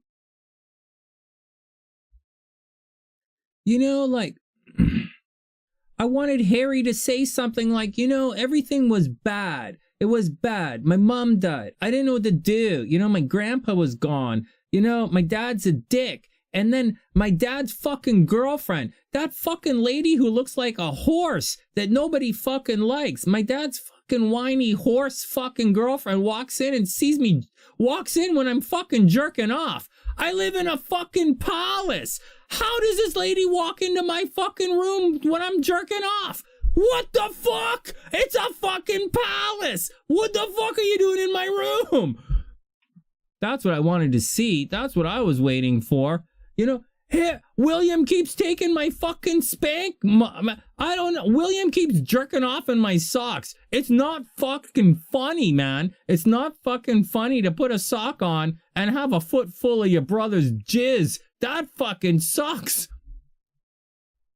Yet brothers do that. I wanted to hear that kind of stuff. You know, come on, man. What was it like growing up? Your brother's going to be king. What's it like?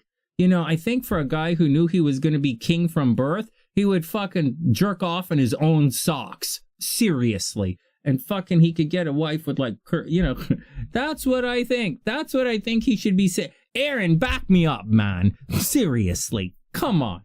Seriously. Like, seriously. Like, the paparazzi! I can't go, the paparazzi! Oh, yeah. Yeah, really? Are you afraid that your kid is going to get shot going to an elementary public school? No. What the fuck are you complaining about? So, they don't like your asshole wife. You know how many people don't like my fucking asshole wife? The line starts right fucking behind me. Okay? That's where it goes. So, don't anybody say anything or I'll fucking evaporate you because it's my choices. Fuck. Next.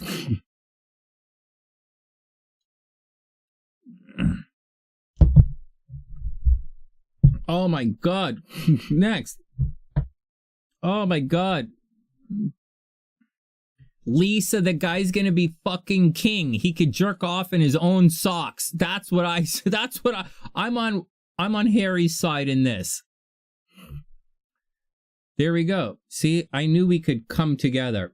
I knew we could come together and agree on something. You can use my lotion. William. But for God's sakes, fucking stay off my socks. Stop fucking cocking my socks. All right, next. Fuck. Hey, remember. Okay, what? When he was naked in Vegas playing pool? Oh my God, Harry was fucking crazy. All right, next. Well, if Diana was around, they wouldn't have done that. She's she's Diana's a Cancer. So although they seem like sweaters and they're always crying, no, she's a cardinal sign. Diana was tough. She told the paparazzi on several occasions to stop taking pictures, and the world listens to her. It's Princess Diana. So like, she's tough, and so she doesn't really run and hide. Most Cancers run and hide. She doesn't run and hide. She knows the deal. So it wouldn't have happened. They would have rebelled differently. They would have rebelled. They would have. Okay, let's go on with. Let me get on with it. On and on. I'm going on and on, ranting about something I'm not sure what I'm talking about. I know what I'm talking about. Like, let's move on. All right, back to Arron. 2 hours later, Arron is up.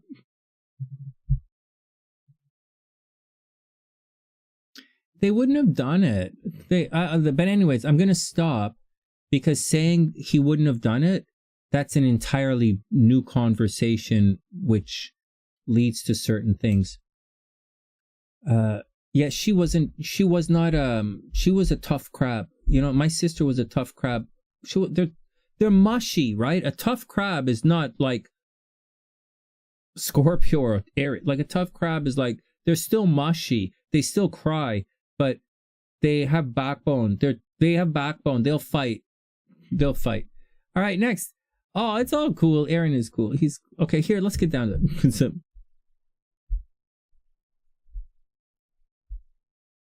No way. Aaron's not saying anything. Aaron's being really cool right now. You know why? Because I think very quietly.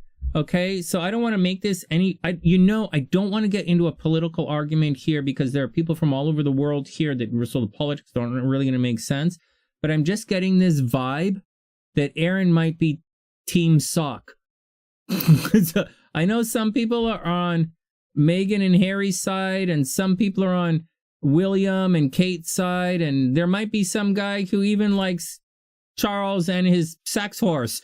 But like, I think Arron is Team Sock. And to be honest, I gotta confess, I think I'm Team Sock as well.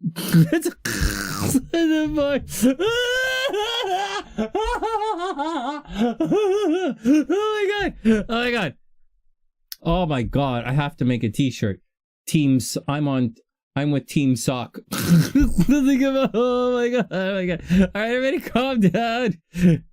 Oh no, Cancers are beautiful. All right, here we go. Let's get back to Arron's up. Sunny, for your information, Sunny, I'm actually Team Kleenex. But like, for today, because Kleenex is on tour, I'll be Team Sock. All right, next. All right, next. next. What? Oh my god, I got something so funny to tell you. Oh, it's in the other room. Oh my god. Okay, next. I'll tell you some other time. Okay, next. Yeah, Richard.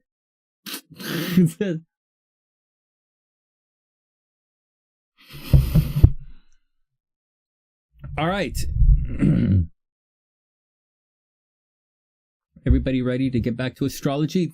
Let's get it. Hey, Bree. The sky is just kicking it.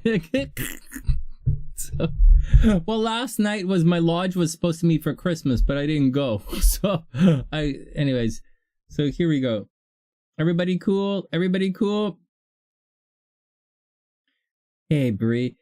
Oh my god, the queen was a big deal. My god, I was talking, like, the queens. Okay, let's move on. Let's move on, or I'm never gonna get gaff with stupidness all night. Okay, here we go.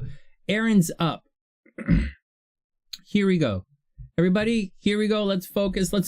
We gotta focus for 10 minutes, guys. We have to focus for 10 minutes. Oh my god. My god. You guys, even if you guys couldn't focus for 10 minutes if you were fucking constipated. You feel like, okay, stop it. Everybody calm down. All right, next. Arron is December 16th, 2000 at 9:50 p.m. in Maitland, Australia. All right, December 16, 2000. 9:50 p.m. in Maitland, Australia. All right. So Arron is a... Excuse me. Hey, guys. Oh, my God. Pause. Oh, my God. Are you guys laughing? Oh, Bree, we just spent the last half hour talking about the... Meghan and Harry. We spent talking about their show. Oh, it was hilarious. All right, let me calm down and can check through. Hey guys, so as we're doing this, let's get serious for a sec. Okay, so over here is some stuff. I don't just read it, I double check things, because when I do this stuff, Maitland's in New South Wales. You have to double check, geocentric, right? We're on the earth. Tropical, right? Western astrology is tropical. We use Placidius, right? Placidius means these houses are different sizes, right? Small houses, big houses, right? It's a little Placidius, right? And the mean node, right? And so just to make sure that we don't have like a Vedic chart here and fuck it all up. So that's the deal. All right, let's get down to it just to show you guys what this here means over here, and the transits are going to be over here. All right, because I know some of you get in, because the SunnySider, I had a SunnySider reading yesterday, and she's getting ready to maybe enter into being a professional astrologer or a semi-professional astrologer on one of the YouTube channels, working with other YouTubers. So just heads up, I know a lot of professionals watch us in the background. I know we drink a little bit, we get high a little bit, we fuck around, we joke. We're also extremely talented here. All of us, all of you guys are. I do mean we. And so, let's move on. All right, next. So that's what's going on. Now in this chart, we have Arron is a he is a Sagittarius, December 16th, next week, man. Super happy birthday. Okay. All right, let's look at the chart. Oh, wow, this is an interesting chart. Okay, here we go. So I'm going to reset all the timestamps, and I'm going to start it nice and slow, nice and quietly, nice and good. So he is a Sagittarius, Cancer rising, with the North Node in the 12th house. Okay, that stands out. So I'm going to say something about that right now. So a Sagittarius is usually an optimistic person, very expansive kind of person, very worldly person. Sagittarians are great teachers. They're great teachers, great philosophers. They tend to go very far in school. Sagittarius is one of the smartest signs without any question. Sagittarians are also very, very, very successful in the entertainment industry. Like Sagittarians, Cancers, and Virgos tend to be very successful in the entertainment industry. I know it's weird, but those are the signs. And so, and you have that in your chart. Now, just because you're a Cancer rising doesn't mean you're going to be a crybaby, because this is not crybaby here, and this is definitely not crybaby. All of this energy in Aquarius is very aloof and quite stubborn. And not only is it aloof and stubborn, but all of this energy here squares your Saturn in Taurus. So that's a tricky one. I'm going to say something right now before we go on, in case I forget. Transiting Saturn is way up here in Aquarius. Your transiting Saturn is actually squaring your natal Saturn right now. I know that sounds like astrological voodoo and bullshit heebie-jeebie, but what it is it means right now you are going through a change in your life, a very significant and possibly painful shift and transformation. You're going through right now your 7-year itch in 2022. You're almost out of it. You'll be out of it soon enough. Like by March, you're going to be out of it. But between now and March, you're going to go through a big transition in your life. You might have a very negative situation happening in your relationships. I'll tell you right now what this chart says. So we're going to take a couple of minutes to get there. That's what I was talking about. We'll start here. So right behind everything, the North Node sitting in your 12th house can indicate depression. I mean, you're not supposed to be depressed because you're a Sagittarius, right? Your Mars is in Libra. Maybe you're a little argumentative. You like to play social justice warrior. You like to play devil's advocate. You probably love playing devil's advocate. Like, you're always picking the other side of things. Your energy flows harmoniously with your sun. So you probably have a lot of energy all the time, and you're really good at accomplishing your goals. On the negative side, Mars over here in the 3rd house, and you know, Mars is in Libra, it breaks things up, right? Like devil's advocate, you have to watch out. So Mars in the 3rd house could lead to bad driving, you know, a lot of traffic accidents. Actually, you know what, Arron, you really have to watch out. You might actually have to watch out for jail time. Right? I was going to say traffic accidents. I was going to say watch out for traffic accidents because you might be a really shitty driver. Watch out for fighting with your brothers and sisters, breaking your computer, arguing with everybody, putting a lot of energy into social media. You might be a massive writer, or you might be a lawyer, right? This chart kind of screams that you're a lawyer, or you spend a lot of time working with other people, maybe as a devil's advocate. It also kind of entertainment industry, like an entertainment industry lawyer, but neither here nor there.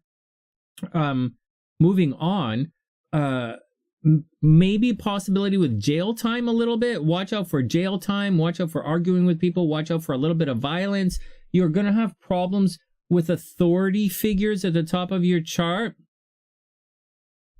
You crappy driver, right? It's okay. I'm not here to judge, but if I were to judge, remember, everybody remember, okay, remember, okay. If you're going to judge me, and I know lots, naturally we do this, everyone has their biases, I would prefer if you didn't judge me, but if you're going to judge me, give me a 10. Yo, playa, what's up? Okay, whatever, fuck that. Sonny, stop being stupid and read the chart. I just joking. All right, Lisa, sweet dreams. I hope you have a wonderful, wonderful night. Oh, I super love the SunnySide emojis as well. All right, guys, have a wonderful night. I'll see you on Sunday. Lisa, I'll see you guys on Sunday. All right, let's get back to it. So watch out. Okay, so a little bit of jail, maybe jail time. Watch out for it, or your movement is restricted. You're going to be moving around a lot, whatever. Up here, you have problems with authority figures, right? You don't handle control very well. You don't like being told what to do very often. You're not, excuse me. Your leather jacket might have chains, even though your motorcycle is only a belt drive. Just saying. Your jacket might have more chains than your car. No, let me stop it. I'll get serious. Watch out for problems with authority. You 100% don't like to be controlled. And you're definitely, you are. So this is not bad. This is not bad, okay, guys? That's not a negative thing. Like Jupiter conjunct. So Jupiter has a moderating effect on Saturn. So like Mars, Venus kind of have an contradictory kind of thing. A Sag is always dealing with stuff. Yeah, no kidding, right? Hold on, someone's got to do. Okay. So there's like a so hold on. So like so Mars, Venus kind of an opposite, don't know what you want, but the Saturn Jupiter is not, because Saturn, right? Saturn is cold and Jupiter is actually warm. I'm drawing them where they go in their chart. Like Saturn is up there and Jupiter is here.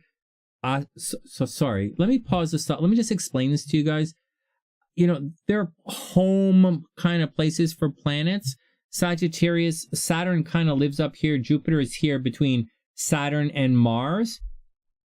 And Mars is hot and dry.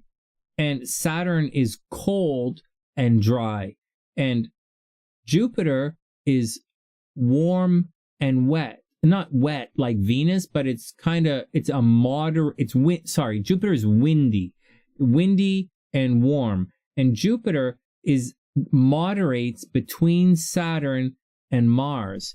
That's so when Jupiter is this close to Saturn, it's not negative. It's not like, oh, all my Jupiter is your luck, right? So it's not like, oh, I'm never going to be lucky. It's not what it means.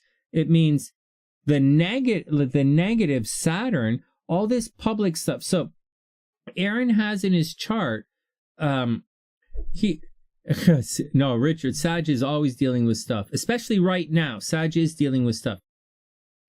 So this chart says problems publicly. It says there are always going to be problems at work. There are always going to be problems when you go outside in the world. Wherever you go, like a store is going to be closed. You might have a weird situation in life that wherever you go, the store is going to be closed, or they're just closing, or it's not there. They're out of goods, or you show up and the door is locked and you have to go in through another door. They make you wait, or something screwy is there, right? Or you're all alone. You show up at the party and no one's there. So like it's a fucked up thing. And it's taking away, right? Authority is always cramping your ass, and it's retrograde, so it's fucked up. But Jupiter is there. And so you would think, but Jupiter is moderating all of this. So instead of it being really, really like a desolate experience, like every time you go to the restaurant, they're closed, or every time you order like Chinese, like no fortune, they never give you fortune cookies, but everybody gets fortune cookies except you. And it's like, what the fuck? Jupiter is going to moderate that. So very publicly, so instead of that Saturn, and it's all retrograde, so it's all fucked up, but instead of it being tormenting you publicly, I think instead of the very negative side of Saturn, I think it's going to lead towards hard work.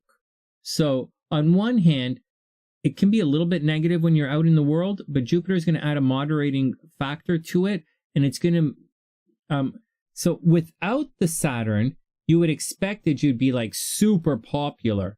But with the Saturn, you're still going to be popular, even though all this is retrograde, but it's going to be more infamous or more, well, okay, right? You're not necessarily in control of the narrative very publicly. All right, let's move on. That's such a, I'm going on. Sorry, man. Like that's not even a transit to harp on. I'm just harping on things. All right, next. The moon is in the second house. The moon in the it's right on the edge right there, right? It's right on the edge. So this, right on the cusp here, this can indicate that you're going to have fluctuations in your finances throughout life. The moon indicates fluctuations. Hot, cold, hot, cold. Sometimes you'll have a lot of money. Sometimes it's going to be a little bit tricky. In addition to that, because it's on the cusp, it kind of leaks into the first house as well. You might get by in this world a little bit with your sexuality.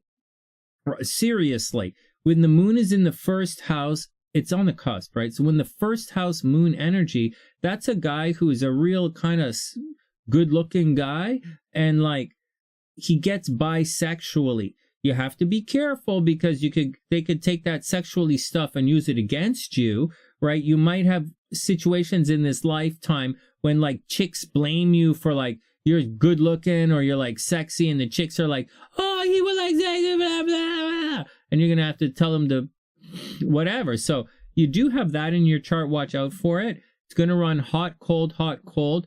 I would recommend you use your sex appeal to get as far ahead in life as you can. Driving problems, communication, blah, blah, blah. Over here, you know, there's a wound in your love life. There's a wound with kids, and there's a spotlight here.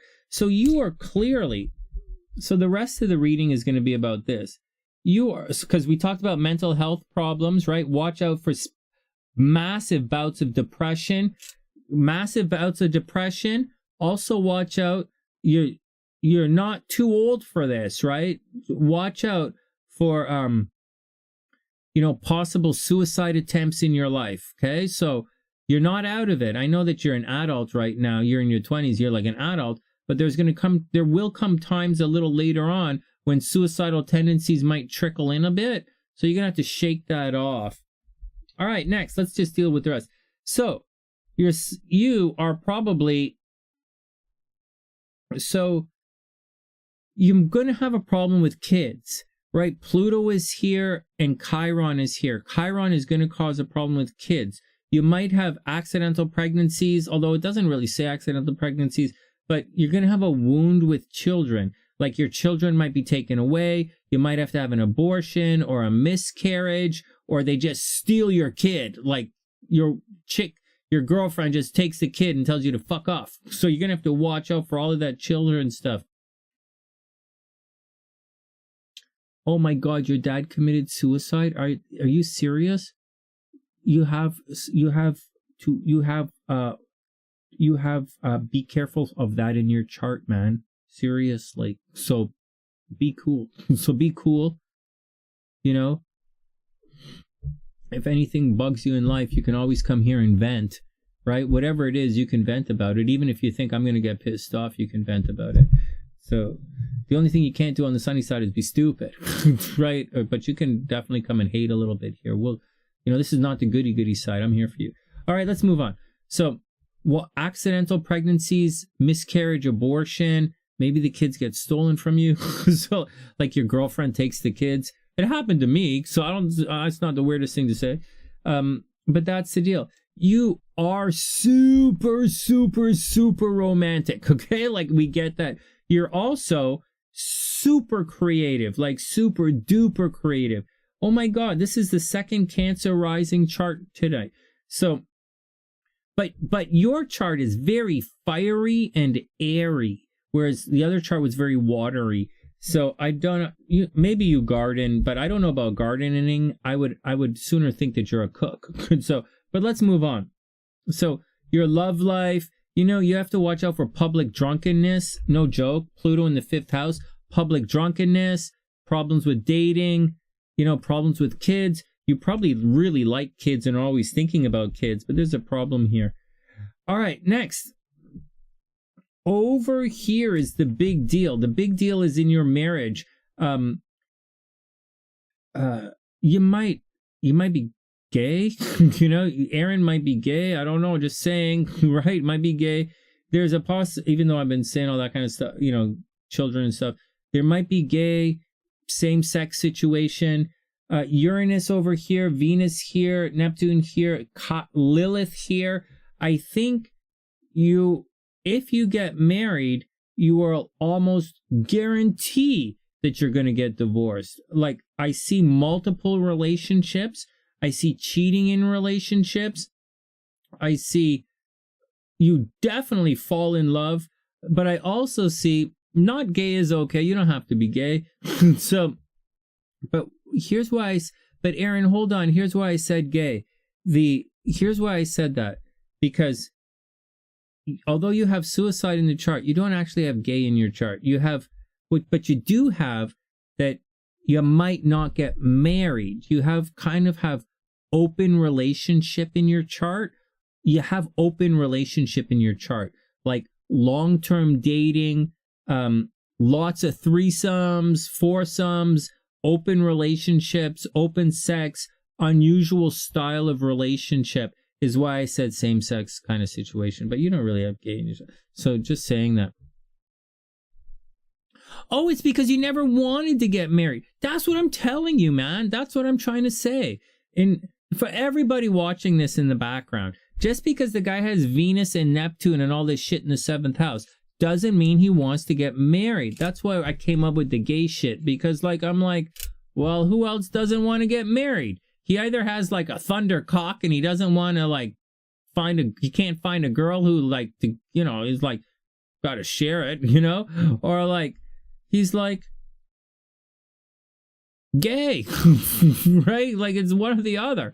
And so, like, well, then I guess you have a thundercock, man. No, I'm just joking. Just like, no, this here, so this is very dreamy. This is really good in relationships, right? This Neptune conjunct Venus, very dreamy, illusions, thinking your partner is awesome, like really holding up that kind of thing with the partner. But Uranus indicates guys with Uranus in the 7th house don't usually they get married, but not as often as you think.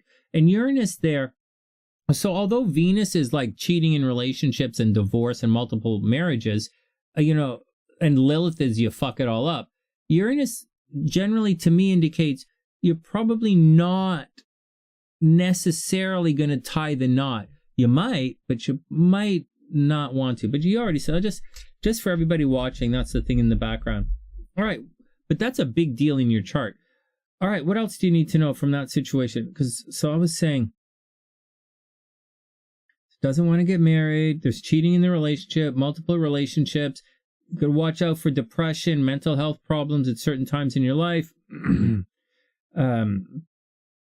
arguing, bad driving, money, hot, cold. You should use your sexuality as an influence to make money in this lifetime. Sincerely, I think so. Your love life is a little bit fucked up. Kind of damned if you do, damned if you don't in your love life. Kids might be problems. One of your kids might be sick for their lifetime and you're always taking care of them. Watch your physical health, but really, your physical health is okay. All right, let's go do the transits. Let's do the transits. This is fun. I'm having fun tonight. Well, this is the last chart we're going to read, and I'm dicking around reading charts, and I've been screwing around, so like,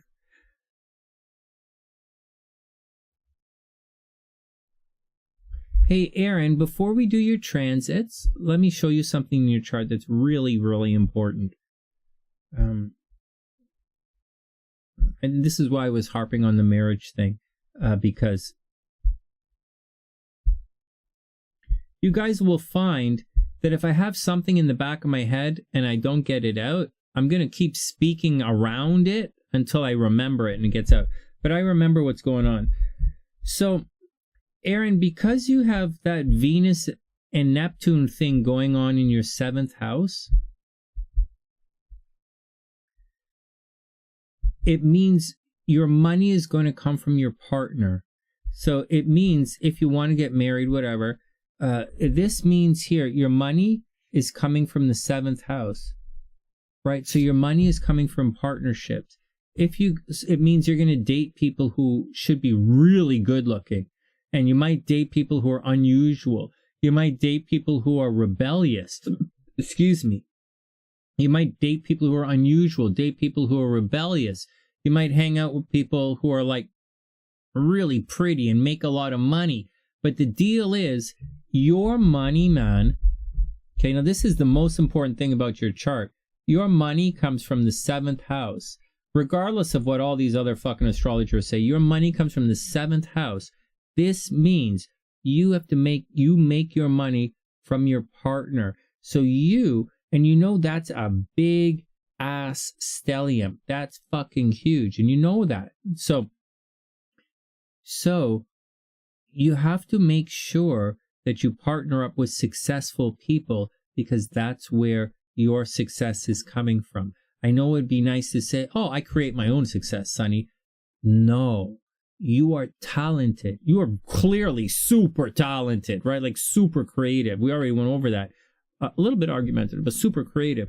And, but your money's coming through your partnership. So maybe you're going to end up being the agent and helping people become successful, or maybe you're going to have other people collect the money for you.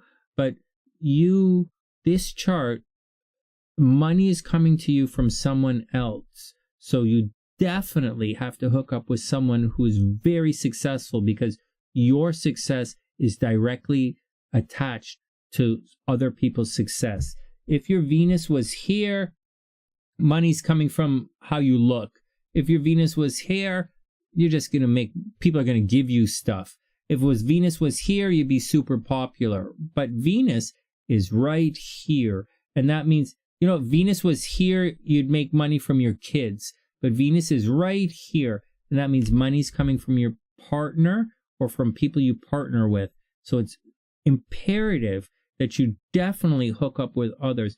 Dude, I'm going on and on and on like this because that's where my Venus is. And like, as successful as I've been, the I haven't been even remotely make as much money ever as any of my wives had.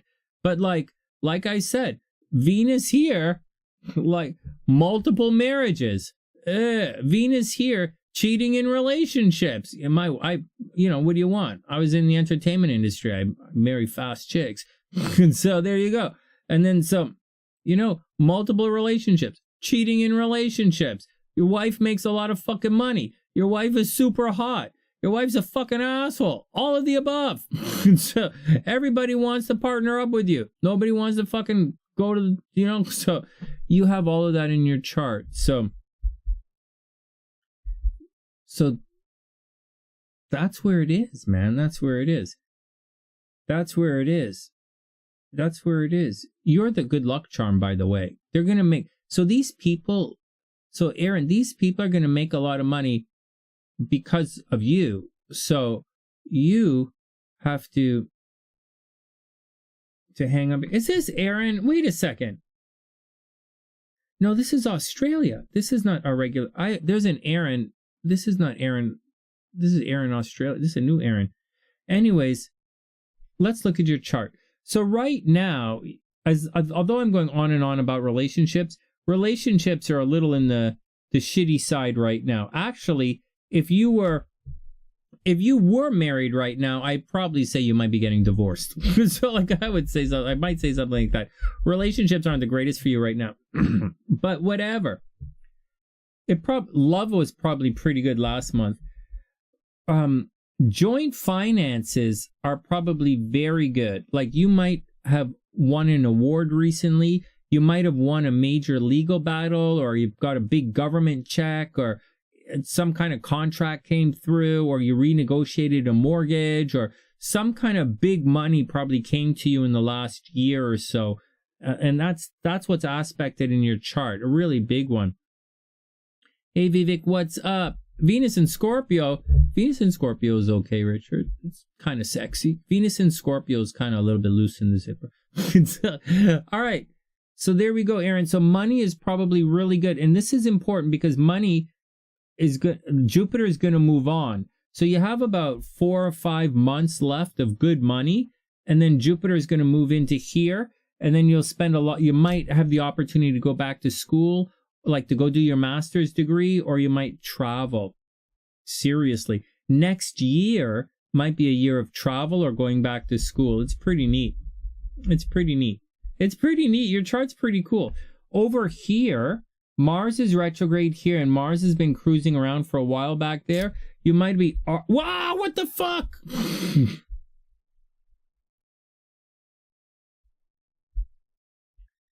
Oh my God, are we still online? Hold on. Charts.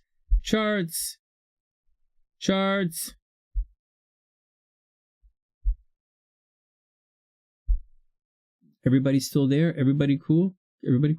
So here we go. Hey, no way. You're going back to school next year? Guys, everybody be cool. I don't know.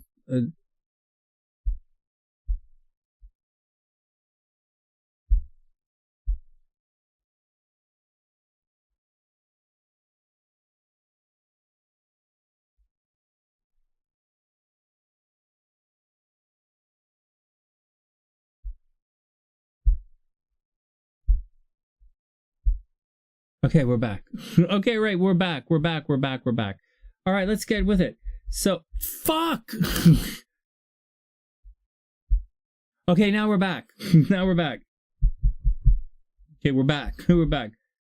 So, here we go. So, right now, arguing with groups of people, a lot of energy in social media, maybe arguing with your friends. Maybe you're taking care of a lot of friends, a lot of energy into groups of people. Having said all of that, for Sagittarius, as a general guideline right now, it's difficult for Sagittarius, especially in relationships, fighting in relationships. Again, there's breakup energy in Sagittarius's chart right now. But for you, I wouldn't overly stress it out. Now, everybody ready? Let's get down to the other things. So, you're about to go through your Saturn square. I think I mentioned this earlier. Now, your Saturn square is a change in your life. This is relationships over here, and this is your career over here. So you're getting, and it's a square, right, between relationships and career, which one is going to win. But it does appear that you're going to be called to put extra effort in at the office, or you're going to, you're going to go through a big, painful change in your life. But after this change, you're going to be fine, man. So watch out for it. This Saturn square is going to be tricky for you. Having said all of that, I think once you get past this Saturn square in the next couple of months, you're going to change your life in the next couple of months. But once you get past that, I think you're laughing, man. I really think you're laughing. You don't like, okay, so in addition to Saturn changing things in the next couple of months, next year, later on next year, the North Node here is going to be in Aries. And when the North Node is in Aries, it's going to square. You're going to go through a node square late next year. And that's going to massively affect your health and probably cause a change. Well, I'll tell you what's good. So, hey, Arron, man, you have a great chart. Partner up with people, choose your partners wisely. If I were you, I would not give people a chance.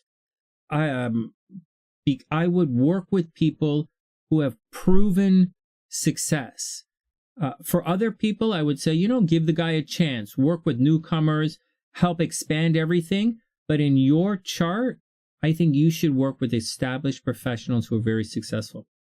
And I think you're going to be successful. I know that in the next couple of months, it's going to be painful for you.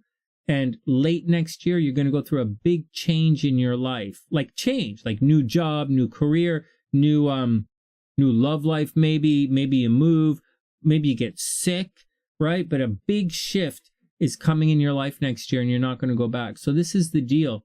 And it's not necessarily going to be that painful except for the sickness part, but it's a big change. The painful is going to happen in January and February, but once you get past January, February, March, you're fine. You're going to move through everything. And that's about it. That's what's going on with your chart, man. This is a very good time to get a grant, right? If you're looking for grants, a very good time to get a grant. But very shortly, yeah, you're right. This says you're going back to school. You're going to travel. All right, guys, that's the deal. We did it. Oh my God, my 10-minute readings are turning into epic half-an-hour readings right now, but that's okay. That's okay. I don't know what other people charge, but this is not actually cheap I don't consider this cheap for a reading. My tarot readings are cheap, but like my astrology readings, not that cheap.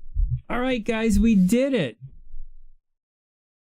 Dude, it's so my pleasure. Arron, thank you for trusting me to read your chart without being new agey about it. Thanks for letting me read your chart. Thanks for paying, thanks for the money. Thanks for supporting the SunnySide. I really do appreciate it. This is what I'm doing full time now. I don't write horoscopes for the newspapers anymore because newspapers don't exist anymore. But I still do the horoscopes for you guys and I still read your charts. And I really do appreciate all the support. Please tell all of your friends who might be interested in any kind of stuff like that. We also play the psychic game. So for anyone who's practicing being psychic or whatever, come and play the game with us. It's a lot of fun. And, you don't, just because you're psychic doesn't mean you're going to get the cards right all the time. Like there's some really hardcore psychics here who sometimes they get the cards, sometimes they don't, So anyways, recommend the SunnySide. I wish everyone the best. And, I hope Meghan and Harry really work out. I hope they really, I wish them all the success. And I really hope they work out. But guys, in all this business, Meghan Markle has not proven that she's not proven that she should be that she's an actress who can carry a $20 million film company. She hasn't shown that. She's not Drew Barrymore. She's not Alyssa Milano. She's not You know, that girl from, she's not Marshall, Penny Marshall. Who's that girl from Laverne and Shirley who went on to be a great director? She's not Penny Marshall. You know, she might be, you know, but she hasn't shown it yet. And I would like her to, and I want to see them be successful. I think it would be really fun. I think it would be really cute to see Meghan Markle in some kind of action comedy. Do that before, like, whatever, man. Whatever. All right, let's get on, guys. And with that, I wish everyone the absolute super best. And there we go. From TheSunnySide.net, I'm Sunny. Wishing everyone the best of a super, super beautiful night. Good luck, everyone. Tomorrow's the horoscopes, and we'll be back Friday afternoon, because I like being on afternoon with you guys. Wishing everyone the best, and I'll see you guys soon.